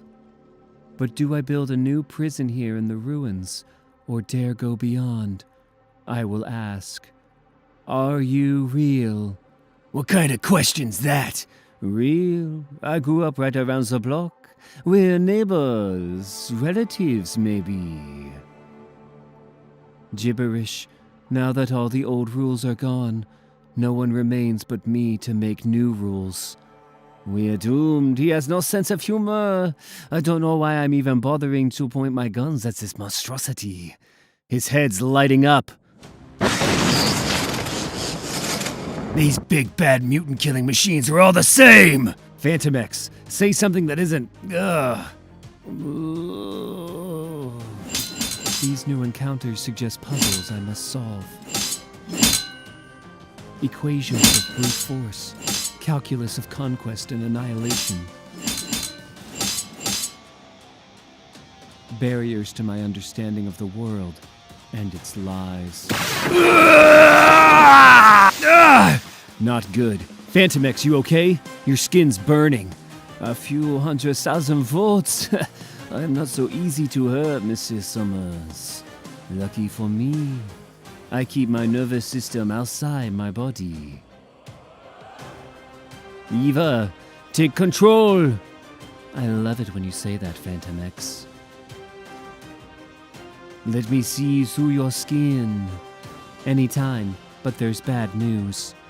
Weapon 15 jammed the dials. There must be more. If he gets loose, what happens? Like Genosha? Millions dead? I'm trying to stop time, Monsieur Summers. Don't distract me! Too late. You let a moment slip through, and it looks like mine. Target. Identify.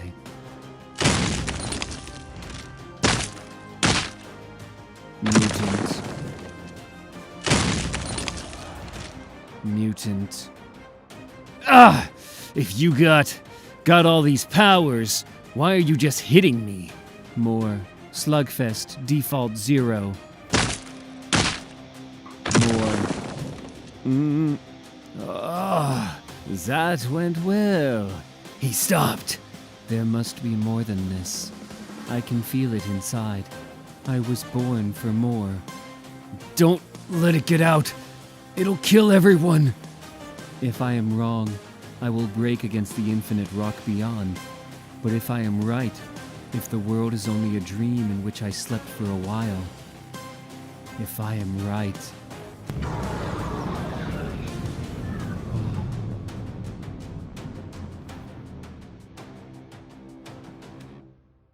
Perfect. Like all the other super soldiers, he had to have a fail-safe mechanism in case he ever broke loose. Eva is now tracking a homing signal. The hidden hand just jerked his chain and called him back to the kennel. Slim, you're bleeding from the ears. Leave me alone. I let it get away. What's it going to do to everyone? No one's ever been able to find the nerve center of the weapon plus operation anywhere on Earth. Now we know why. Last survivor. Unstoppable. Indestructible. Immortal. All of this is mine. What is the purpose of life? I have come to this house as if drawn to a light inside my mind. I have come from the world below to find answers to my questions.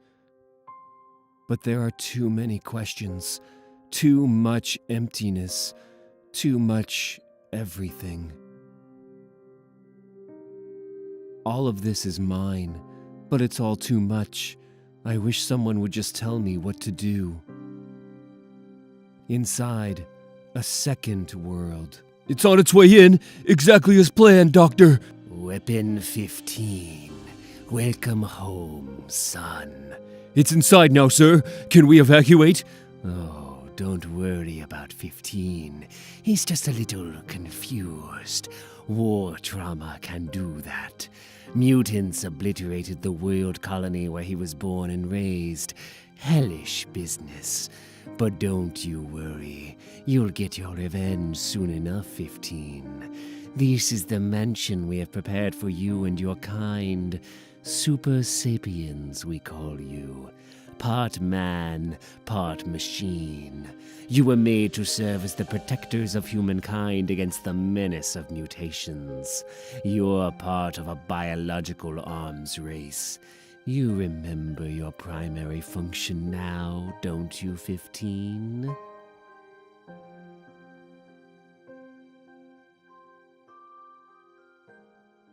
Destroy the mutants? Outside. The space station is still under construction and operating on 10% power. Defenses minimal.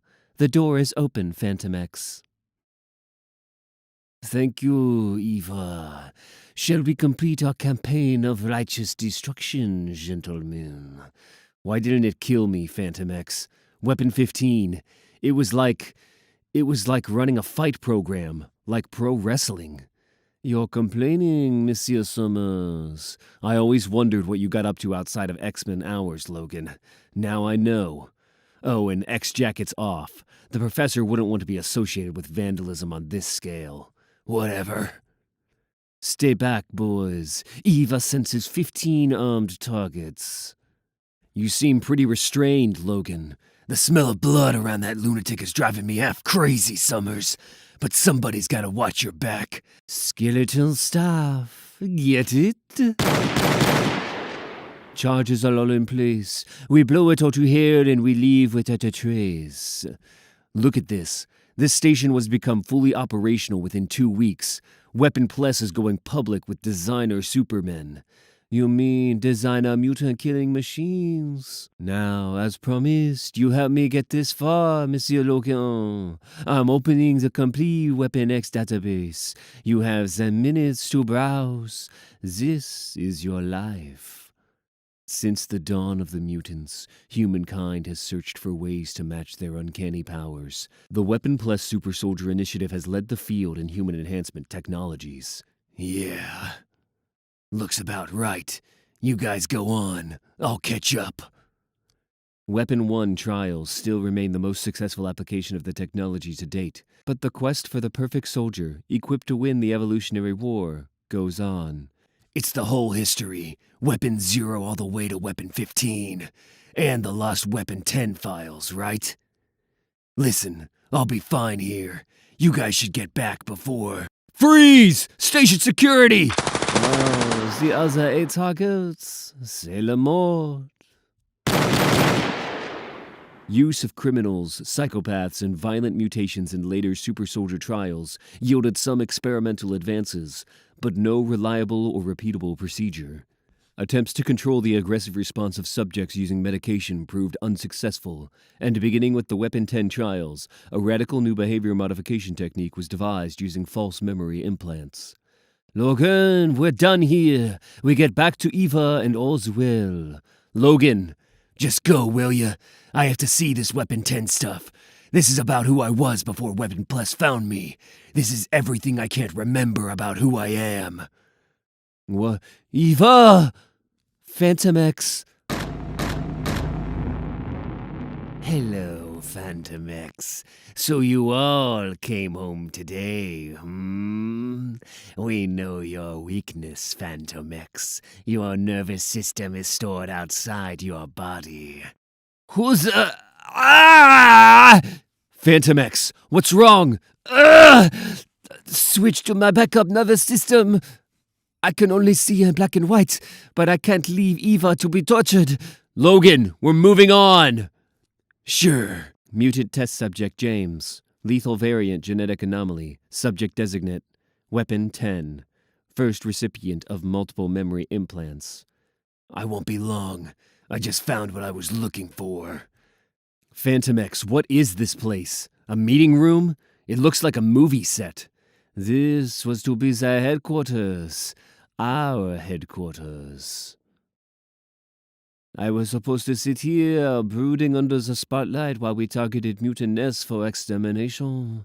An unbeatable team of living sentinels, custom grown in the world. And Weapon 15 there, or ultimatum. God help him live that down. And Weapon 12, huntsman. You see what they were planning, Monsieur Summers. Market research. How better to introduce new strains of highly controversial, genetically engineered supermen to the public? How else to unleash these hybrids on an unsuspecting population? This genetic cleansing operation disguised as a comic book fighting team. Then it's war, isn't it? Humans never trusted us. They never will. They won't rest until we're all dead. Have you any idea what it's like to be hated, no matter what you do, no matter how hard you try to do right? You shall go now, Monsieur Summers. Your aid has been invaluable in your company's simulating. But you shall go now. There are still shuttles you can escape on. But I can't go. I can't walk away from this now. Ha! Let's hope we all find what we're looking for, Cyclops. My Eva was dragged through here. Eva! No! Ouch! The Super Sentinels. How does that sound? Corny? Sure it does, but it's corn they can understand. Who the hell is this idiot? I was there when they pulled you, soaking wet out of the world and put you on that train, Fantomex. I'm your boss. I've been running this show for about as long as I can remember. I'm just so disappointed in you. You should have been our team's cool stealth killer. We'd have scripted you to be the kind of character people love. Multiple brains for independent parallel processing, an external nervous system, nanoactive blood, and an attitude to die for. We gave you everything, and you chose to go faux French. Fantomex! Eva! The Super Sentinels are a Saturday morning cartoon come to life, scripted and sold as a 24-hour reality TV soap opera. Everybody's gonna love us, and nobody will mind one bit when a few creepy mutants find themselves on the receiving end of hardline Super Sentinel justice. Eva! Our informant within the Xavier Institute tells us of a buildup of arms and soldiers, and a major new mutant threat to human security. This station will survive your inept assault. Weapon 15 will eliminate you in accordance with his programming. Then, in less than 2 weeks from today, the sleepers will wake from their tanks, and mutantkind will be exterminated. Humanely. I don't think so. You want something? You got me at a real bad time, bub. What is the purpose of life? Do I look like a philosopher to you, bub? Dr. Sublime has told me my purpose is to exterminate all traces of the mutant genetic line on Earth. But there are millions of living mutations, and I wonder. I could have been a painter as well. Nah, see, I just found out who I am and what I am, and, well, let's just say some of us were born to kill and raised to kill, and that's the only damn thing we're any good for. Everything else is just lies we tell ourselves. You're asking me about the purpose of life, you damn genocide machine. It's like this.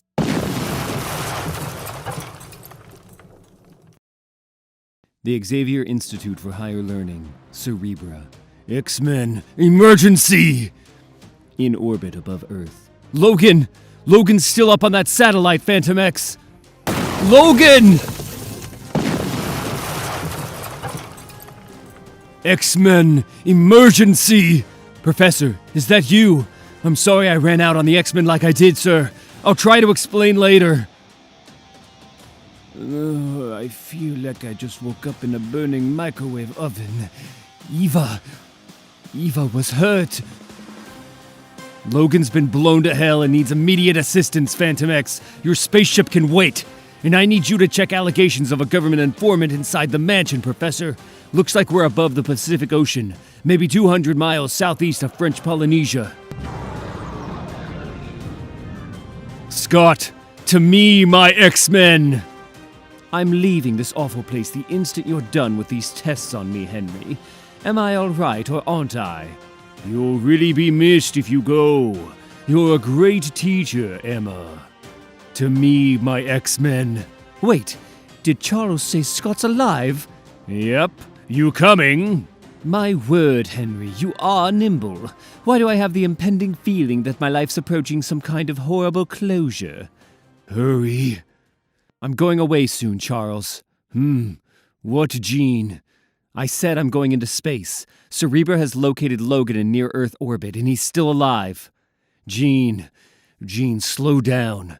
How did you know that Cerebra had found... Oh, the Phoenix Force. The X-Plane Mark III can get me there. I'm learning how to fly telepathically from a test pilot in room 221 of the Westchester Hilton. You needn't worry so much, Charles. You needn't be disheartened. Whatever happens will be for the best. I think the world of you, Gene. I still hope that when I step down this summer, you'll be willing to take over as head mistress of the Institute. Please take care. The special class. So you've heard what I have to say, Soraya. What's your answer? Meanwhile,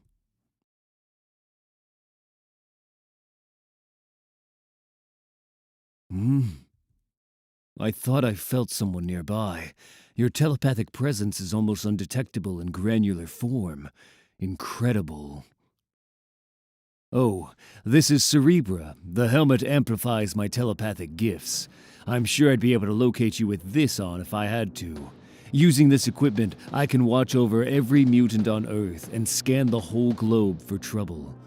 Would you like me to find someone for you? Soraya, isn't it? Dust. We haven't had much of a chance to talk since Jean brought you to stay with us. What? I'm sure that can't be right. We put you in the special class because Mr. Zorn has an affinity for sensitive and traumatized children. No, I'm sure he wouldn't. Mr. Zorn, you're here. One of your students seems to think something's wrong. I know. Something affected Dust deeply. She ran from the class, changing form as she went. I think she may have lost control of her power. Professor, look out!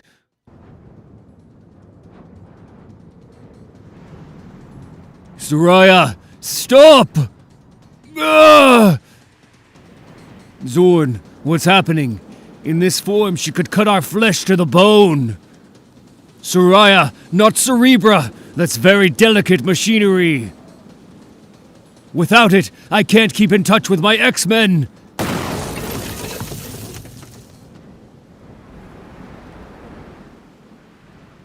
Whoa, killer fog! That's a pretty cool mutant gift, huh, Beak? My strobe eye is crap compared to this. Martha says we better put Dust in here, Basilisk. It doesn't feel right because Martha's voice has gotten all snotty, but she still says we better. Oh, okay. You hold it open and I'll catch her with my eye. Ugh! Crazy jihad! Retreat! Martha says we have to do what Mr. Zorn says. It's almost impossible to grab hold of her consciousness in this form. I need her to become coherent. Help me, Professor X. Lie down, Dust. There, she's subdued. I have her, Professor.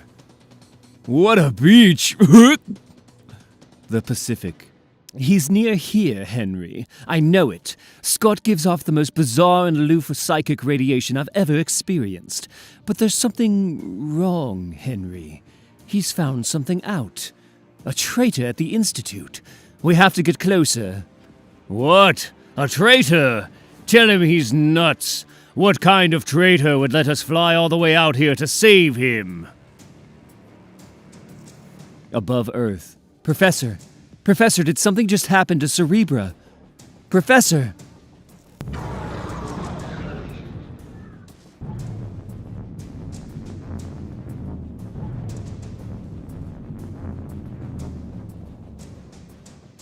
Logan! Get out, Jean.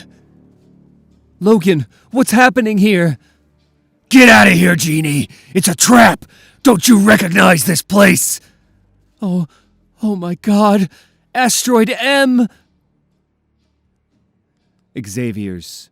Dust refused to renounce her religion. She was raised a Muslim in the Sunni tradition.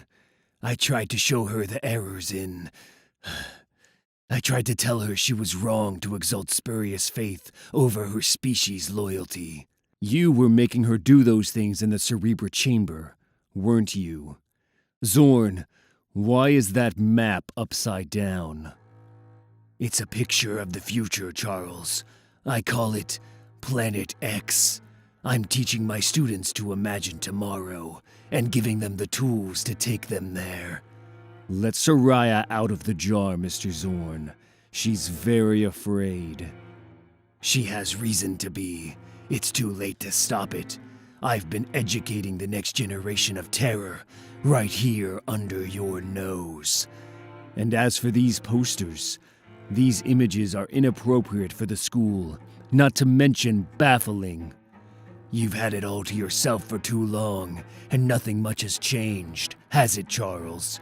Without guidance, without an effective creed, I've watched your dream run rampant, watched a discipline fail. It will all begin to happen very quickly now. Zorn, what are you talking about?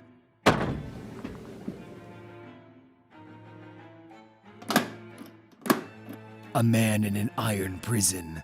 A star for a brain. I kept thinking it was too obvious, but still you missed it. There was no Fang 2 mutant prison in China, Charles. I assembled it especially for the occasion. Zorn, have you any idea how much I've hated this pretense? His simpering homilies, his Zen diaries, his sickening New Age passivity. How long I've waited to do this. Oh God, this isn't happening! Don't do this! Ah! He's crippled again, sir. My nano sentinels were gluing your spine together all this time.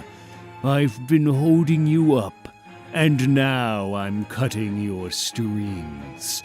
You're such a clever man, Charles, but nowhere near as clever as you like to think.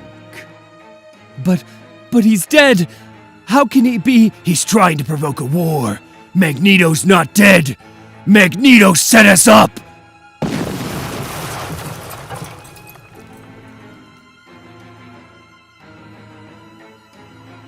X-Men emergency indeed, Charles.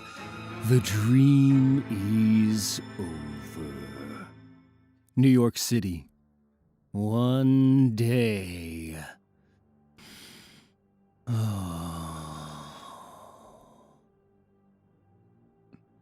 I did it all in one day. I'll call it New Genosha, rising like an accusation, or better yet, a promise. Was this worth all those long months sweating under the inscrutable mask of the simpering Zorn, biding my time? Was it worth all the time spent eating away at Charles Xavier's school from within, tearing the X-Men apart and slowly killing them one by one? We shall build an empire here. We'll have a high-speed magnetic induction monorail system, clean anti-gravity public transport. Oh, well, don't mind me. They brought Professor Xavier back from his institute, Eric. Actually, we brought him. He didn't put up much of a struggle after you took his legs away. What do you want me to do with him, Eric? Oh, and he's naked, too. It's Magneto. Eric is the name our oppressors gave me. Magneto, then. I did all this to help, you know. You could at least say thanks. I promised you a new world, Esme, and here it begins. Where mutants are kings, not freaks. Where the outcasts, the despised, the rejected are champions. Where you are all part of a great fraternity, my brotherhood. I have turned the world on its head for you, and the lowest are now the highest. Professor Charles Xavier, neutralized. Henry McCoy, Beast, missing in action. Scott Summers, Cyclops, missing in action. Logan, Wolverine, missing in action. Jean Grey, Phoenix, missing in action. Emma Frost, White Queen, missing in action. But when is Mr. Zorn coming back? I don't get it. What are you, Ernst? A monkey from a medical experiment? Zorn was just a character. Magneto was totally acting, which makes him a Zornvestite. But Mr. Zorn was nice. Will you stop going on and on about it, you little freak? You've been privileged. Don't you understand anything? Privileged. I would never hang out with people like this, Eric. We can do better. There is no Zorn, little Ernst. The gentle healer was only a mask I wore. A carefully planned performance. A place to hide and recover, while I wiped out every possible obstacle to my plans. But Mr. Zorn was nice. I miss Mr. Zorn. Where did you find these losers, boss? We build our armies where we can, Toad. We were all losers. Once, remember? Eric, you have an obsession with an old Zorn vestite. You should have your own special website. You'll see. I have nothing in common with any of you. He's going to be king of the world this time. He worked this whole thing out, and I helped him. You'll all see. He needs me more than any of you. Oh, brother mutants, the great day has come. My reach is long now. The sentimental message I left mankind upon my death was actually a virus designed to cripple all electromagnetic technology. Where did you find this crowd, Toad? They're hardly reacting. A lot of people aren't really sure what's happened yet, boss. And the speakers are distorting your voice. You've been declared dead so often, I just don't think they know it's really you. They don't believe it's me. Did no one tell them my name? Magneto, Master of Magnetism!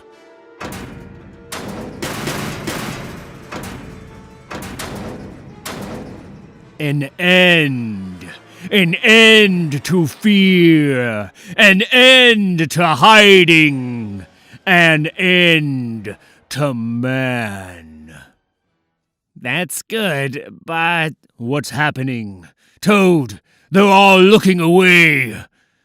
'Cause no one can see you all the way up here, boss. Work the crowd for me, Toad. I need some water. Esme! What? They won't listen to me! What am I supposed to do? Sing anti-human songs? They lose interest so quickly now, I can barely finish a sentence. They have short attention spans and high expectations. They want to see the world's most charismatic terrorist at the height of his powers. They want you the way you used to be. Or, preferably, better. Kick can take you there. Yes, Will. The mutant power performance enhancer. Just this once more. We will replace the old ways with new ways. Shiny new ways. Get out of here! We want Magneto! Prove it! Stand aside, Toad. 16 million mutants were exterminated in Genosha. 16 million potential warriors, leaders, scientists, murdered by man. Unable to fly, unable to burrow or crawl without the aid of machine monsters, the human germ threatens all life. With its cringing fear of everything it cannot understand, with its greed for oil to power the machines it needs to survive, the human disease has consumed the world unchecked. I am Magneto. I do not issue demands here today. Nothing the humans do can change what is to happen. This is how it will be. Nature itself has triggered an extinction sequence in the human genome. Humankind is dying. As the agents of evolution, we mutants must deliver the mercy stroke. Xavier and his X-Men wanted us to build bridges between man and mutant. But we can fly and swim and leap. we will have no need for bridges.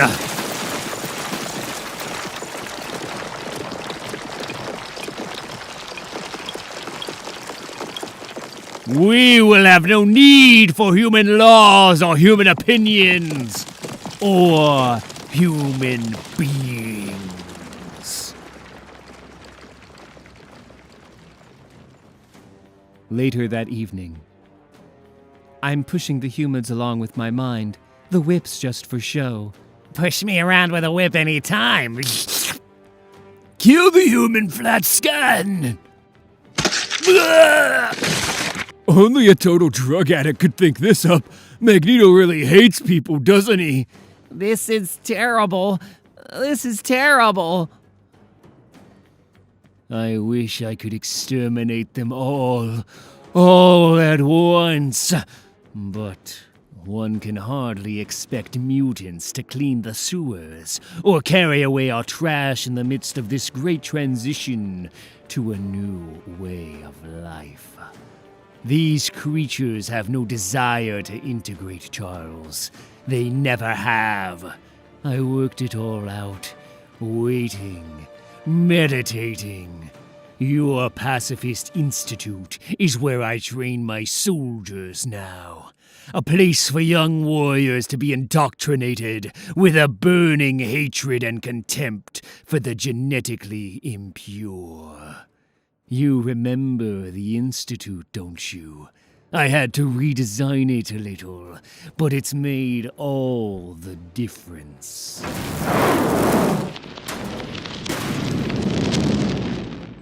So tell me, I was right, Charles. Tell me now, or tell me later, because you will in the end. The good news? We probably have air for another 36 hours. The bad news? We'll hit the surface of the sun in 24. Well, the station's too heavy to move, and I tried to slow down the air molecules with my mind, but everything's just too hot, Logan. 130 degrees and rising. Unless I can do something with the power, Genie. What happened to him? Who? Weapon 15? He dropped his guard in space and I gutted him. He was all set to lead the charge against the whole mutant race, so don't give me a hard time. I blew the weapon plus station to hell. We wrestled, and then we hit this rock. Asteroid M, he used to call these hideouts. It swung right into place and waited in orbit until you got here. The whole damn thing's been a trap, Genie, all the way down the line. And I didn't see it. I didn't even smell him until now. And you're sure it's him? Yep, Magneto nailed us this time. 24 hours. We better use him well. New Genosha. I miss Mr. Zorn. He used to tell us about China and Buddha and nice things. When is he coming back? He was a fiction, little Ernst. How often must I explain? I made him up with the help of my supporters in China. But Mr. Zorn was nice. There is no Zorn. There is only I, Magneto. I'm sorry, sir. I'm sorry. Am I early for the Brotherhood meeting? Chaos! It's chaos in the streets, Magneto! People need to know what's happening soon! Calm yourself, Toad. I don't want bad news. Bring me good news. Then feed me a few sound bites everyone can understand. See? They really have no idea what you're talking about when you do all your big Shakespearean stuff! I'm only telling you what it's like out there. They're baying at the moon for some action, Magneto. A public hanging, anything! Since when did a good education and an extensive vocabulary become handicaps? Shakespearean stuff. Stay there and wait with the others where you belong, Toad. I'd like to be alone for a moment. Charles. I've fed them so many lies, old friend. Engineered a species war in your name. I don't expect I'll have much time before reprisals commence. You understand. I have to do something unforgettable. Remember that reversal of the Earth's magnetic poles I talked about before, but never went through with? North will become south. The event will obliterate the weak human, rewire mutant brains, and alter planetary consciousness forever.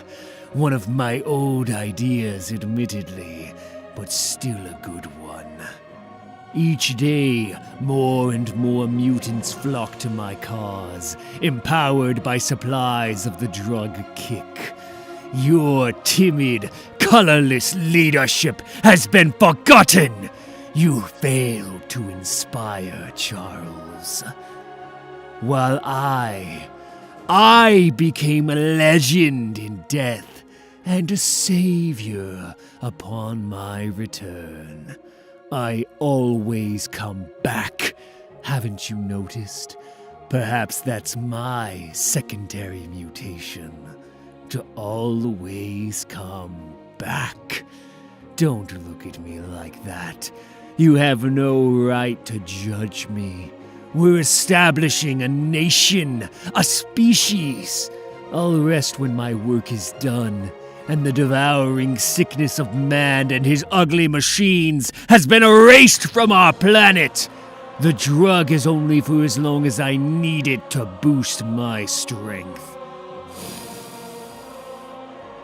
You offer them a long and difficult process of peaceful integration with a species which is neither peaceful nor inclined to integrate with any other living thing. While I, Charles, I offer a new map of tomorrow and the triumph of Homo Superior. This city is only the beginning. I offer them utopia, here and now, the shining morning of the mutants. Asteroid M. You got this Phoenix Force inside you, right, Genie? I know everybody's scared it's gonna eat you up and kill us all, but I have a question.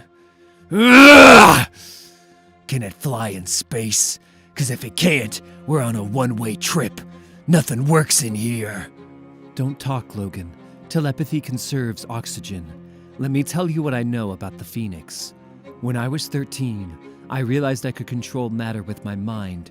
Just crude stuff at first, lifting things and throwing them across the room. Then it progressed, with the professor's help, until I was manipulating dozens of objects at once. Now I'm learning to move molecules around and expand my senses beyond all boundaries.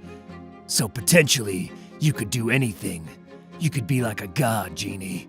You could make your own universe and set it right. The Phoenix isn't like that, Logan.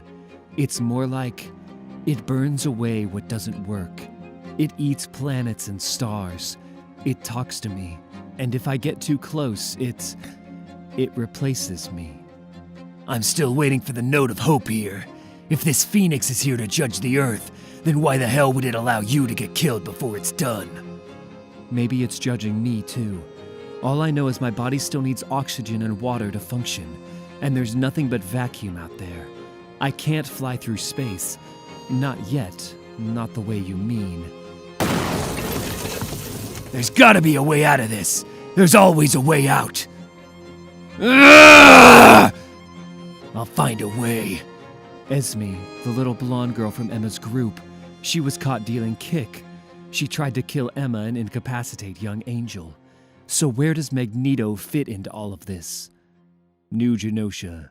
So I paralyzed their precious TV screens, and they offered to negotiate. Can you imagine the idea?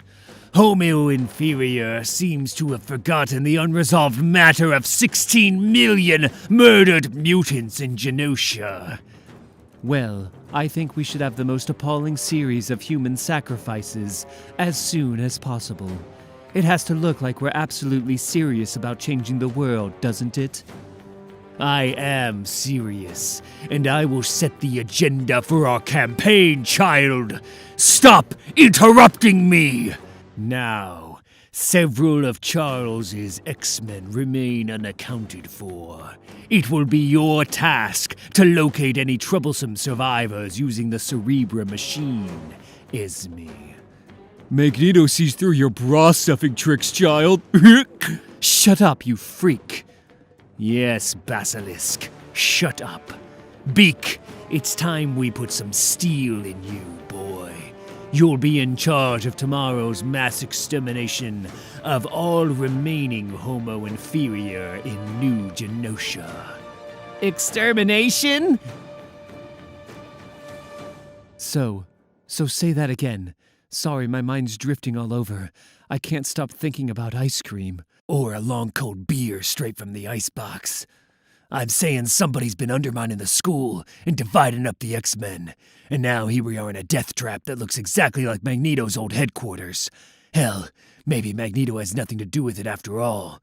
Maybe it's Zorn. Logan, I'm sorry. I didn't hear any of that. I've stopped sweating. That's a bad sign, isn't it? I don't think I'm going to get through this after all. I don't feel good at all. It can't happen like this, Logan. Not to us. We can't just die, can we? One time I survived for 6 months under a glacier by eating strips off my own arm. Healing factor grew the flesh right back. There's always a way, Jeannie. Are you going to fight the sun for me? What happened, Logan? Something happened to you on that Weapon Plus space station, didn't it? Something happened? You bet something happened. The floor fell out from under my life is what happened. You've been having flashbacks. I know that much. A woman with red hair calling your name. James, you thought you were starting to remember who you were, but... But it could be a lie, Jeannie. It could be a cover story they implanted to keep me under control. They made me into a Sentinel. Part man, part metal. Brainwashed and trained to murder my own people. She wasn't calling my name. She was screaming for help. They chose me because I like to kill, Jeannie. All I'm good for is killing. If you knew what I was, you'd hate me. No, it doesn't matter who you were. I know what you've gone through to be the good man you are now, Logan. How could I ever hate you? Jeannie, hey, you've been asleep. Hang on there, darling. Any minute now, Scott and Hank are gonna turn up waving flags. Trying to concentrate really hard. Can't find the Phoenix anywhere now. Maybe there isn't a way this time. Shh. Is Scott there? Scott, I had to watch it all changing. Had to let him go. Because of what love says. Because the Phoenix burns and disinfects and dies to return. Scott's just going through some growing up. It's okay. It's okay. Blood and flame and sacrifice. It's not a place. It's not... What did he say? Scott, about me? He said he was a little bit confused, but he still loves you, Jeannie. Shh. I have to think, but I can't. I can't think. Can't breathe. Logan. This is terrible, Logan. I feel so scared and weird. Everything's wrong inside me. Horrible voices in the heat. Logan, I'm dying. I'm dying. Don't leave me. Never. I'm right beside you. I'd die to save your life, darling. I'd take all your pain on myself, but I can't. I can only take it away. Ah! Oh, God. Oh, God. You and me, Jeannie. You and me in a blaze of glory.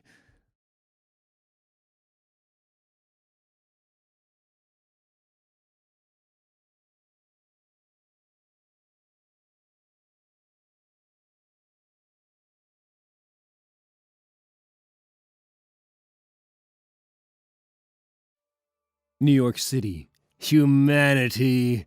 Extermination's too good for them. Look at the state of these last dregs, stumbling like cattle towards the abattoir. Are you ready to activate the crematoria, Beak? But this started as politics and freedom. When did we all turn into such total Nazis? Nazis! Do I look like a failed artist with an erotic grudge against his father and the world? I am a force of nature, boy! I am Magneto! A new world demands new resolve. We are laying the foundation stones of paradise. This is no time to be squeamish. There is nothing new about people marching into the ovens. Yeah, I don't know if I really want my kids growing up to be Imperial stormtroopers. These children of yours will grow strong and proud in a world without persecution or fear, Angel Salvador. One day they will build statues in my honor. Tell him, Toad. What he said. He spent a lot of time thinking about this, so just shut your yaps, yeah? It's a scientific fact. Humans are a lower form of life. They practically admitted it themselves when they called us Homo superior. Magneto wrote a brilliant article about how they can't even feel pain like we do. You should have been there for the experiments, Beak. What? Everyone can feel pain. Even a dog or a carrot can feel pain. What? A carrot can feel pain? Yeah, why not? Okay, maybe a carrot's the wrong fruit to pick, but there's no way Vegetable! Carrots are not fruit, and this is not Xavier's school. This is Magneto's empire. Leave him be! You leave him alone! Mom, Dad! Look at you! You're 8 feet tall and he's nothing but chicken bones and hair! He's not a killer! Your children are soldiers. All of you are my soldiers, and you will learn discipline. Put Beak with the humans. With or against me. Make your choice, children. You're just like my daddy! I'll do what it takes to save mutant kind. This guy's no hero. He's a jerk. Magneto is nothing but a jerk. Designed by Mother Nature to prey on the human organism. Blame her. Somebody ruined it. Who just passed gas at the most dramatic moment? I said discipline!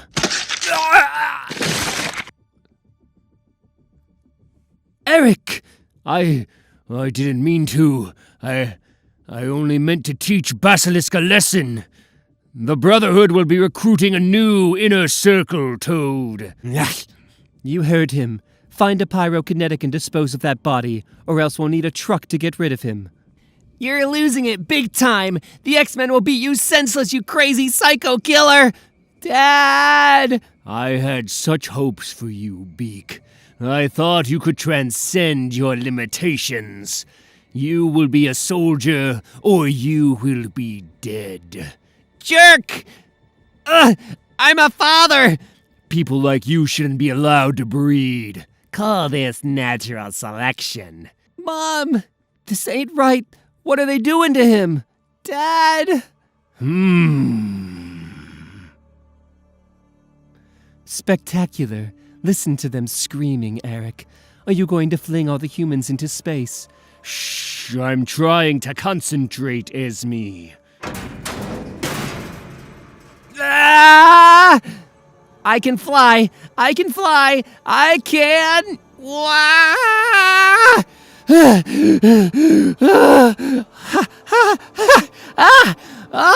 I'm flying. I'm really.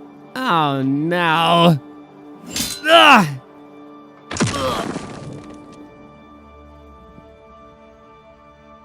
Mutant Town, NYC. Shoes are mine. Xavier, school. Magneto rules.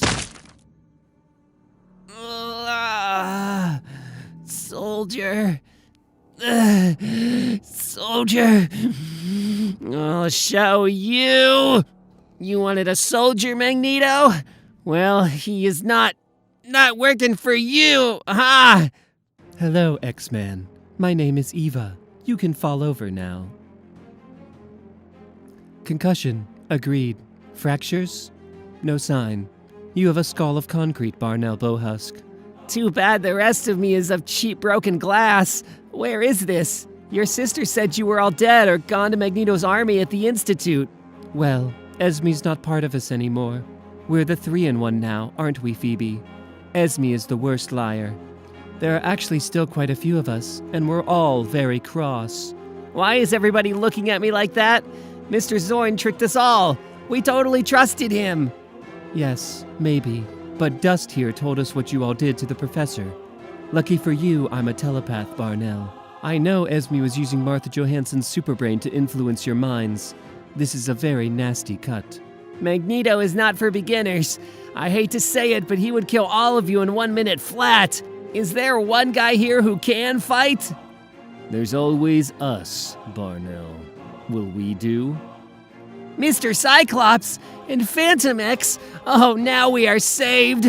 Calm down, Barnell. What's Magneto's plan this time? The streets are in chaos. Who's in charge out there? Yeah, out with it, kid. Seeing as how I'm on the genetic hit list and all. Officer Foster, NYPD Mutant Liaison. There is no policeman who can fight this guy. You saw what he did to Fifth Avenue. There is no one in charge, not even Magneto. They shut down all electromagnetic broadcast media. Effectively, he's blinded the planet, which makes telepaths the only reliable news source. Unfortunately, Magneto keeps his thoughts shielded. And also, he is keeping Professor X naked in a bottle with his mind paralyzed. And he made 5 telephone calls, yeah? And sent all the superheroes on a wild goose chase to find a black hole bomb in Brooklyn just before he trapped everyone else inside his magnetic shield. He has worked it all to win this time. We know. The only thing capable of breaking through that shield is a Super Sentinel machine. Luckily, I have 2. What happened to the X-Men, Barnell? The others? Oh, this is not good. Dr. McCoy and Miss Frost were blown up in a plane, and Mr. Logan and Mrs. Grey Summers were sent into the sun days ago. There are no X-Men. That's not how it looks to me. I hope you all paid attention in class, because this is going to be one hell of a test. So, you intend to lead a children's crusade against the world's most dangerous super terrorist? You heard the telepaths, Monsieur Summers. War has begun. The final war between man and mutant. What's your alternative, Fantomex? We roll over and die? There won't be a war. I won't let him start a war, and I don't believe for 1 second that Jean and the others are dead. It's already started. Humans were waiting for any excuse, and Magneto has just hijacked Manhattan, in case you hadn't noticed. But the humans have not long to make their move. Tomorrow he is going to turn the magnets of the Earth upside down and kill them all. Magneto wouldn't. I don't believe he'd try something so stupid. He could wipe out mutants as well, and he doesn't have the power. No, there is more. He is using the drug Kick to make his powers greater. He is 15 times the Magneto of before. I genuinely didn't mean to kill the boy. He was just so irritating. The other one was dangerous, but... You're taking too much of that stuff, Eric. Why can't you just turn the world on its head now? Are you waiting for them to stop you? Here comes your downfall once more, Eric. What? I didn't say anything. What's wrong with you these days? What happened to the brilliant, charismatic mutant outlaw I fell in love with? Love? Esme, in the name of sanity, do you honestly think that this is about you? You're a child! But you said we'd take over the world together. You said... I helped you do all this so that we could sit on thrones together. Are you insane? How could you be anything to me but a means to an end? That's not what you said. That's not what you said. As predictable as ever. What? Say something again. You made Zorn too well, in the image of your idealism, your strength, your wisdom. Ah!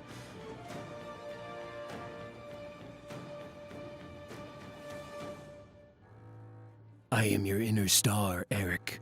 I am the conscience you can never silence. I will never let you be. This is your doing, Charles. No, your mind still jammed. Is this some side effect of the drug that little witch forgot to mention? Where do you find them, Charles? These ghastly, rebellious children of yours. Why did they only ever listen to me when I was Zorn? You know, I almost miss our talks, our struggles. I was thinking about letting you walk free when it's all over, when there are no humans left to save. I'll show you a world where there is no strife, where no one has to hide in the shadows, quaking at the sound of jets overhead, and you'll turn to me finally and you'll say, "It's really so much nicer without them, isn't it, Eric? You were right." I was right, and you were wrong, Charles! Now you're in for it. Nobody likes what you're doing, Magneto. It's boring and old-fashioned. Martha says it's all coming to an end and there's nothing anyone can do to stop it. Charles, what is this place? Are these words from the future? What's happening? It's not a place. It's not a place. Jean, is that you? Have your eyes grown back yet? I don't know. What am I supposed to be looking at? Jeannie, what did you just do? I was on fire. You did it, Logan. You released the Phoenix consciousness. I used the disintegrating asteroid and the sun's energy to build and power our transport. Total telekinetic control of matter at the molecular level. I had to die to come back, Logan. But I don't know how long they'll let me stay. The Pacific Ocean. You'd never have survived the explosion if it hadn't been for my quick thinking, Henry. I can't believe you're still going on about this 3 days later, Emma. You'd never have survived this crash if it hadn't been for my quick thinking. Rubbish. I wouldn't even have been on this aircraft if I hadn't listened to you. Something awful's happened, Emma. I know it has. It's all adding up. Sublime Pharmaceuticals, Fang 2, the kick drug, human aggression, the riots, and I'm ruining my claws doing this. I have so many ideas I need to get down. I need a pen. You need water, Henry. I'm immune to thirst in my lovely shiny diamond form, but I'm afraid I'm hearing the twang of delirium in your voice, Henry dear. Oh, something coming at last. You said that before, and it was a speck of dirt under your contact lens. I beg your pardon. It's not visual. These are telepathic emissions. Massive emissions, and all too horribly familiar. Brace yourself. There's something there. Tell them I need another 10 minutes. Should we be worried? What is that? Oh, what does it look like, Henry? It's bloody Jean showing off again. Washington, D.C. Magneto's holding Manhattan hostage. He's paralyzed our communications, and he's threatening to use his magnetic powers to tilt the Earth's axis. Look at the hate on that face. Do we need any more proof that mutants are our natural enemies? This is why they destroyed our Weapon Plus Super Sentinel initiative. The human race must not go gently into the night, sir. We've deployed Y-23 experimental ceramic planes. You can't ask me to drop bombs on American soil.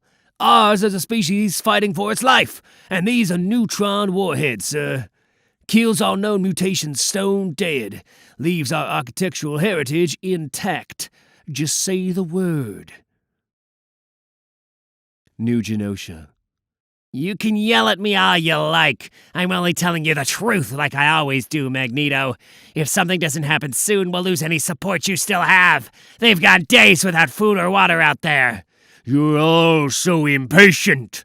This is war, Toad. It takes time and sacrifice to accumulate the power, to probe the weak spots of the planetary magnetosphere. To stand the Earth on its head is hardly the work of an afternoon. Well, Martha says you waited too long. You should have stayed as Mr. Zorn. Now you're going to die. I've always suspected there was more to you than meets the eye, Ernst. Now let us see what that might be! No, no, no! What is it with you? You want to give her a heart attack? Don't you dare lift your hand on one more of us, or I'll puke all over you! My kids don't want to see a murdering junkie in charge of the whole world! See, you should have listened to me, Eric. But oh no, I was just a means to an end for the great strategist. Nobody knows who's in charge or what's going on anymore. I am in charge, Esme. Yeah, maybe if crazy on drugs is your idea of being in charge. What? Here is the news. The X-Men are here to kick your butt big time. Angel, kids, get behind me. Oh, for goodness sake, Beak. You are joking, aren't you? Ah! Well done, boy. You passed my test and returned a stronger man. Brilliant idea to use a titanium bat against the Master of Magnetism. How did you get in here anyway? Maybe with this key you forgot to take away when he is being sent to his death. Xavier's school is the best school! Pacify him, Esme. You pacify him if you're so great. Esme, I'm sorry if I upset you or misled you. Why should I do anything for you ever again? Oh, Weapon 13. Fantomex, what now? Bullets? Eva, prepare to retrieve Professor X.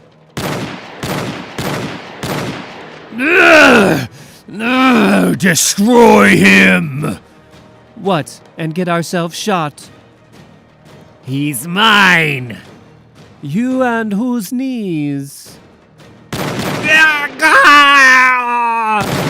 Missed. Is everything you say a cliché? Die. Uh-oh, here he comes. What next? Underneath us, he's...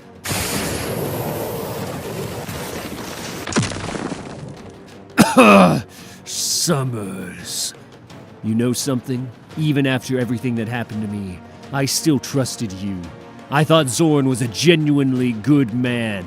He gave me hope, and it was you all along. Lies! Ugh! You filled all our lives with lies! You know how stupid I've been? Of course you do. You've been watching us for months. I kept running from all the rotten feelings on Sabanur brought out in me. Running from this rage I've repressed all my life. So you know what? No more running. No more holding back. I've decided to let the rage loose. I've decided to let it loose on people like you! The helmet keeps you safe from telepathy, right? Wait!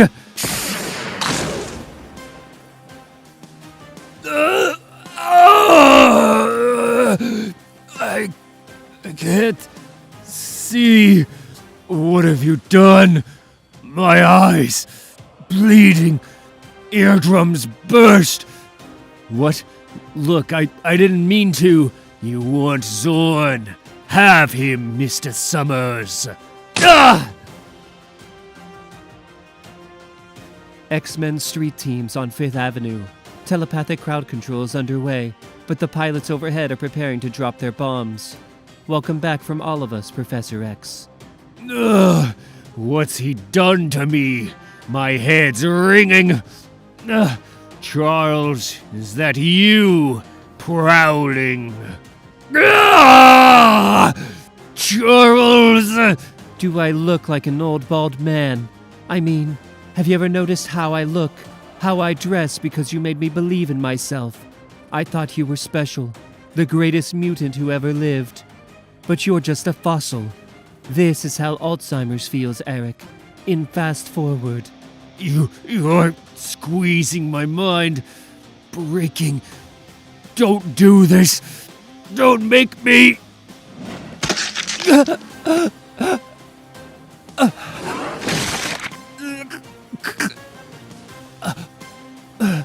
Forgive me. May the future forgive me. May history judge my actions, great or small, in the final reckoning when I have given them paradise and the world is free. These poor dead will not seem so many.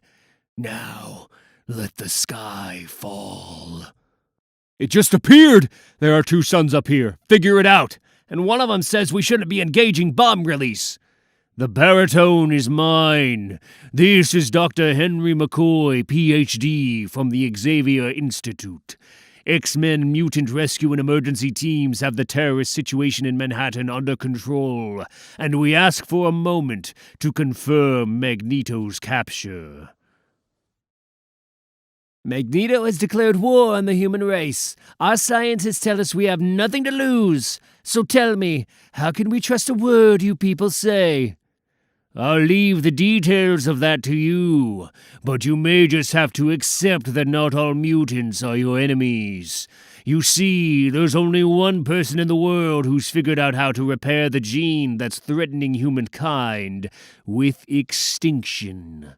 Moi. Now, check with your scientists. Surely there's some way we can all be friends, Mr. President.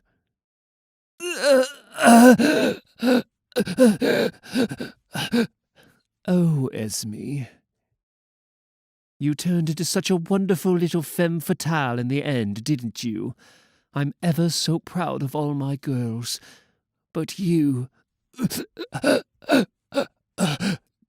Nothing like you. I think I'm most especially proud of you, dear. So, you finally decided to show your face, Cyclops. Emma, I had a lot of thinking to do. I'm an introvert. I always run away to think. I didn't expect to get as far as space, but you know what Logan's like on a boys' night out. Magneto did all this. They bloody shot me, and then Jean brought me back in some new age nightmare of forgiveness, and now this. Look, when this is all over, I've made my decision, Emma. Between you and Jean. Something strange is happening now that Esme's dead. Magneto thinks he can tip the world over on its head, and he's doing something to gravity and time. The day I promised has now come. Magneto is here to shake the world's foundations. So who's this guy? When do we get to see Magneto? Magneto! Hold it right there. You're under arrest. Faster, NYPD. You got a spare day and a half, I'll read you the charge sheet. Your race will be extinct by morning. Where will your laws be then? I can't help but notice that middle pin in your hip, Officer Foster. Line of duty. Look, everyone. A human trying to threaten us. Kill it. Kill them all. Nice timing. I was 3 seconds from messing myself. See how I saw them up for you, Henry. All yours.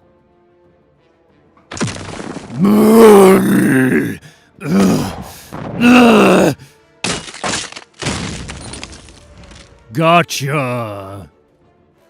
This should help neutralize the kick enhancer in your bloodstream.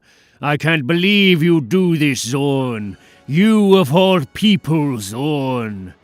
Not Zorn. Magneto. Logan!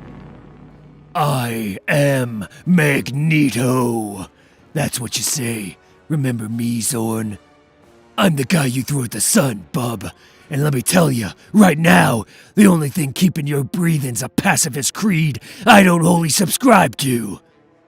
What's all this Zorn garbage? You know who I am. Must I tear your adamantium skull from your head just to prove it, Wolverine? Yeah, quit stalling. He's right, Eric. Don't let us stand in the way of your big moment. It's hard to believe you went to such lengths this time. You should have been an actor. My helmet is thought-proofed, Jean Grey. This isn't going to end. We're too late to stop you making another destructive bid for attention. True. So go on, Magneto. Seize your moment. Talk to the people you want to rule. Make your pitch for world domination. We don't want this guy in charge of things. We got no water. Who does this skull-faced freak think he is? Take over the world. He couldn't run a market stall. How dare you? Don't you recognize who I am? What I am? This chaos is only the first stage. I am Magneto. Trust me. Magneto, you don't look anything like him. How can you be Magneto when Magneto is dead? Is this the Magneto anyone knows? Is this what he looks like? Ugh, I'm suffocating in here. I have to get out. See, you morons! I am Magneto! I am... And the worst thing you ever did was to come back, Eric. Magneto had become a legend in death, an inspiration for change. Now look at you. Just another foolish and self-important old man with outdated thoughts in his head. You have nothing this new generation of mutants wants, except for your face on a t-shirt. They have ideas of their own now. Perhaps it's time we put away the old dreams, the old manifestos, and just listen for a while. Your way will never work, Eric. This can't go on. I think you've had enough. I think we've all had enough. Yes, I have had enough. Enough! What did you do? A lethal electromagnetic pulse. You're having a planetary scale stroke, Jean. All that power I stored had to go somewhere. I will not be judged by children. Give me death. Make me immortal.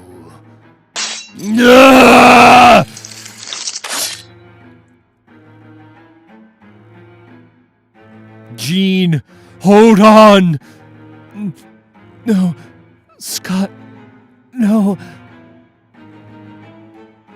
See, something's gone wrong with the whole universe now. Jean! Somebody get help! Fetch! Zorn!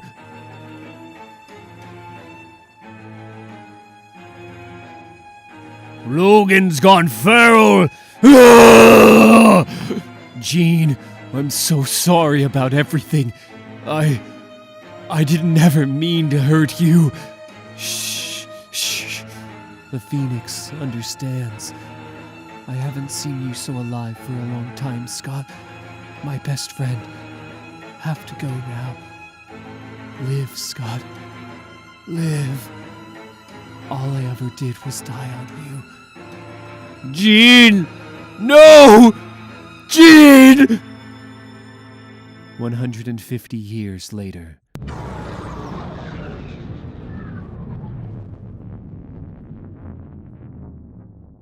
Corona said she saw it. Do you think it's true? After all these years, after all this fighting. Aye, it's true enough. God help us all. I think we found the Phoenix egg. The here and now. Sulfur. Should have known. Crawlers. Could be 10 of them. Might be only one. Hard to tell with the way they jump around. Rover, get down here. Whoa. Boo! 5. Alright, I suppose you're all thinking, let's just pick on the poor little human out on his own, aren't you? Well, you haven't met my big mate then, have you? Rover, introduce yourself. Destroy. Destroy. Destroy. Well, I reckon they probably figured out who you are, Rover, but I didn't catch any of their names. Wankers. You know, could have sworn there was 5 of them. This is bollocks. We can't stay out here 1 minute longer. The beast knows this place like the back of his hand. I'm late. Sorry. You're sorry? 5 minutes ago I could have done with some help. I ran into Apollyon the Destroyer, or I'd have made the rendezvous in time. The servants of the beast get closer all the time. Welcome to Megamerica. I'm Eva. I'm from the Institute. You must be Tom Skylark. I don't use my own name, mostly. The pair of us work as a team, Rover and I. I'm very good with machines, if I may say so myself. Rover seems to be a first-generation Sentinel, one of my remote ancestors. Oh, such a strong machine. I'm a Generation N unit from the world. As an external artificial nervous system, I was bonded to the man Fantomex once, but that was long ago, before what happened to him. Now, I am alone. Sorry to hear it, love. Rover here might be an antique, but they built their killer robots to last in the old days. Rover, say hello to Eva. Destroy. Vocabulary's not much to write home about, but he means well.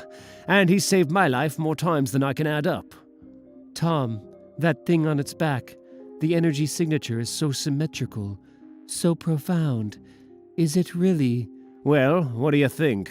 The proud people found it on the moon. If it wasn't real, do you think the beast would be so eager to get a hold of it? We've been chased the whole bloody way across the Atlantic. 2 more miles of irradiated ocean, and we'll reach the edge of the Manhattan crater. 2 more miles of salt in your joints, Rover. What do you reckon to that, mate? Destroy. The Manhattan crater. The Institute. We're trying to preserve the achievements of the past before they're all used up as fuel or compost in the race to dominate the biosphere. We figured an interspecies group of X-Men might be the only way forward in a conflict like this one. The Xavier creed has always stressed integration. Never mind integration. The proud people all died because of that bloody egg. I want payback. If your X-Men think they can take down the beast, then you can sign us up. Transatlantis. God has abandoned his failed experiment, the Earth. Now is the time of blasphemous creation. Where man once walked, new monstrosities thrive. His ruined cities, their breeding grounds. Mankind nears final extinction. The mutants are but one of many species fighting for survival in this new world.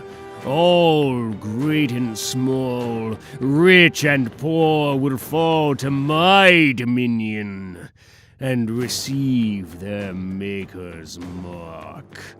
My mark. I will code such traits into you. I will give you wings and eyes that burn and voices which can shatter stone and bone and flesh. Open your eyes, my armies. Prepare to die in this apocalypse.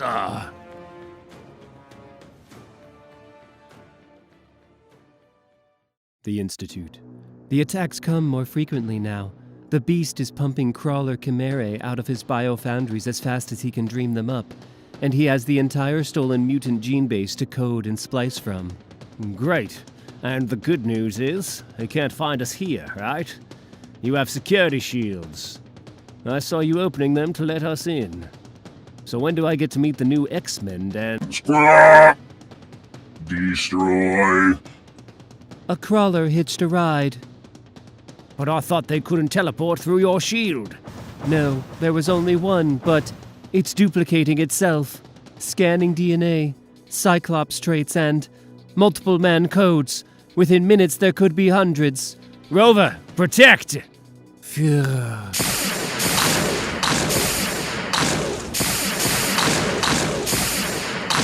Destroy. Each new duplicate increases its teleportation capacity. Don't let them near the egg. X-Men emergency! Beak. Ah! Chime on, monster. Just destroy. Schnell, mach schnell. Wasch, asch. The egg! No! Rover! Ist gut. Clever, ja. All that you are, I made you to be. Greater than gold, more deadly than bombs. My phoenix egg, my sweet Jean. Your arrival may have come too late, Wayfarer. Our last hope was taken from us. That immense power, that dread potential now lies in the hands of the beast. We are the 3-in-1. In our dreams we have seen a new dark age, seen all history set back 1,000 years by ignorance and war, seen, worse than all these, a terrible flaw at the heart of things. How did this happen so quickly? I guess no one thought Rome could fall either. Those guys had a postal service that could deliver mail across 170 miles in one day. They had indoor plumbing, the women were free, they had art and science and a communications network that spanned the civilized world. Within 100 years, it was all debris and lice. Sometimes you gotta take care of what you got. Any more joy to share? Not much. I've spent the last 3 months in silence, observing bird and insect behavior, cloud patterns, tides. Somewhere, somehow, something has gone fundamentally wrong, Logan. Well, if it ain't bad news, Cassie. Nice to see you looking so perky, Mrs. X. A little respect for our headmistress, Logan. Please. This is Cassandra Nova Xavier. Respect. Our universe is broken, Logan. We have no idea where the break occurred. All we know is there's no one left to put it right, except for us. 150 years earlier. This will only be the 3rd or so time you've had to bury her. It must be getting rather tedious, Scott dear, these reruns of your grief. Not funny. Yes, it is, and you know it. No, Magneto, Zorn, this last year. My eyes were opened, Emma. Something about us X-Men makes them want to kill us, and nothing we do makes a difference. Difference to what? To people? For God's sake, Scott, who cares about them? I want to reopen the school. It's done, Emma. Even Professor X has retired. The costumes, the heroics, done. But you and I, together, think of what marvelous teachers we could be to a new generation of gifted bloody brats. We could inspire them to greatness. And Scott, imagine what we could do for one another. Don't you want to inherit the Earth? Someone else can have it, Emma. No, I quit. Surrender the Starlit City! This is how they died. Apollyon the Destroyer commands you! Justly named for my swift wrath, Homo Perfectus has come, herald of the Beast Almighty! This will no do for mere Max. I'll have to die for Meg America and shut down my far speaking.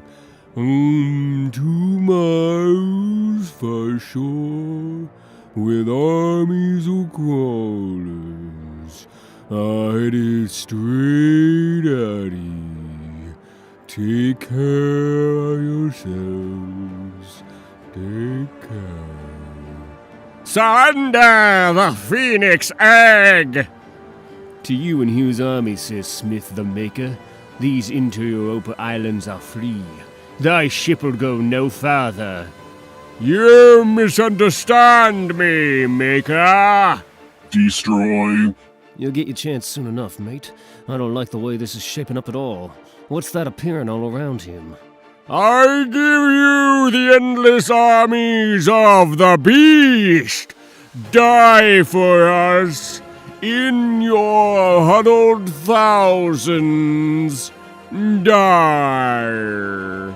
I can't bloody do this, Rover. I can't just fly out on everybody. Get the bloody egg to safety, Tom, or I'll tell your mum. Brian, watch out for the crawlers! Ha! You think? My magic car is more than a match for any winged monkey man. I didn't mean that in a specious way. It's not about... Oh, no! Oh, not Brian! Oh no, this is for real! The Phoenix Egg's secure. Go, Rover, go! For real? Remember how we said we'd live forever? This is how the proud people died. May the Lord help us all.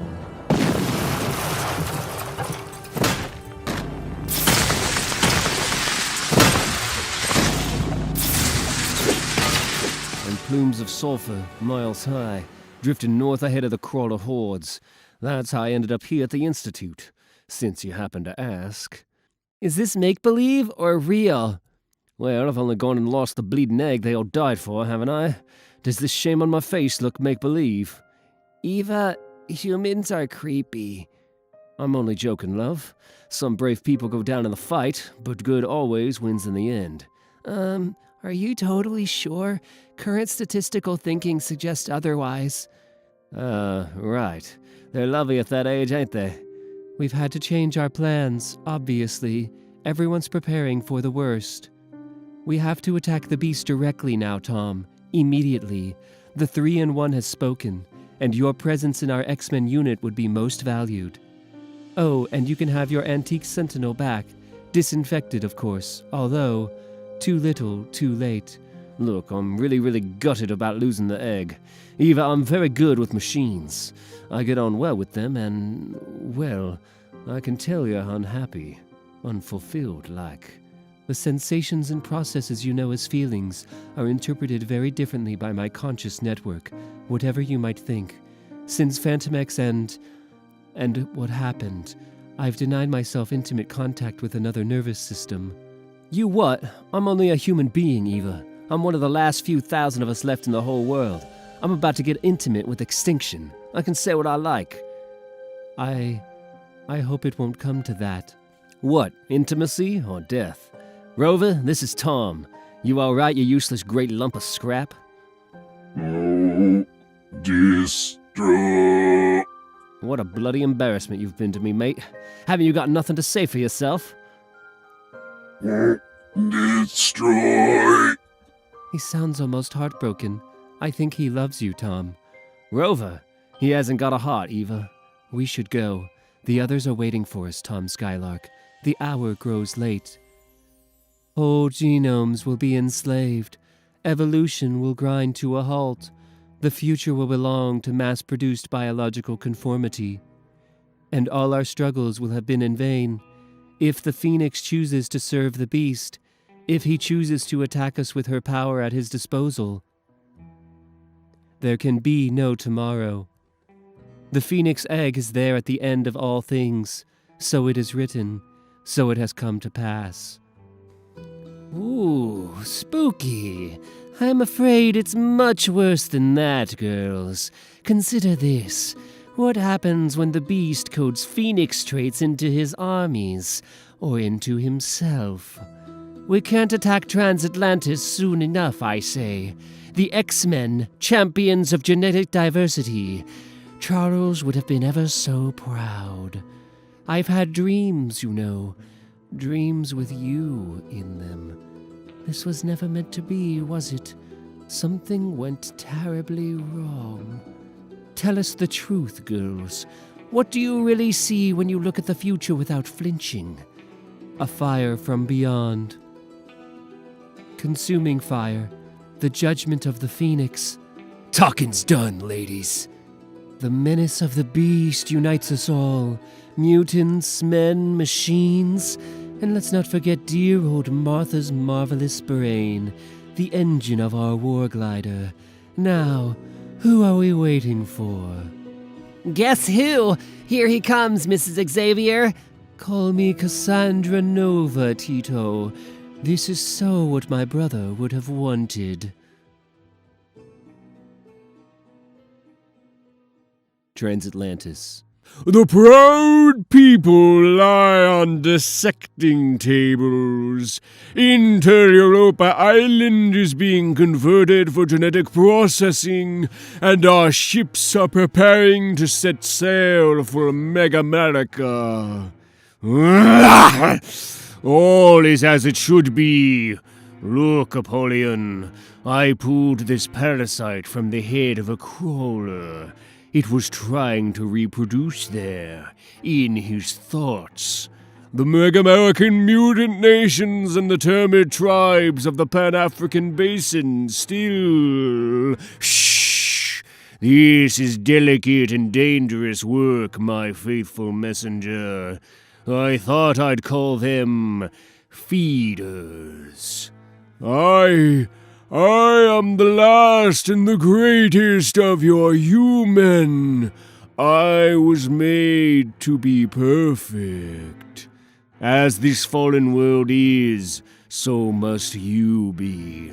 When this world is perfected, I will turn my attention to you, Apollyon. But until then, must I remain broken, unfinished? Can't I have frontal lobe grafts?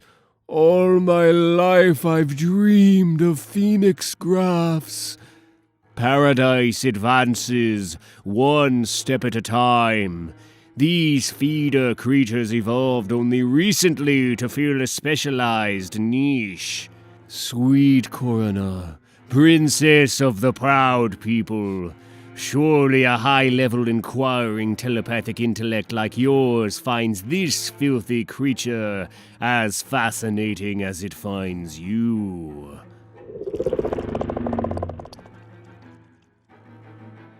Not so proud now. 15 seconds after the feeder implants its larvae, they begin to eat the thoughts of the host. Imagine such traits in a crawler. Come, Apollyon.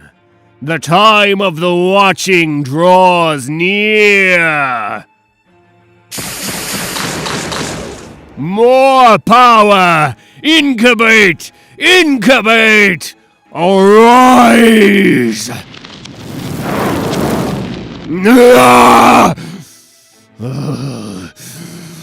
Arise! Welcome back from the ashes, weapon of cosmic war in human form. Welcome to my world. From the wavelands of the Pacificate to the deserts of Pan-Africa, from Australia to Mega-America, older than life, older than the oldest thing I am, undying beast. For 3 billion years I have waited for you. Your skin burns. I'm sorry. I was in the crown, in the white-hot room, What am I? Did I have to fix something that was dying?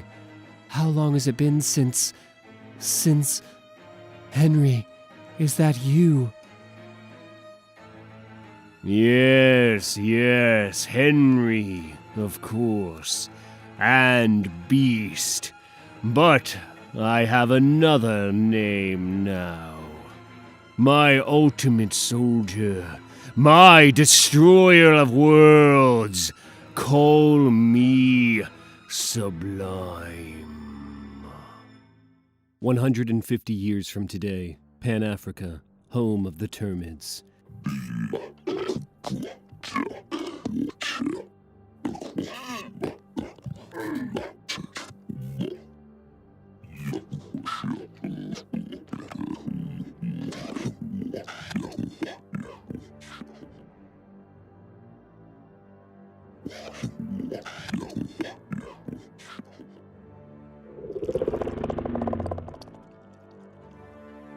Phoenix.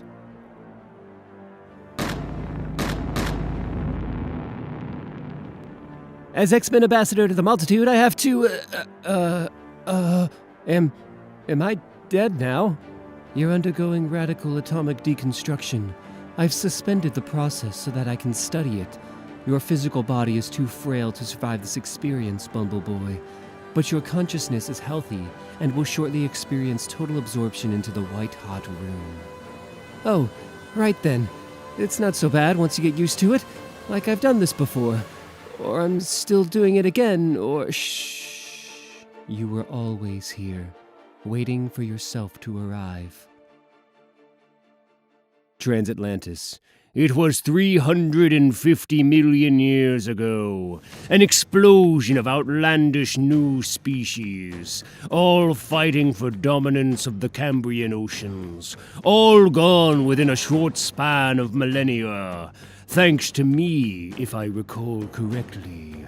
And now, the human flame has all but guttered. Mother Nature squats and labors and brings forth another obscene parade of unknown, experimental life forms.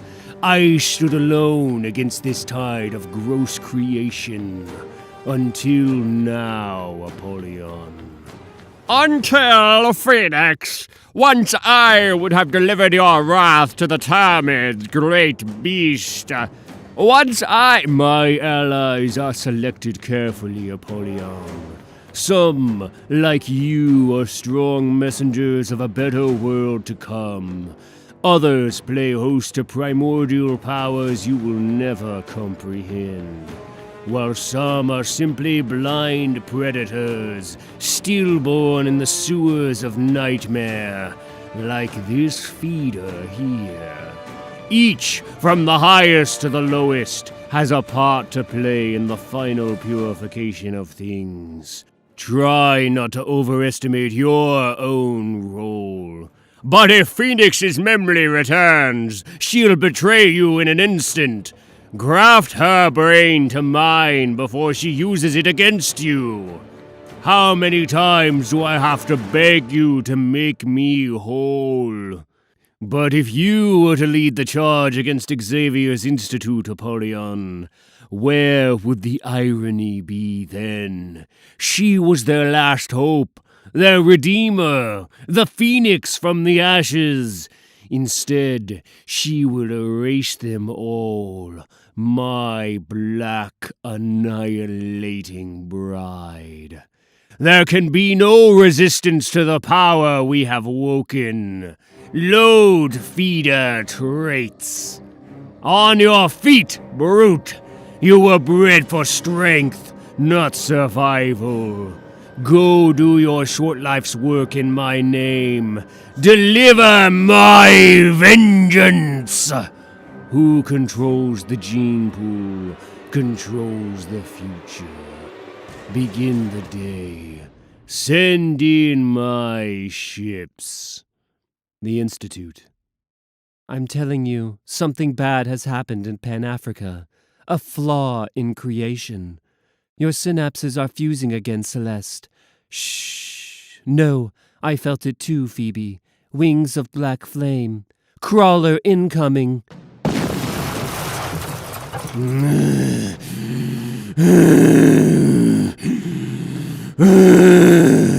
What is it? It burst both lungs coming through the shield. Why'd it do that? Get your telepathy out of its mind, Cuckoo. We don't know where it's been. Let me handle this with a plasma sphere. No, but its eyes. Something came through its eyes. I remember. Everybody inside, mind shields up! He fell. He fell like that time. On his knees. That day they all fell on the stairs. Stairs? What are you talking about, Q? I can still smell those stairs. We were so hungry. Transatlantis. The extinction sequence was carried out swiftly and painlessly as instructed. The Termid species had an inbuilt genetic obsolescence. No future, no loss. These creatures are different. I brought you this, Henry. Tell the beast what you told me, X-Men. What is X-Men? Tell her, who? Oh, now I remember. Our enemies, the diverse, the strange ones, the crooked masses of Mega-America, forever breeding and multiplying into new and more lethal forms. I told you about them. Xavier's men. I think I came out of the egg too soon, Henry. The incubation period is extremely important. I'm not sure if what I'm doing is correct procedure. Weren't you a doctor once? Or was that someone else? Swarming millions, each faster, stronger, more adaptive, more immune than the last. Giving birth to creatures like you, introducing cosmic strands into the global gene base. The mutants might have become immortal, unstoppable supermen if left unchecked. I had to make them fight. I had to protect myself somehow. I refuse death. I deny extinction. The Atlantic Ocean. Endangered species alert. Was my so-called rendezvous. This is Mermax of the X-Men, tired and sore and new to porpoise jokes. Is there anybody out there? Help! They'll make tallow and soap of me. Help! Oh, for goodness sake. Whoever heard of an 80-ton crybaby whale? Psychic screamers. Save the whale. Destroy. You, with your deluxe Alzheimer's. Me in a synthetic alien body that's light years from the nearest bloody spare part. The old team's still got that wiggle, eh, Martha? Engage artillery. Why, of course you can still call me Ernst, dear. He was my favorite artist. Europe After the Rain. I still love that one. Like some sad memory of a future that never happened. Do I get to do the fastball special, Wolverine? Yep. You know how much the fastball special means to me. Just do it, Tito. Fastball special. Wow. Now I'm ready to kick the Green Reaper's bootay. Clear the decks! Destroy. Destroy.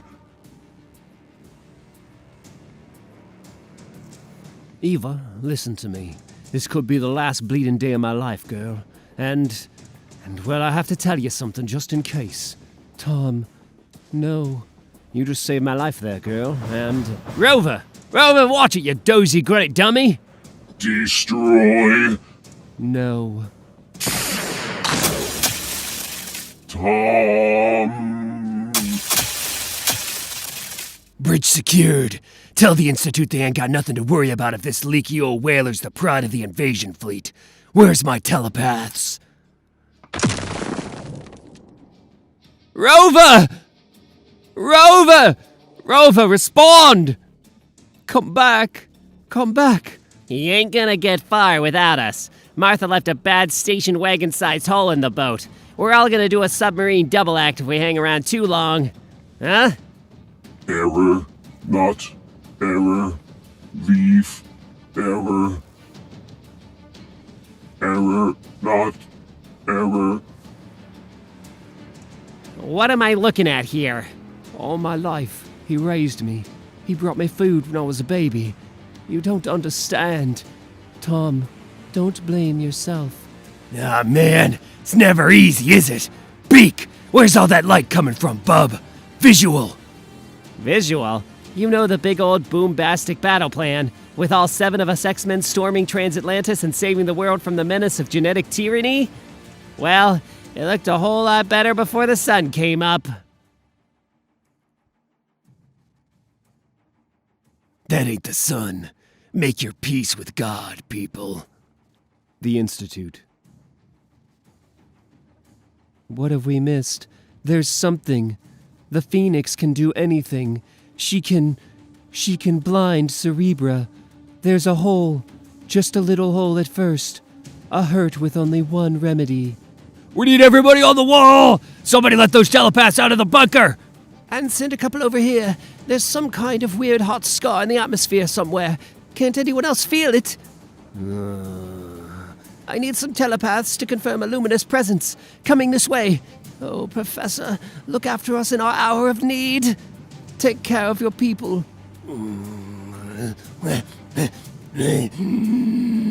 I can't. Something just climbed into my face. I can't. Blood. Eat. Mind. Feeder. Mind. Eat. Feeder. Hungry. Feeder. Grow. Ah! And it all comes crashing down. Splitting hole. Sew it up before. Phoenix fire. X-Men emergency. It wants to eat the world and we can't stop it. Is that so? Morning, Genie. I see you came dressed for a tussle. 3 billion years ago, the cataclysmic primal screams of the newborn Earth woke us, and we knew ourselves as one mind. And we were first genome, RNA, DNA, perfectly adapted form, the pinnacle of evolution, self-aware, immortal, sublime. We were dominant species. When carbon slime colonies and bacterial mats gorged themselves on abundant hydrogen and were idiot emperors of the dawn world, we hid and we thrived in the undergrowth of tangled DNA. We bartered our genetic innovations with increasingly more organized life forms, plants, insects, lizards, mammals. We were dominant species, primordial sequence, alpha gene, sublime. Even humanity, the crown of creation, had no defense against us. He imagined he ruled this world, but we lived inside him, invisible, unchallenged, unrecognized, until the birth of the mutant children, until Homo Superior. A new life form, born in a marvelous collision of radiant atoms and broken chromosomes.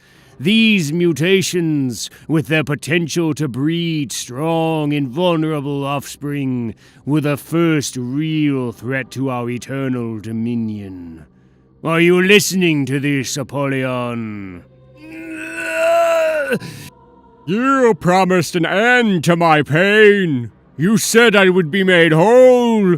We had to infect them with aggression, had to divert their great energies into mindless conflict. Locked in perpetual struggle, they could never breed. Their population could never grow to threaten us with extinction. Great beast, I've served for so long as your swift messenger. I've endured agonies of mind and body. I've longed to take off this spacesuit and walk, naked and free on perfected soil. Let me taste the phoenix blood and feel again, Master.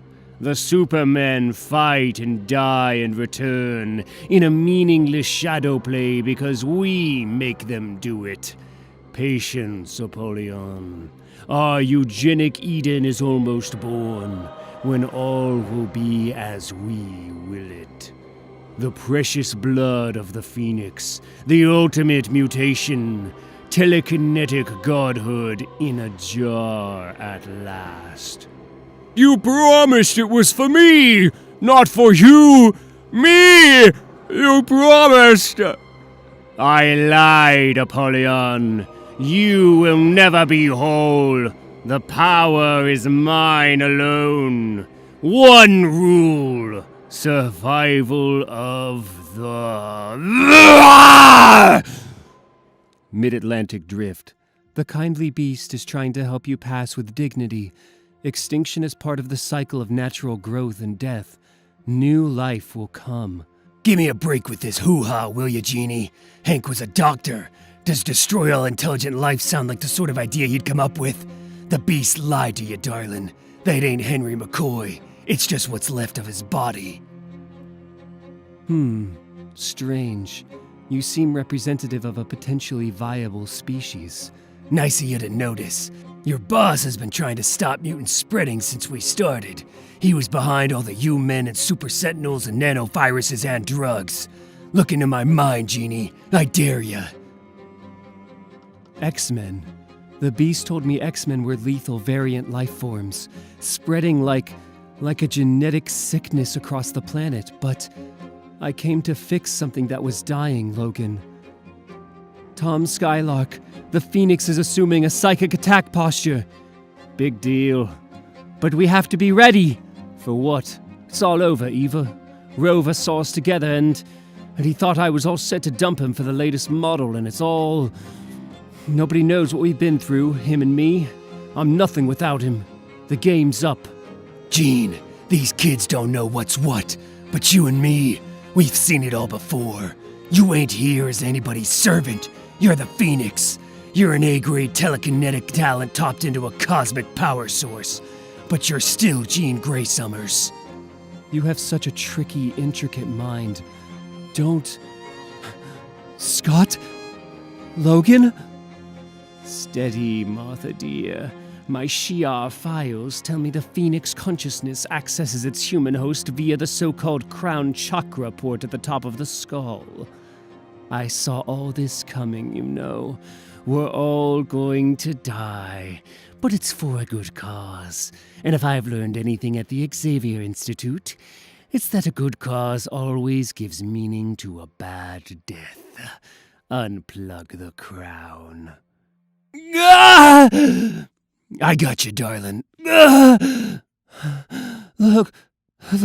Logan, I was in this huge place. How long? Genie, shh. 150 years since we last saw your face. 150? Oh no! What happened? Magneto killed you, under orders he never understood. Scott lost heart and lost his chance. Hank tried his best, and it all fell apart, like it always does. Hank tried kick one night. That was long before anyone realized hypercortisone D was Sublime's new aerosol form. And by that time, Hank was gone, replaced by smart bacteria and global disease. Humanity died, and we all went to war in the ruins. It's been a heck of a time. I love being in your mind, Martha. Everything's so colorful and exciting in the cartoon world of No Girl. Your brain's my beauty. We've never really been appreciated in that Butch Cassidy and the Sundance Kid way, have we? Oh dear, not like this. Xavier Institute. It's all going dark. Everyone's screaming. Cerebra is afraid. Something's eating at her mind. Well, Stepford Cuckoos, version 010304. I'll tell you what. Weapon 14, consciousness self-destruct sequence. It's not having us for dessert. Commencing. Triplets rule. I drowned the last whale. I can do anything now. That's so, Beast. Think you can shut your mouth and hold still while I spread your brains out like jelly on rye? Woohoo! Ah! Here is evolution's end. All life is mine. All creatures, great and small, mine. He's gigantic. Come on, mate, come on. I don't care how many fathoms down you're sinking. I know you can hear me. You get up here right now, Rover. 'Cause if you don't, I'm as dead as the rest of them. Come on, you! What's it all about? Why does there always have to be people like you? Stop all the mad bleeding chat and give me a straight answer! I will build my future on your bones. Destroy! All matter responds to my slightest whim. My new senses.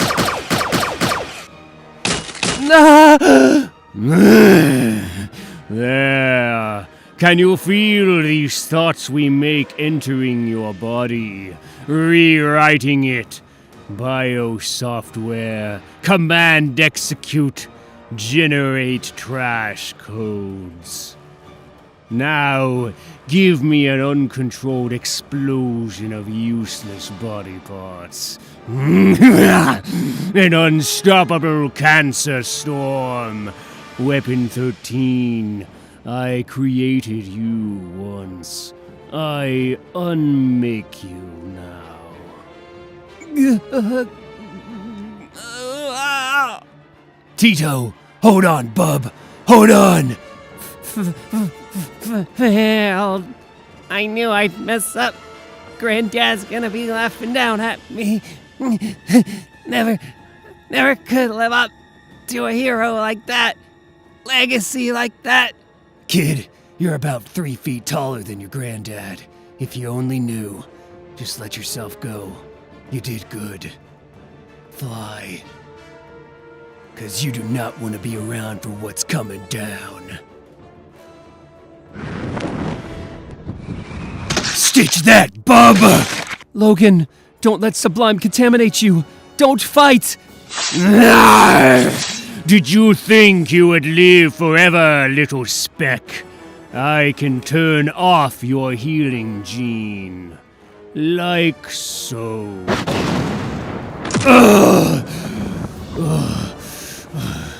No, girl. Help me out here. It's all right now, Logan. We're going to the White Hot Room. With your talents and an endless army of crawlers, we will set our mark on all of creation. We will remake God in our image and sit on thrones high above the universe. Really? Actually, what's happening here is a coordinated disinfection. My friends were only keeping you busy. Be calm now. Your time has come. Accept the judgment of the Phoenix. Did you think you would live forever, little speck? Show yourself, Sublime. Surgery complete. Jean. Oh, Jean. I feel awful. I lied about that cure. I tried to save the human genome, but there was no one left to run the school. Jean, I lost it. Oh, Jean, I'm so glad to see you again. I can't believe I managed to live so long with my asthma. The beast is dead! All is perfected! Perfected! Oh! Phantom, is that you?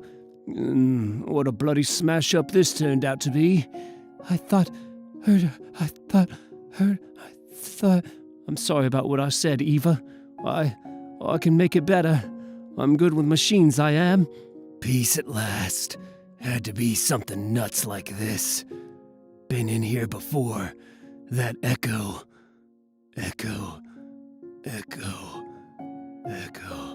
Mind if I hand over to you now, darling? Some kind of intelligent bacterial colony gone rogue. I had to amputate the whole future. Phoenix disinfection successful. Now what? Is this the future? This is now. You lost concentration, became emotionally engaged. Shock almost killed it. Will patient die unless internal heart damage repaired? But it didn't deserve to end like that. My friends don't deserve that. No, turn around. No end yet. There! Turn! Here before, always. Hospital, white hot. Now heal wound, make better future, grow quick. Oh, right. Lost my concentration in there. Heart got stuck. Turn. Telekinetic control of all those atoms at once isn't as easily as it sounds in training. Not even for a white phoenix of the crown. Quick, now! It lost its parents when Unity broke out all across the megasystems. Did I have to fix something that was dying? What is it? A badly wounded orphan universe. Phoenix, work. But what's that supposed to mean? That Henry's heart is broken? That Scott succumbs to loneliness and doubt? That all is lost unless... Every diamond has its flaw. Gus was a good dog. Are these words from the future? If you wanted to grow a new future to replace the one you just cut away, you have to water it with your heart's blood, they said. In that way they've got. And they said I was to tell you to hurry. Have we met? Hundreds of times. If it was me, I'd just let it die. No, it's just... Live, Scott. Live. Now, it must be getting rather tedious, Scott dear. These reruns of your grief. Not funny. Yes, it is, and you know it. No, Magneto, Zorn, this last year. My eyes were opened, Emma. Something about us X-Men makes them want to kill us, and nothing we do makes a difference. Difference to what? To people? For God's sake, Scott, who cares about them? I want to reopen school. It's done, Emma. Even Professor X has retired. The costumes, the heroics, done. But you and I, together, think of what marvelous teachers we could be to a new generation of gifted bloody brats. We could inspire them to greatness. And Scott, imagine what we could do for one another. Don't you want to inherit the Earth? Yes.